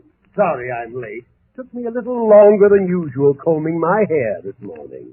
Well, you still haven't got it on straight. I must do something about that crack in the mirror. I always get my part in the wrong place. Well, listen, Uncle Rupert. We've got to fix a leak in Mr. Colbys' hot water heater. Now, will you take Zookie and get over there in the pickup truck? The pickup truck? I'd like to see you get rid of that thing. But why? Well, I could pick up much more in a shiny new station wagon. Oh, cut it out. Hey, now look. When you're through with that leak, be sure to tidy up the cellar, mop up the floor, and wash the window. Shall I put a big red bow on the oil burner? Yeah, put a big... No, look, Uncle. Why do I have to go? Why can't your brilliant assistant Zookie take care of this? Uncle, I don't want Zookie to go over and ball things up by himself. I want you to help him. Oh, you want me to help Zookie ball things up? Oh, stop, kid. Now get going, will you? Okay. Oh, Zookie, come here. We have a little job to do. Well, I'm all tied up. I'm completely tied up. I just untied myself. Come on, let's get going. Zookie, if you work real hard, someday you may be a partner in the fix-it shop. Me? A partner? Oh, that'd be that'd be wonderful. I couldn't afford it.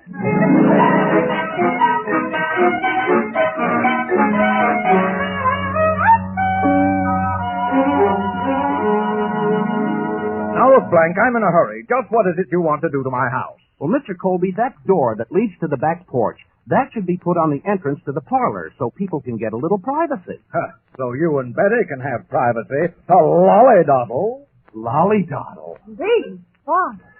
Oh, pardon me, Mr. Colby. Make it snappy. I'm in a hurry. Oh, yes, sir. Hello, Mel Blanc's Fix-It Shop. You bend it, we mend it.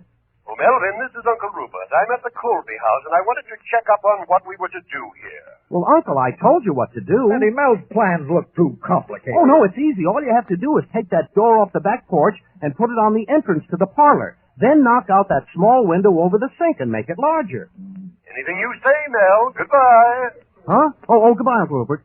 Now, look, Mr. Colby, this is really a very simple job. I'm sure you'll like it. I just can't believe that Mel wants us to change those doors. Mel knows what he's doing. You know, if someday he's going to be a captain of industry. He'll be a lieutenant. He'll be a sergeant. He's going to have a door marked private.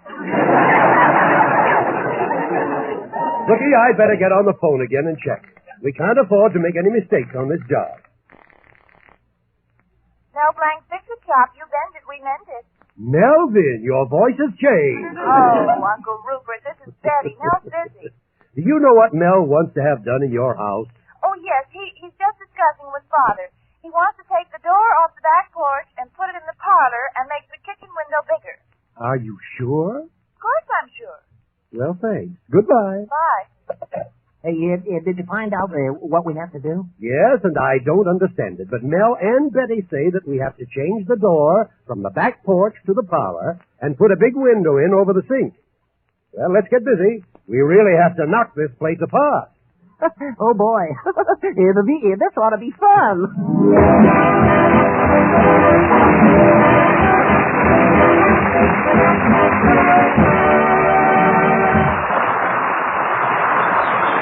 Now, here's Paige Kavanaugh Trio.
Well, Mel seems to be getting nowhere with his plans for Betty's father's house, but through a misunderstanding over the telephone, Uncle Rupert and Zookie have literally torn the Colby house apart. Neither Mel or Mr. Colby has any idea what's happened. Hey, this ought to be good. Pardon me while I listen. Gosh, Betty, it'll be swell if your father lets me make these alterations on his house. Yes, darling. You know, honey, when I was working on the plans, I got to thinking of the home we're going to have someday. Did you, darling? Uh-huh. And a funny thing, I saw an ad in the paper offering just a kind of a deal for us. It said 2-bedroom honeymoon cottage, near transportation and shopping district, unit heat, unhampered view, $40 a month. Oh, well, that sounds too good to be true. Where is it? 916 Pine Street, Ketchikan, Alaska. Oh, seriously, I've been thinking of a cottage like that ever since we first met. Do you remember the first time we met? Do I?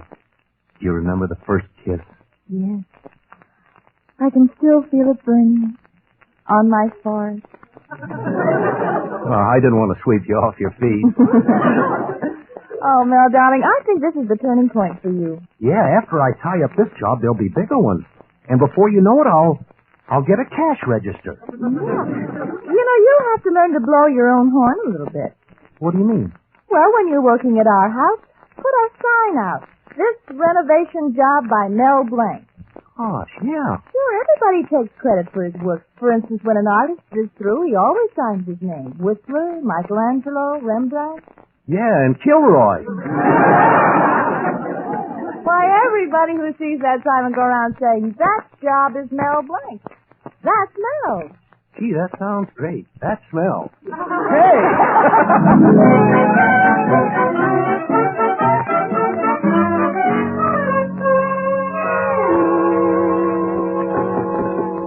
Zookie, are you sure you know how to fix that water pipe? What do I? I was a top-ranking student in the school of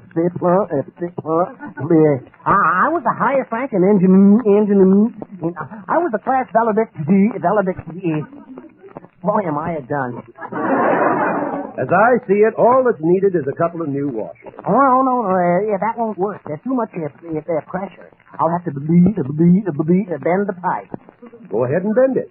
Can you bend it by yourself? Oh, easily. And now watch. I'll just pull a little like this on the ring.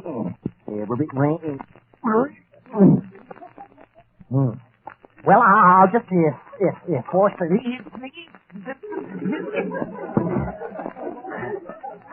I'll just give it a little. Hey,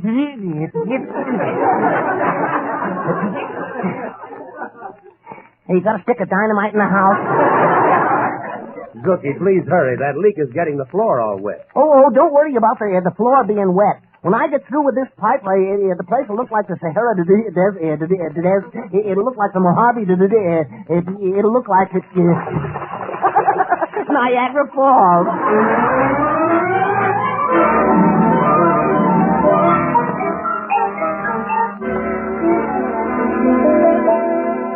Well, Mr. Colby, what do you think about my plans for your house? Is it all right for me to go ahead? No. No? That's what I said, no. But why, Mr. Colby? Now, look, I don't want to argue about it now. You're coming to the house tonight for dinner. We'll discuss it further then. Okay, Mr. Colby. Ready, and I'll pick you up here in about an hour. Now, you be ready. I don't like to be kept waiting. Okay, Mr. Colby.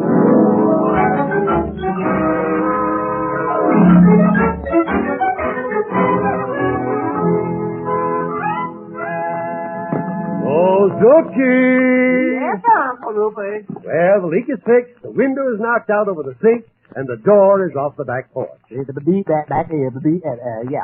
I guess that's all we can do today. Let's go home. Oh, you can't. We forgot to put the hinges on the door in the parlor. It'll fall down. Don't worry about the parlor door. We'll put the hinges on tomorrow. But it'll fall down and hit someone. Zookie, nobody's going to touch it. Now take this stuff out of the truck. I'll pack my tools back. Okay, I'm going. Let's see now. My hacksaw, my wrench, fire. Oh, Uncle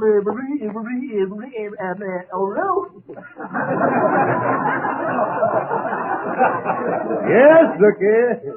Dr. Crab is out here. He wants to see you. Oh, that dog doctor again. What does he want? Well, he wants to see you. Okay, Hello, Christopher. How's the dog doctor today? Consultant veterinarian, if you don't mind.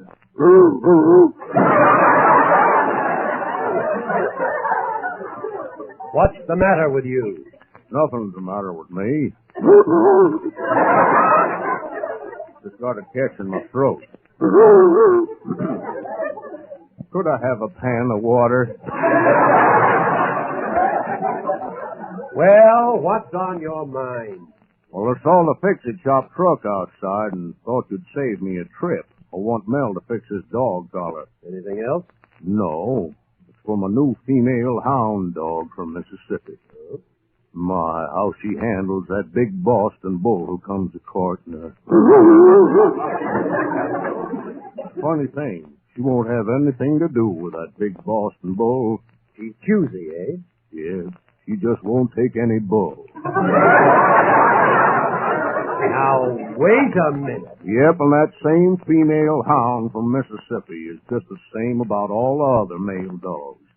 Just wraps them around her little paw. What has this canine Cleopatra got, anyway? They all love her accent, Rupert. Accent? Yep. All she has to say is, you all? Christopher, we were just leaving. Oh, glad you reminded me so much. But remember, horses listen to their ma and never talk to a stranger. You don't hear Silver shout, "Hi-oh, Lone Ranger!" Bye, Rupert.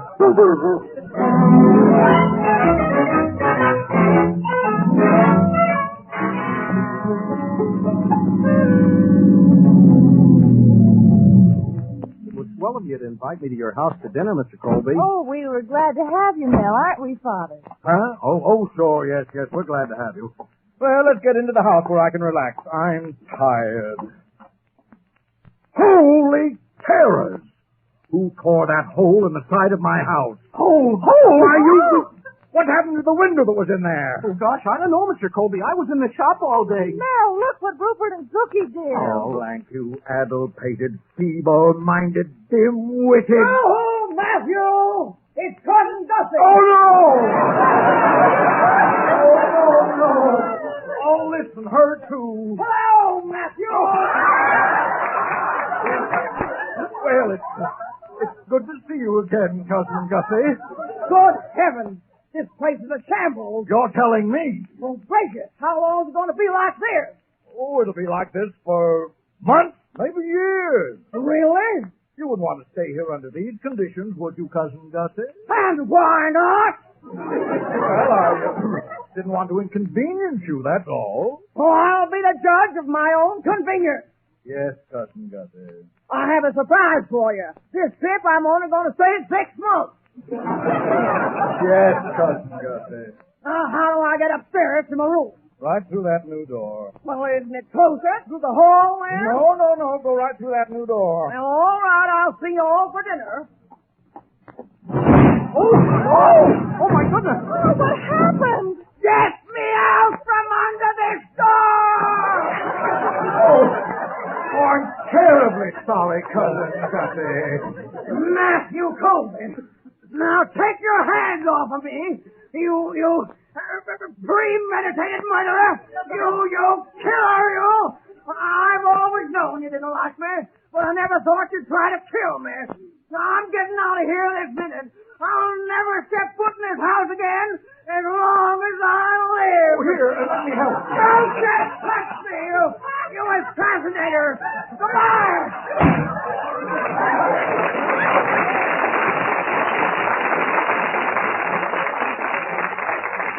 Gosh, Mr. Colby, I'm terribly sorry. Sorry? Why, son, you fixed something I couldn't fix for years. You got rid of Cousin Gussie. Oh, Daddy, then you're not angry with Mel. Angry? Why, Mel, my son, you're a genius. Gosh, thanks, Mr. Colby. I've never seen you so happy before. You don't seem your old self. Oh, Mel, you're wonderful. I'm deeply indebted to you. Well, then maybe I can go ahead and make all the repairs in the house? No maybes about it, Melvin. The job is yours. Wonderful. Oh, wonderful.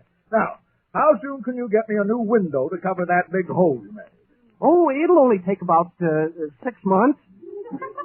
6 months. What are you talking about? You mean that I have to live with that big hole in the side of my house for 6 months? But, Mr. Colby... You stupid, addle-pated, brain-numbing soul. He's his old self again.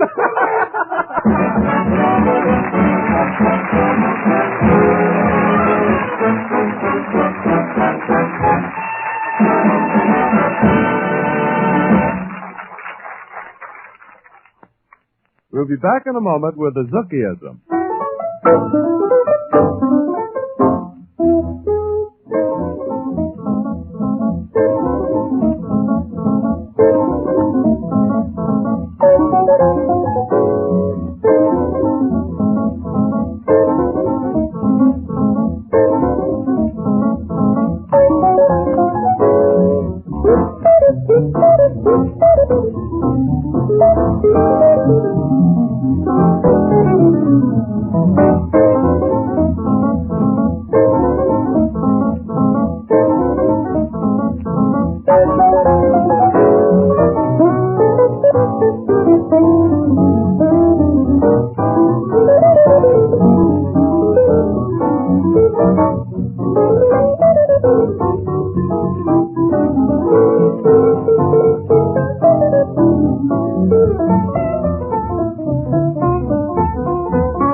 I hope you benefited by our experience today. Yes, my lad. Everything has a moral, you know.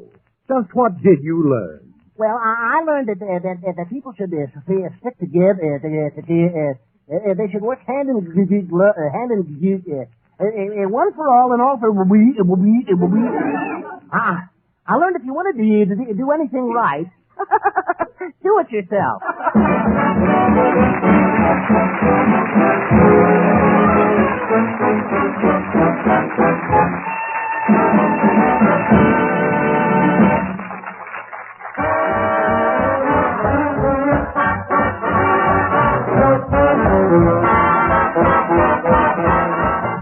This is the Armed Forces Radio Service, the voice of information and education.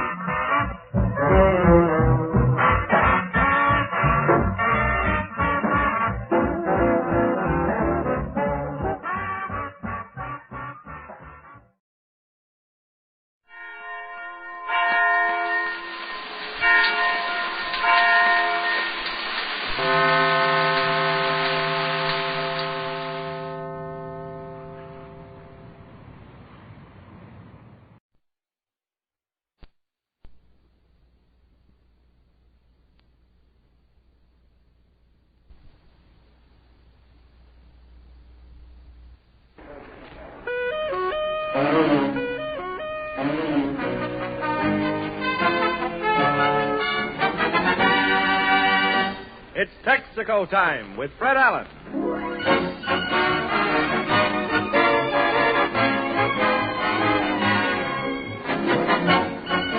Welcome to the Texaco Star Theater, ladies and gentlemen, and a special welcome to our armed forces all over the world who will hear this program by shortwave. Tonight we present Fred Allen, Kenny Baker, Portland Hoffa, our special guest, Miss Marlene Dietrich, the winner of the Texaco College competition, Dr. Regan from Fordham University here in New York City, and Al Goodman's orchestra. An hour of mirth and melody brought to you by the more than 45,000 Texaco dealers from coast to coast.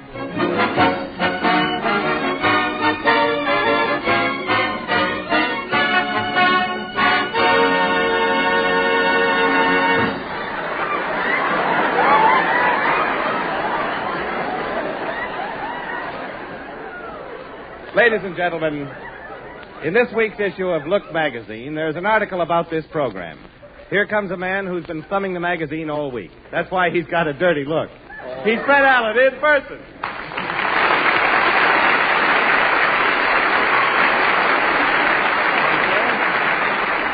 Thank you, and good evening, ladies and gentlemen. And, Jimmy, I'm glad that you mentioned that article in Look magazine this week. Why, Fred? Well, the editors were planning to do a piece on Mr. Benny's program, too, but after a quick conference, the idea was hastily abandoned, I understand. You mean that Look turned Jack down? Well, in a nice way, in a roundabout way. After listening to his program tonight, the Look people sent Mr. Benny a note and told him that if he wanted his turkey written up, he could try the Poultry Digest. They were glad to handle it. Tell me, Fred, how was Jack's show tonight? Oh, it had feathers on it tonight. You know, tonight Mr. Benny broadcast from Mather Field. That's an air navigation center out in California. And after Benny got through with the air out there, I understand the Army pilots refused to go up in it for 2 days. But the program opened up with Benny telling about the first time that he flew. As a child in Waukegan, he was out with a kite one day and wouldn't let go. A pontoon came up there in Waukegan, and he wouldn't. That's a wet typhoon, a pontoon. But this pontoon came up, and Benny wouldn't let go of the kite, and, of course, he was carried away to St. Joe. It shows, you know, in order to go up in the air, you have to be lighter. So it shows that even as a little boy, Mr. Benny was full of hot air, even in those. And incidentally, that's how he got the name of Benny, I understand. He was flying over Philadelphia, and people thought it was Benjamin Franklin, you see, and they said, there goes Benny, and, of course, the name stuck to him with the kite and the key. But after that, there were a couple of Mother's Day jokes. Phil Harris sent his mother a lock of his hair, and Benny sent his mother a lock of skin from his scalp. You know. And then a postal telegraph boy came in, and Benny sent me a war bond, so he said, by postal telegraph. He said it was a war bond, but it just came, Jimmy, and it's a war stamp, I see, when it gets here. Benny didn't even have enough saliva to paste the stamp in a book. So he sent the war stamp by a messenger boy who drools, in case And then the finish of the program, the sponsor sent for Benny to tell him that he wouldn't be on the Jell-O program next year. He's going to advertise another product for General Foods. The sponsor, I understand, had a choice. Benny has been shaking more than the product lately. And the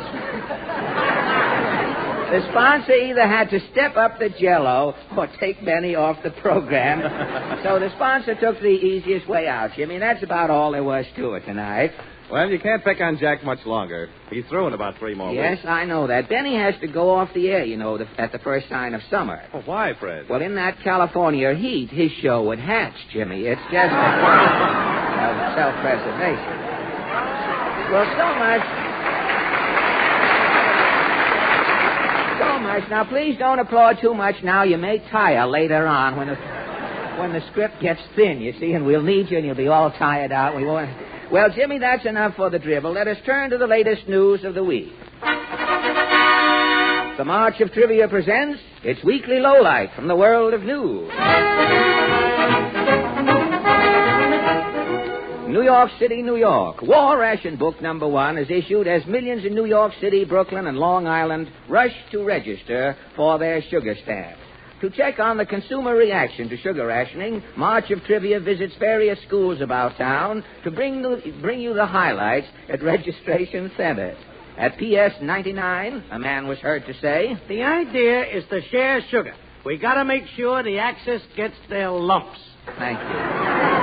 A little schoolgirl standing in line with her mother was heard reciting, roses are red, chrysanthemums are round.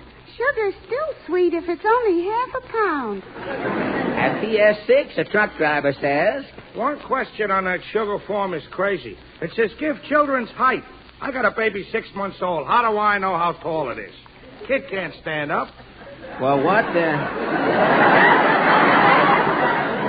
What did you fill in for the baby's height? I measured him in the crib. And? And I put down he's 2 feet 6 long-wise. That would help. And now, a man who isn't any too well pleased about the whole sugar business. He's Haynes Haggerty. How has the sugar rationing affected you, Haynes? It's only changed me whole design for living, that's all.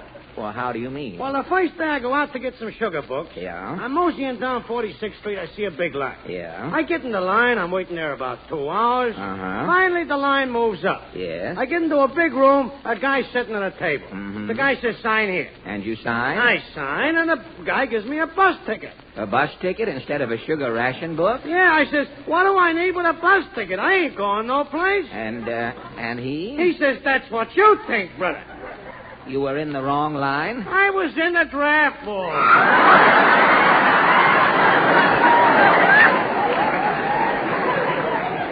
Well, tell me, did you finally get your sugar book? Who needs it? I'm leaving for Fort Dix in the morning. Good luck, and thank you, Mr. Haynes Haggerty. And now a young lady who is helping housewives cope with sugar rationing. She's Miss Prudence Nickel. You are doing some sort of sugar work, Prudence? Yes, I am the originator of the Victory honey bun. The Victory honey bun? Yes. No sugar is used as a recipe. Oh, no sugar. Well, how do you make a Victory honey bun? First, an ordinary bun is placed on the table. Yes. A petunia is stuck in each end of the bun. Uh-huh. A sleeping bee is placed in the petunia nearest the hostess. I see. As the hostess is about to serve, Yes. she rattles the petunia. She rattles the petunia. The bee awakens and flies out. Yes. The bee sits on the bun for a fraction of a second and flies buzz, buzz to the opposite petunia. And the ordinary bun is no longer an ordinary bun. When the bee stands up, voila, a Victory honey bun. Well, I must try one of your honey buns tomorrow.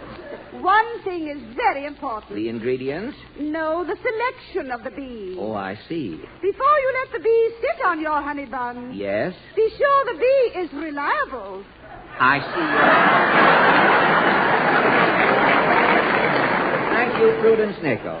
A man who doesn't seem upset about the sugar rationing is Johanna Duval. That's the small Y, isn't it? What is your business, Johanna? Well, I'm with the circus. Oh, are you one of the clowns, are you? No, I'm a kangaroo feeler. What is a kangaroo feeler? Well, with the circus, people is always buying popcorn and Cracker Jack. I know that. When they finish, they don't see no cans to throw the paper in. And? When they pass a kangaroo, they pull out the kangaroo's pouch and throw in their Cracker Jack boxes and all newspapers. They throw them in the kangaroo, do they? Yeah. And your job? Well, nights I go around with a flashlight. Uh-huh. I feel down in the kangaroo. Fine. If I feel anything, I put my head down the pouch and see what it is. And, then you remove it? If I can lift it, I take it up. If you can't lift it? I tip the kangaroo upside down, it falls out. Well, being a kangaroo feeler must be difficult work. It ain't so hard after you get your hands in. Getting your hand in is the secret, huh? Yeah, sometimes a kangaroo is ticklish. It's a job. Well, I can imagine. Now, what about the sugar rationing? Well, what sugar rationing? Well, haven't you seen the papers this week? No, I only read what I find in a kangaroo.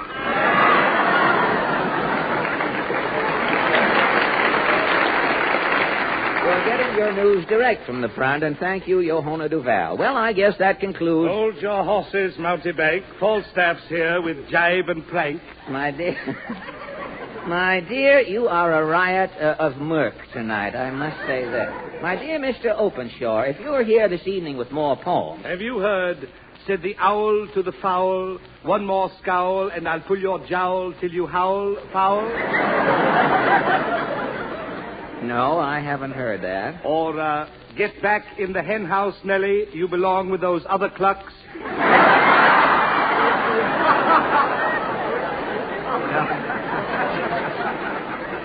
No, I haven't heard that. When the sergeant peeked out of the patrol wagon, Mother was carried away. Now, wait. That is the last straw. Tonight we are talking about sugar. Precisely why I am here. I have written a poem. What is your rondelay called? The OPM had a word for it. Well, how does it go? Our language has a new word. You hear it every day. It's R-A-T-I-O-N. It's a word that's here to stay. I don't dislike this new word. I'd rather not denounce it. I'd prefer not to even use the word till I know how you pronounce it. I hear it on my radio. The announcer says it's ration. He even spells it out for me in true moronic fashion. I hear a college man expound. He insists the word is ration. The college man defines it, says it's simply conservation. Is it ration, is it ration? I wish I knew, alas, because they're doing it to sugar, and they're doing it to gas. How it's pronounced don't matter. Call it ration, call it ration. By either name, I'm for it if this word will help our nation.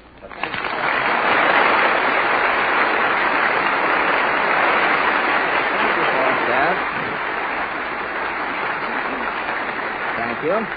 And now, ladies and gentlemen, this is Mother's Day. It has long been Kenny Baker's custom to dedicate a song to mothers on this day. Now, Kenny observes his custom at this time, and the song he has chosen is For My Mother, Al Goodman conducting.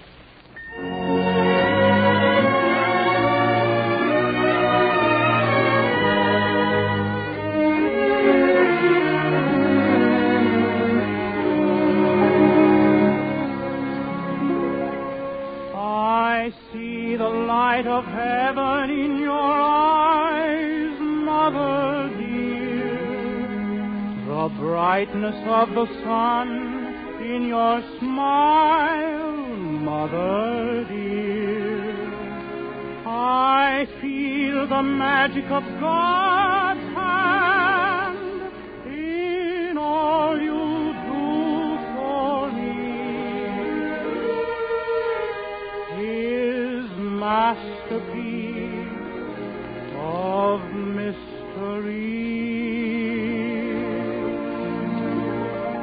I'm thankful for the tenderness and care I have known. I'm thankful, too, that God and you chose me for your own. Each night I say a prayer for you. I know He will hear. May God bless and keep you always.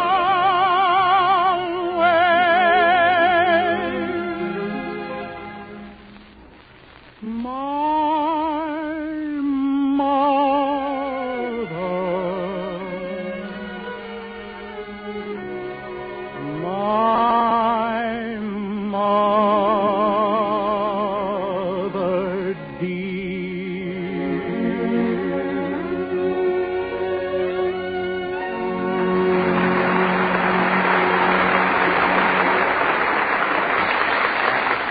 mother. Sung by Kenny. And here's Jimmy Wallington to tell us about Fire Chief Gasoline. Oh, not tonight, Fred. Tonight I'm talking about Fire Chief Power. Yes, power, ladies and gentlemen. Power that... Jimmy, put a little life in it if you don't mind. What? I said when you say power, put some power in it. How do you mean? Well, let me see the announcement there. I'll show you how to read it. Oh, thank you. Yes, now watch me, Jimmy. You may learn something, but I doubt it. Yes, power, ladies and gentlemen. Texaco Fire Chief Power. That's what you buy when you stop at the Fire Chief pump. Now, that's what I mean, Jimmy. Now, you try it. All right. Power. Power. Power. Well, you're trying, Jimmy. That's all I can say for you. But it's a little better, though. Let me hear you read the rest of it. All right. Ladies and gentlemen, you want power that goes into action when you step on the starter. Power that holds steady and sure as you get underway. Power that covers a lot of miles per gallon on the highway. Now that every mile counts, use a high-quality gasoline, such as Texaco Fire Chief or Sky Chief, the Texaco dealer's premium gasoline.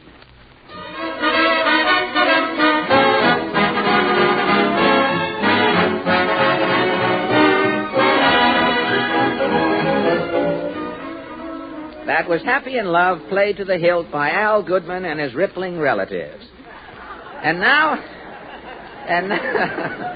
Now we come to the highlight of the evening. It is with pleasure that we bring you... Mr. Allen! Portland.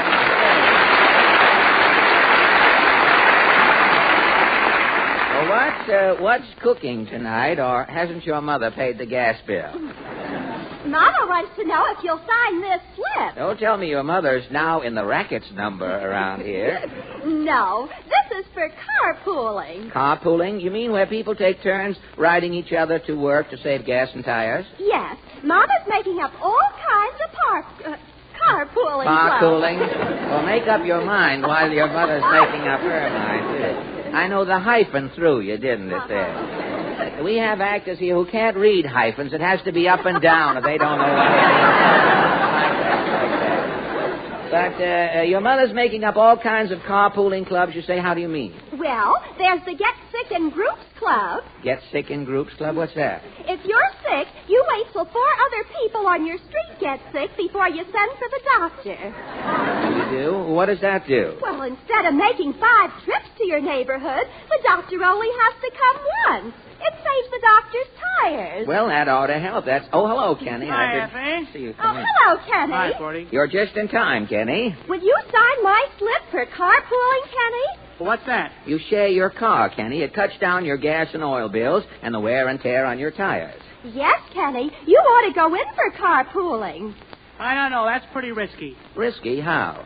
Well, my uncle pooled with 5 other guys where he works. Yeah? Each day a different fella drove the whole gang to work. Yeah, I see. My uncle's day was Saturday. Your uncle's day was Saturday, and what happened? Friday night, the finance company grabbed my uncle's car. And? Saturday morning, the 5 guys showed up at my uncle's house to get driven to work. And when he told him his car was gone? They not only beat his brains out, He had to carry the 5 guys to work piggyback. Well, you're... There's no pool like an old pool.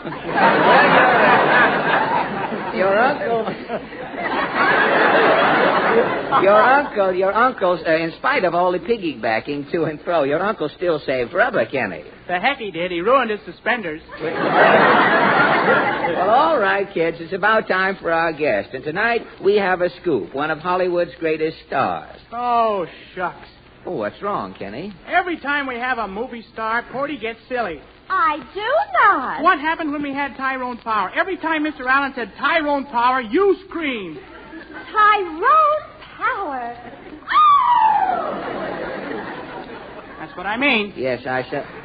it was in E-flat the last time, though. She went down a tone this time. But you don't have to worry tonight, Kenny. Our guest is a lady star, Miss Marlena Dietrich. Marlena Dietrich? You took the words out of my mouth, Kenny. Now go away, both of you. This is a moment I want to share with me. Ladies and gentlemen, may I present the distinguished screen favorite, the glamour girl of all glamour girls, Miss Marlena Dietrich.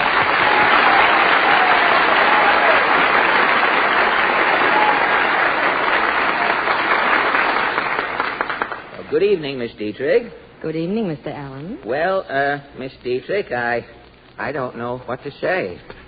You're one of those strong, silent men, huh? No, but this is the first time I've ever seen you off the screen. It's quite a shock. Are you disappointed? No, I am agreeably surprised. You look just as lovely as you do in pictures. Thank you. So do you.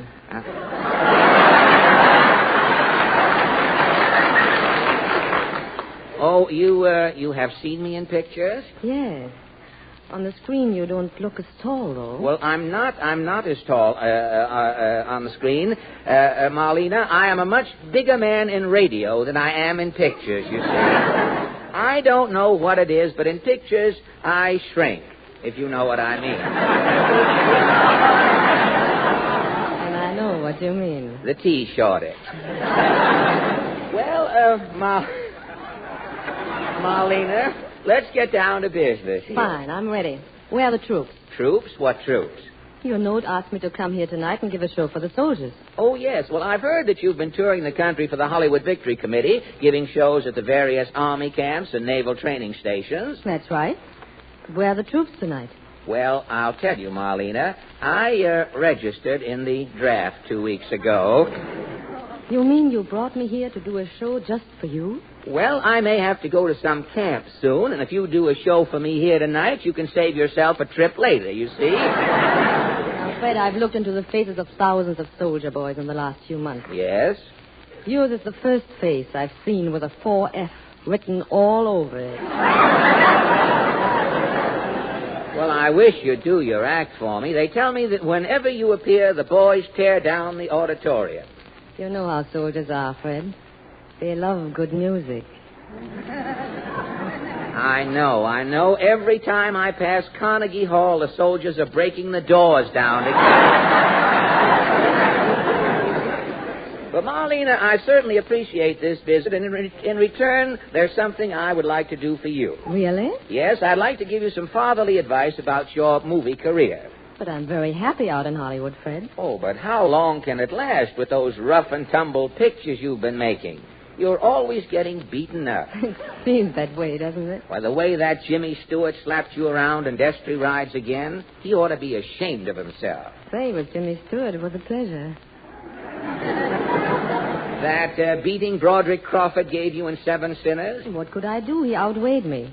I gave away 30 pounds. 30 pounds you gave away in that pit. Well, in Manpower, George Raft and Edward G. Robinson cuffed you around. It was 2 against 1. They ganged up on me. Well, how long can you go on taking these beatings? You know what's going to happen in a few more years? You'll be punchy. Now, you don't want to spend your old age hanging around outside of the Brown Derby with cauliflower ears and Maxie Rosenblum, do you? What can I do, Fred? In pictures, a dramatic actress has to play violent roles. Oh, give up pictures in Hollywood, Marlena. Come into radio. In radio, it's different? Oh, in radio, Marlena, there is no violence, no rough stuff. Have you ever worked on Eddie Cantor's program? No, fate has been kind to me, Marlena. But I was talking about radio drama. You know, you can get beaten up and kicked around in radio and not even feel it. Sam does everything. Who is Sam? Well, Sam is the sound effects man. Now, I'll show you how it works. Sam, will you bring some of your sound effects over here, please? Now, Sam's coming over, Marlena. He didn't make a sound for himself coming over. I'll do it for him. Marlena, what are some of the things that have bruised you or banged you up in pictures? Well, in one picture, I was hit on the head by a gangster. I had a lump on my head for 2 months. You were hit on the head and got a lump. All right, now Sam is ready. We'll show you what happens when an actor gets hit on the head in radio. Sam, I'm going to get hit over the head. Now, I'll read the lines for you. See, Sam is ready here. He's got all his equipment here. I'll read the lines for you, Sam. No, Joe. Don't hit me with that blackjack, Joe. No. Oh.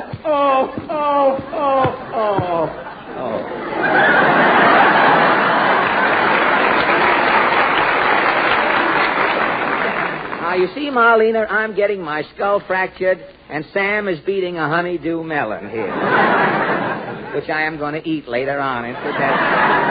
Well, look, my hair isn't even mud. Radio is wonderful, Well, Fred. I told you. Now, what else has hurt you in pictures? Well, once I had to break down a door. I almost fractured my shoulder. All right, I'll show you how we break down a door in radio. Sam, I'm going to break down a door. I'll give you the lines again. You got the door ready? Open that door. You won't, eh? All right, I'll bust the door down.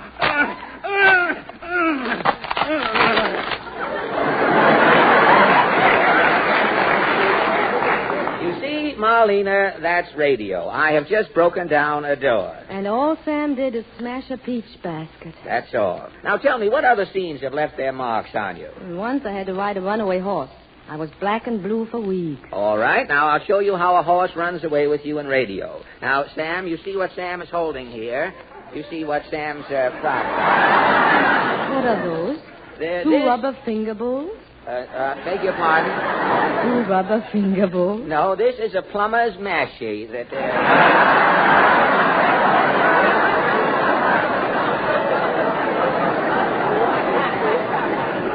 These are plungers, Marlena. Those are the horse's hoofs in radio. Sam, I'm going to ride a horse. Now, the horse is running away, Marlena. Try to stop it. Whoa, nice horsey. Whoa. Oh, help me, Fred. It won't stop. Whoa, Sam.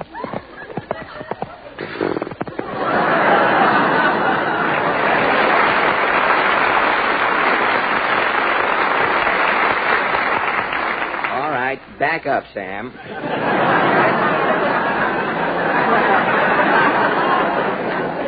That's radio, Marlena. A horse ran away with you, and look, your hair isn't even out of curl. And it doesn't hurt me to sit down either.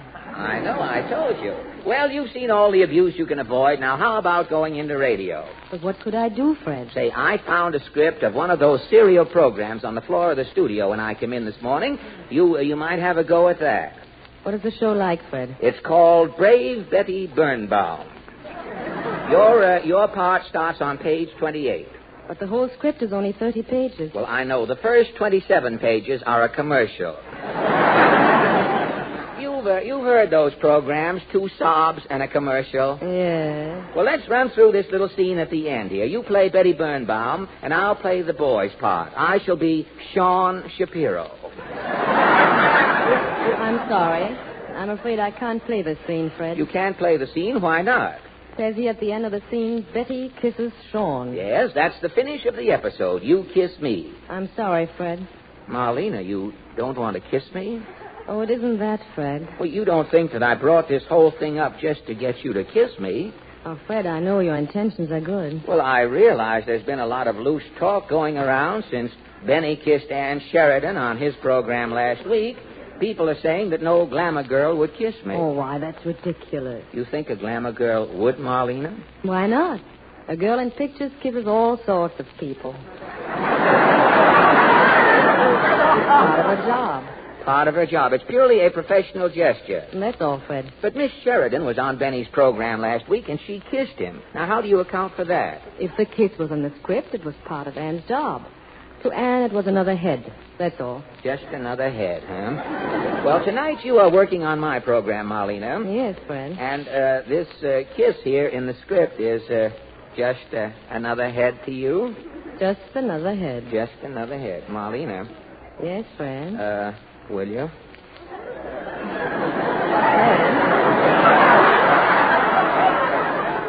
Yes? This is radio, isn't it? Yes, Marlena. Sam?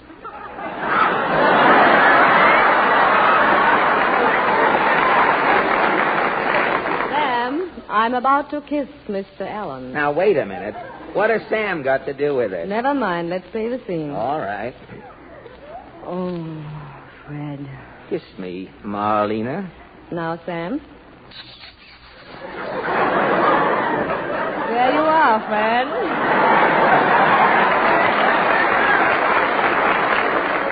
A fine thing. You kiss me and Sam gets wet knuckles. That's radio, Fred. See you later. I certainly shall, and thank you, Miss Marlena.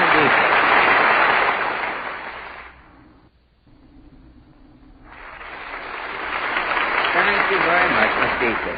And now, ladies and gentlemen, a word from Jimmy Wallington. I'm not talking, Fred. Not talking, Jimmy? No, Fred. Tonight we're saying it with music. Ladies and gentlemen, here is a new song with an important message for every American motorist. It's called Care for Your Car, for Your Country. Care for your car, for your country. It's your duty to beware of every squeak. Let your nearest filling station make frequent lubrication so your moving parts are always at a peak. Driving often for car-saving service. Let them keep your valves and carburetor clean. They'll advise elimination of undue acceleration as the way to get more mileage from your gasoline. So your tires are now on ration if you use them in rotation. And check on their inflation, they'll go twice as far. You have an asset for old Uncle Sammy. Make it last for the duration of the war. Almost every occupation needs this vital transportation. Keep it up to par. Care for your car, for your country.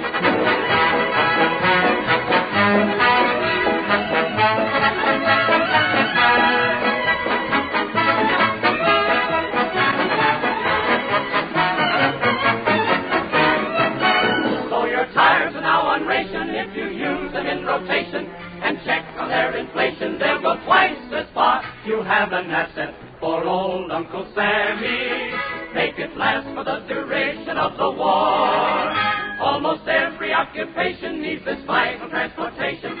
Keep it up to par. Care for your country.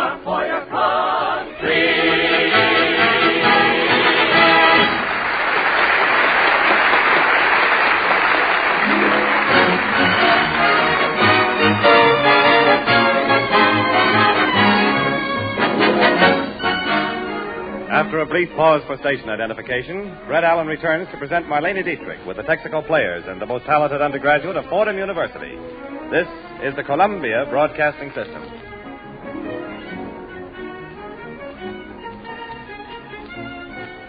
WABC, New York.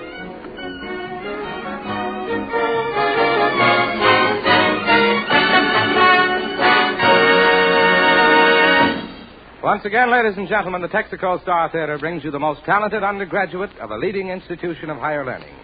Tonight, we salute Fordham University in New York City by presenting its most talented student. Chosen by a vote of the undergraduate body, the winner is here tonight as Fred Allen's guest and will receive a cash award of $200. Are you ready to introduce our guest, Fred? Yes, Larry. Ladies and gentlemen, may I present Fordham University's most talented undergraduate, Donald Regan.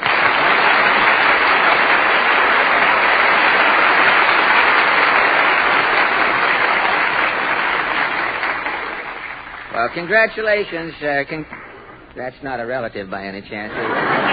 Congratulations, Donald, and welcome to our bespattered Texaco frat house. Thank here. you, Mr. Allen. Say, Donald sounds a little formal, Donald. I think I'll just freeze your name at Don for tonight, if you don't mind. You go to school here in New York. Is this your home? No, I live in Youngstown, Ohio. Youngstown? Youngstown, that's the mayor. Very happy to have you in town. Youngstown.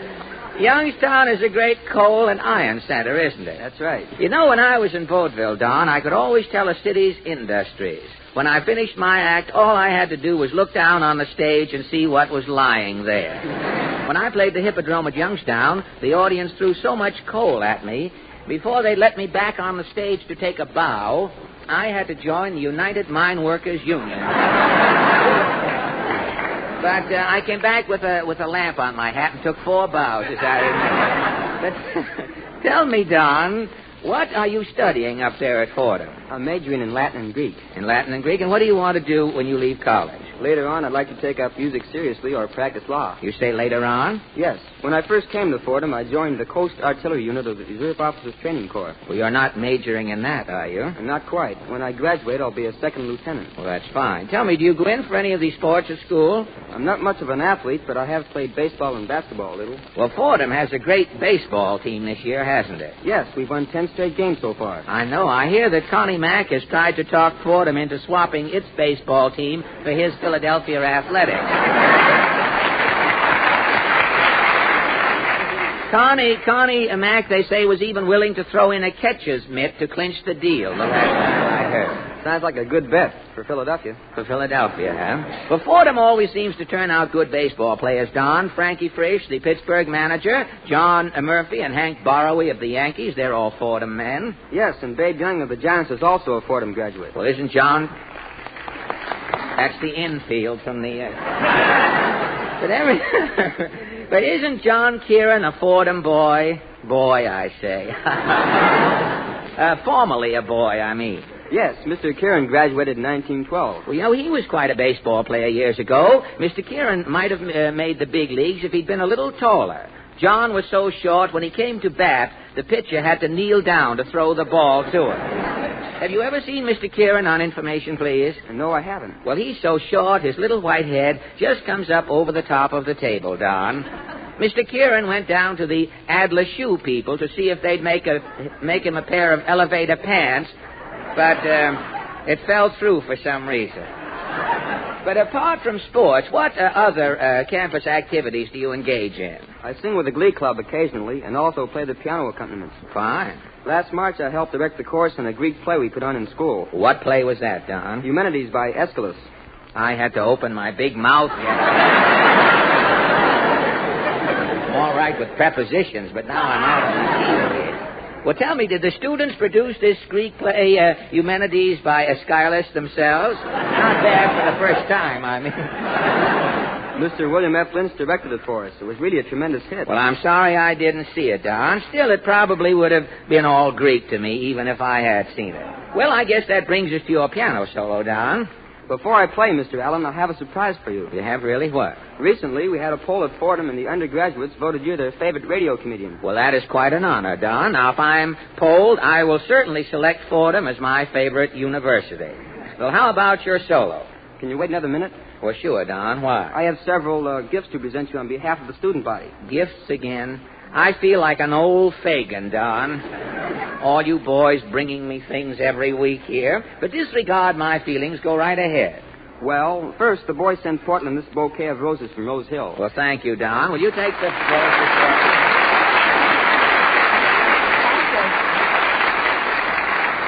I'm always happy when Portland gets roses, Don. She gives me the thorns, you see. And with the pin shortage, thorns come in mighty handy sometimes. All right, Don. Next, the stuffed ram's head.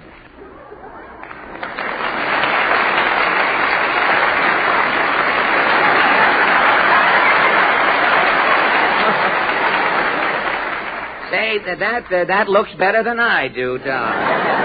What is this card here? The Ram send his regards? No, Mr. Allen, this certificate awards you your F and makes you an honorary member of the Fordham football team. Don, the way I feel right now, I'm apt to kick off before the football season gets here. But I want to thank the student body at Fordham University and you, Don, for your kindness tonight. And now, what about your piano solo? I'd like to play an excerpt from the Grieg Concerto in A minor. Well, that's fine. Ladies and gentlemen, Fordham University's most talented undergraduate, Donald Regan, plays for you an excerpt from the Grieg Concerto in A minor. All right, Don?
you, Donald Regan. Your fellow students, the faculty, and the Fordham University alumni may well be proud of your appearance tonight. And all of us here in the Texaco Star Theater wish you every success for the future. Now, next week, ladies and gentlemen, we will present the most talented undergraduate of Vanderbilt University in Nashville, Tennessee. After hearing the three finalists over station WLAC in Nashville, the student body voted, the ballots have just been tabulated, and the winner is Viston Taylor. Congratulations, Viston. We'll be looking for you next Sunday night. And while Viston recovers from the shock, Kenny Baker returns to sing Somebody Else Is Taking My Place.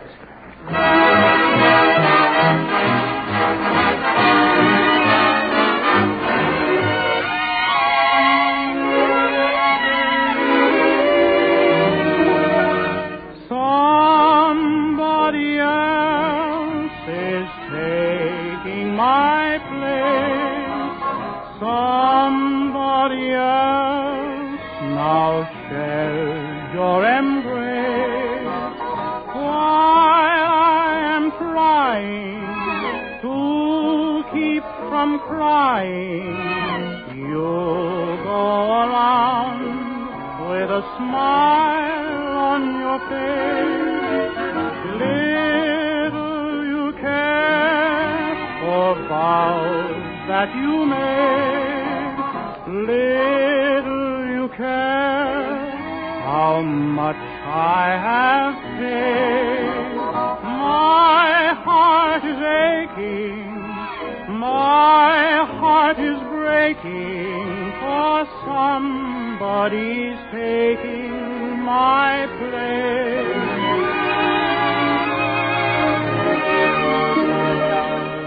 Sweet was the start of the story of love with an unhappy end. We had a moment of glory, and now you aren't even a friend. Oh, little you care for vows that you made. Little you care how much I have paid. My heart is aching, my heart is breaking, for somebody's taking my place.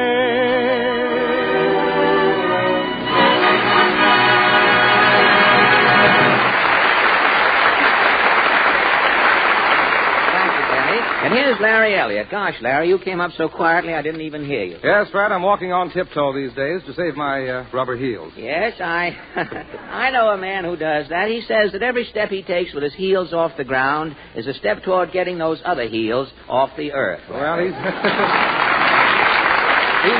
got something there, Fred, but if he really wants to save rubber, he should start with his tires. But you can't teach your car to go around on tiptoe, Larry. No, Fred, but you can teach yourself to drive slowly. Stay under 40. Tires last twice as long at 40 as at 60 miles an hour. And have your Texaco dealer check your tire pressure regularly. He'll watch for cuts, leaks, and breaks, too, so they can be fixed before the tire's ruined. And he'll plan how and when to cross-switch your tires for longer, more even service. Your Texaco dealer's regular attention will give you many more miles from your tires, just as his regular lubrication and maintenance will give you longer wear from your entire car. So drive into your Texaco dealers tomorrow and ask for your free copy of his new booklet, Care for Your Car for Your Country. It contains 16 pages of facts on saving your tires, your car, and your money. It's yours for the asking at Texaco dealers, and it will be a big help to you in caring for your car for your country.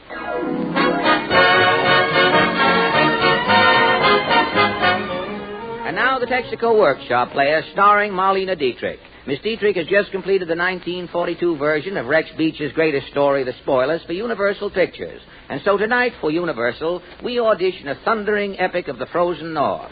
It is the dramatization of another poem found in the pocket of the man who drew the face on the barroom floor after he had toppled over dead.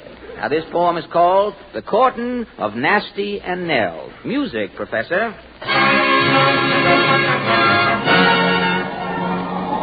There's a story told up Yukon way. It's been going the rounds a spell about the Yukon's greatest love affair, the courting of Nasty and Nell.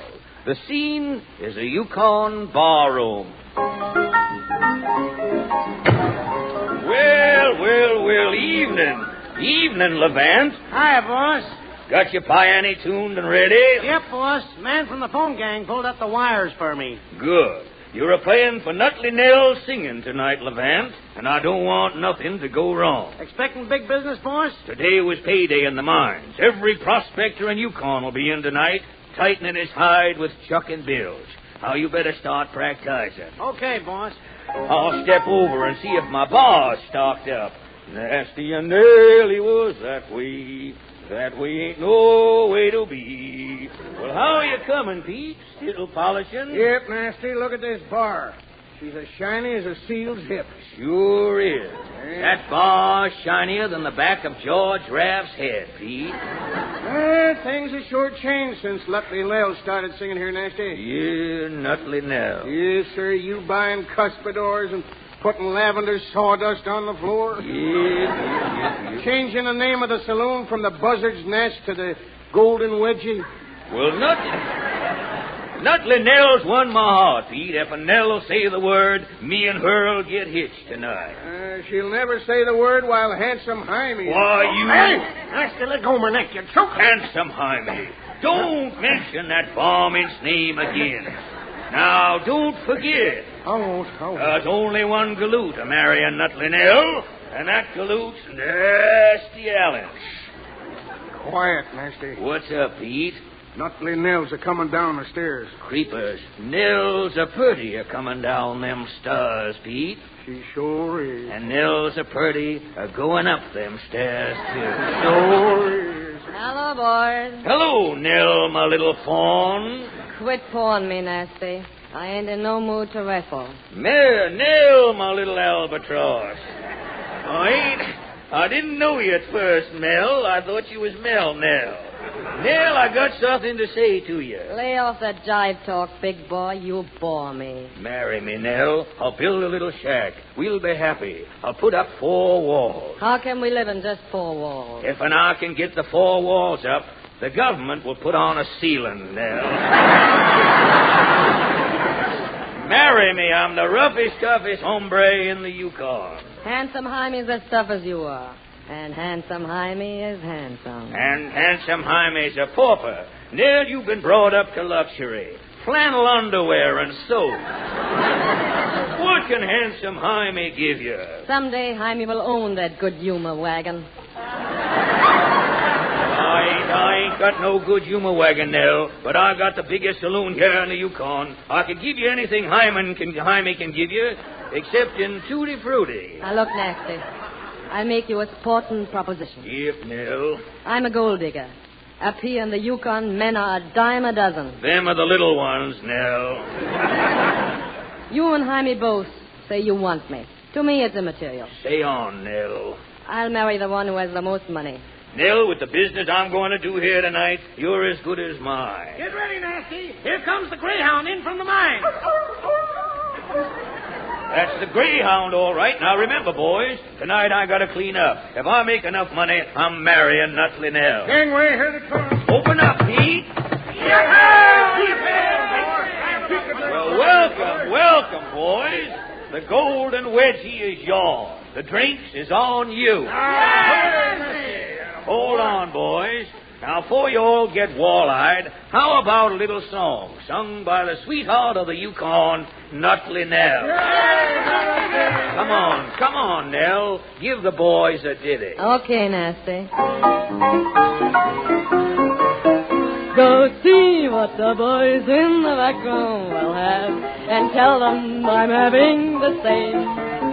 Go see what the boys in the back room will have, and give them the poison they name. And when I die, don't spend my money on flowers and my picture in a frame.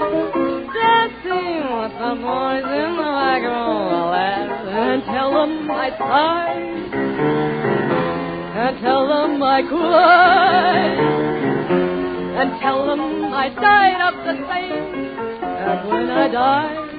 Don't pay the preacher for speaking of my glory and my fame. Let's see what the boys in the background will have, and tell them I starved, and tell them I cried, and tell them I died of the same.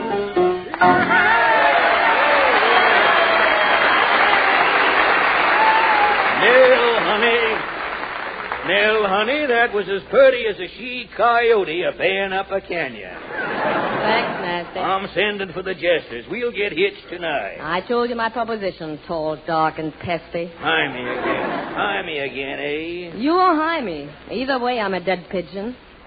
The one with the most money wins my hand. Well, I'll win it, Nell. Don't shy away, gal. I've got to go up. I've got to go up and get dressed for my can number. Well, I'll get round and see how the money's rolling in. I wonder how the roulette wheels are doing. Race your bet. How's the wheel going, Slim? Took in 2,000 worth of nuggets, Nasty. Good. All right, man, get your dust up. I'll take 64. Every number's covered except 27. Here she spins. 27. Nobody wins.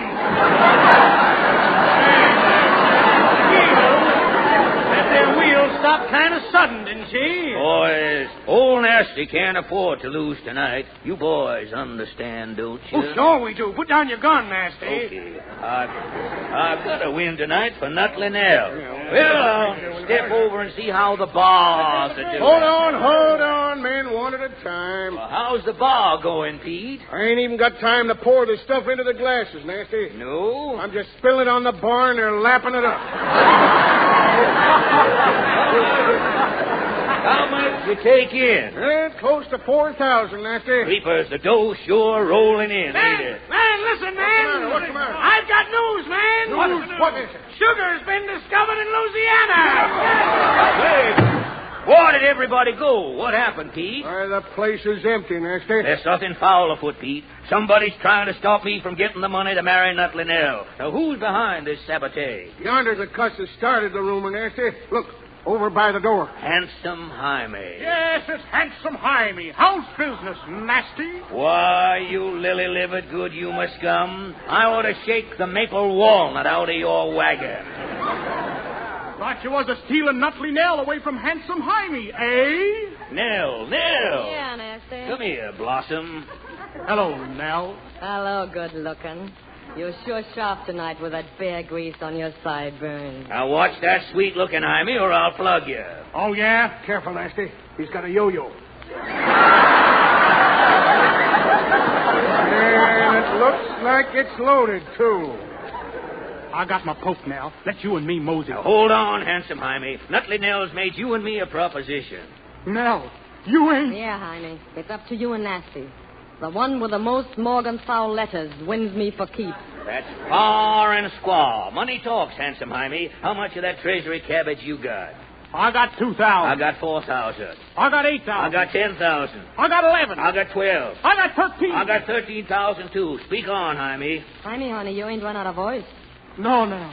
I'll run out of money. Well, looks like a photo finish, Nell. We each got $13,000. There's only one thing to do, boys. Yes, Nell. Both of you put up your money. Yes, Nell. Cut the cards. Yes, Nell. High man takes the money, and I take the high man.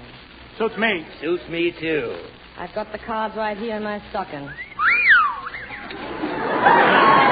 Where's your money, boys? Here's my poke. Here's my poke, too. I'll whistle the card. There we are. Pick your card, Nasty. Okay, I got mine. Handsome Haymes? I got mine. All right.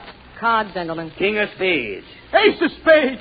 Haymes, baby. Come to Mama. 13,000 and 13,000. Kiss me, Nutley Nell, you're mine. Yeah, take this, Handsome Haymes.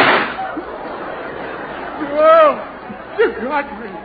Goodbye, Nell. You're a widow. Oh. Nasty, you killed him in cold blood. Yeah, Nasty. Haymes didn't cheat. Why'd you bump him off? I had to, folks. It was my duty as a law-enforcing citizen. You call murder law enforcement? Here in the Yukon, Nell, we take the law in our own hands. Handsome Haymes broke the law. I brung him to justice. But what law did he break? It's them 2 bags on the table now. There's $13,000 in each bag. With both them bags, Haymes would have had $26,000. The law says this year no man can take more than $25,000. Nell. This is why I came in fresh. Good night. Thank you. And now, Larry Elliott with a word on waste. It's sure waste these war days to drive alone when others may be making the same trip. So here's an easy, neighborly way to cooperate with our government in conserving tires, cars, and gasoline. Arrange with your neighbors to pool your car, where several make the same trip each day to work or shops. Work out a schedule by which all can take turns riding in one car. Pooling your transportation is patriotic, neighborly, and thrifty, too. Thank you. Remember, if you have room to spare, it's your duty to share. Now, it's a little early there, but thank you, Larry, and thank you, ladies and gentlemen, for joining us tonight. This is Fred Allen saying good night for the more than 45,000 Texaco dealers from coast to coast, reminding you that when you burn up the road, you burn up your tires. Stay under 40. Your tires will last almost twice as long. And remember to have them checked regularly by your Texaco dealer. Drive in at any time. Remember, you're welcome. Good night. This is the Columbia Broadcasting System.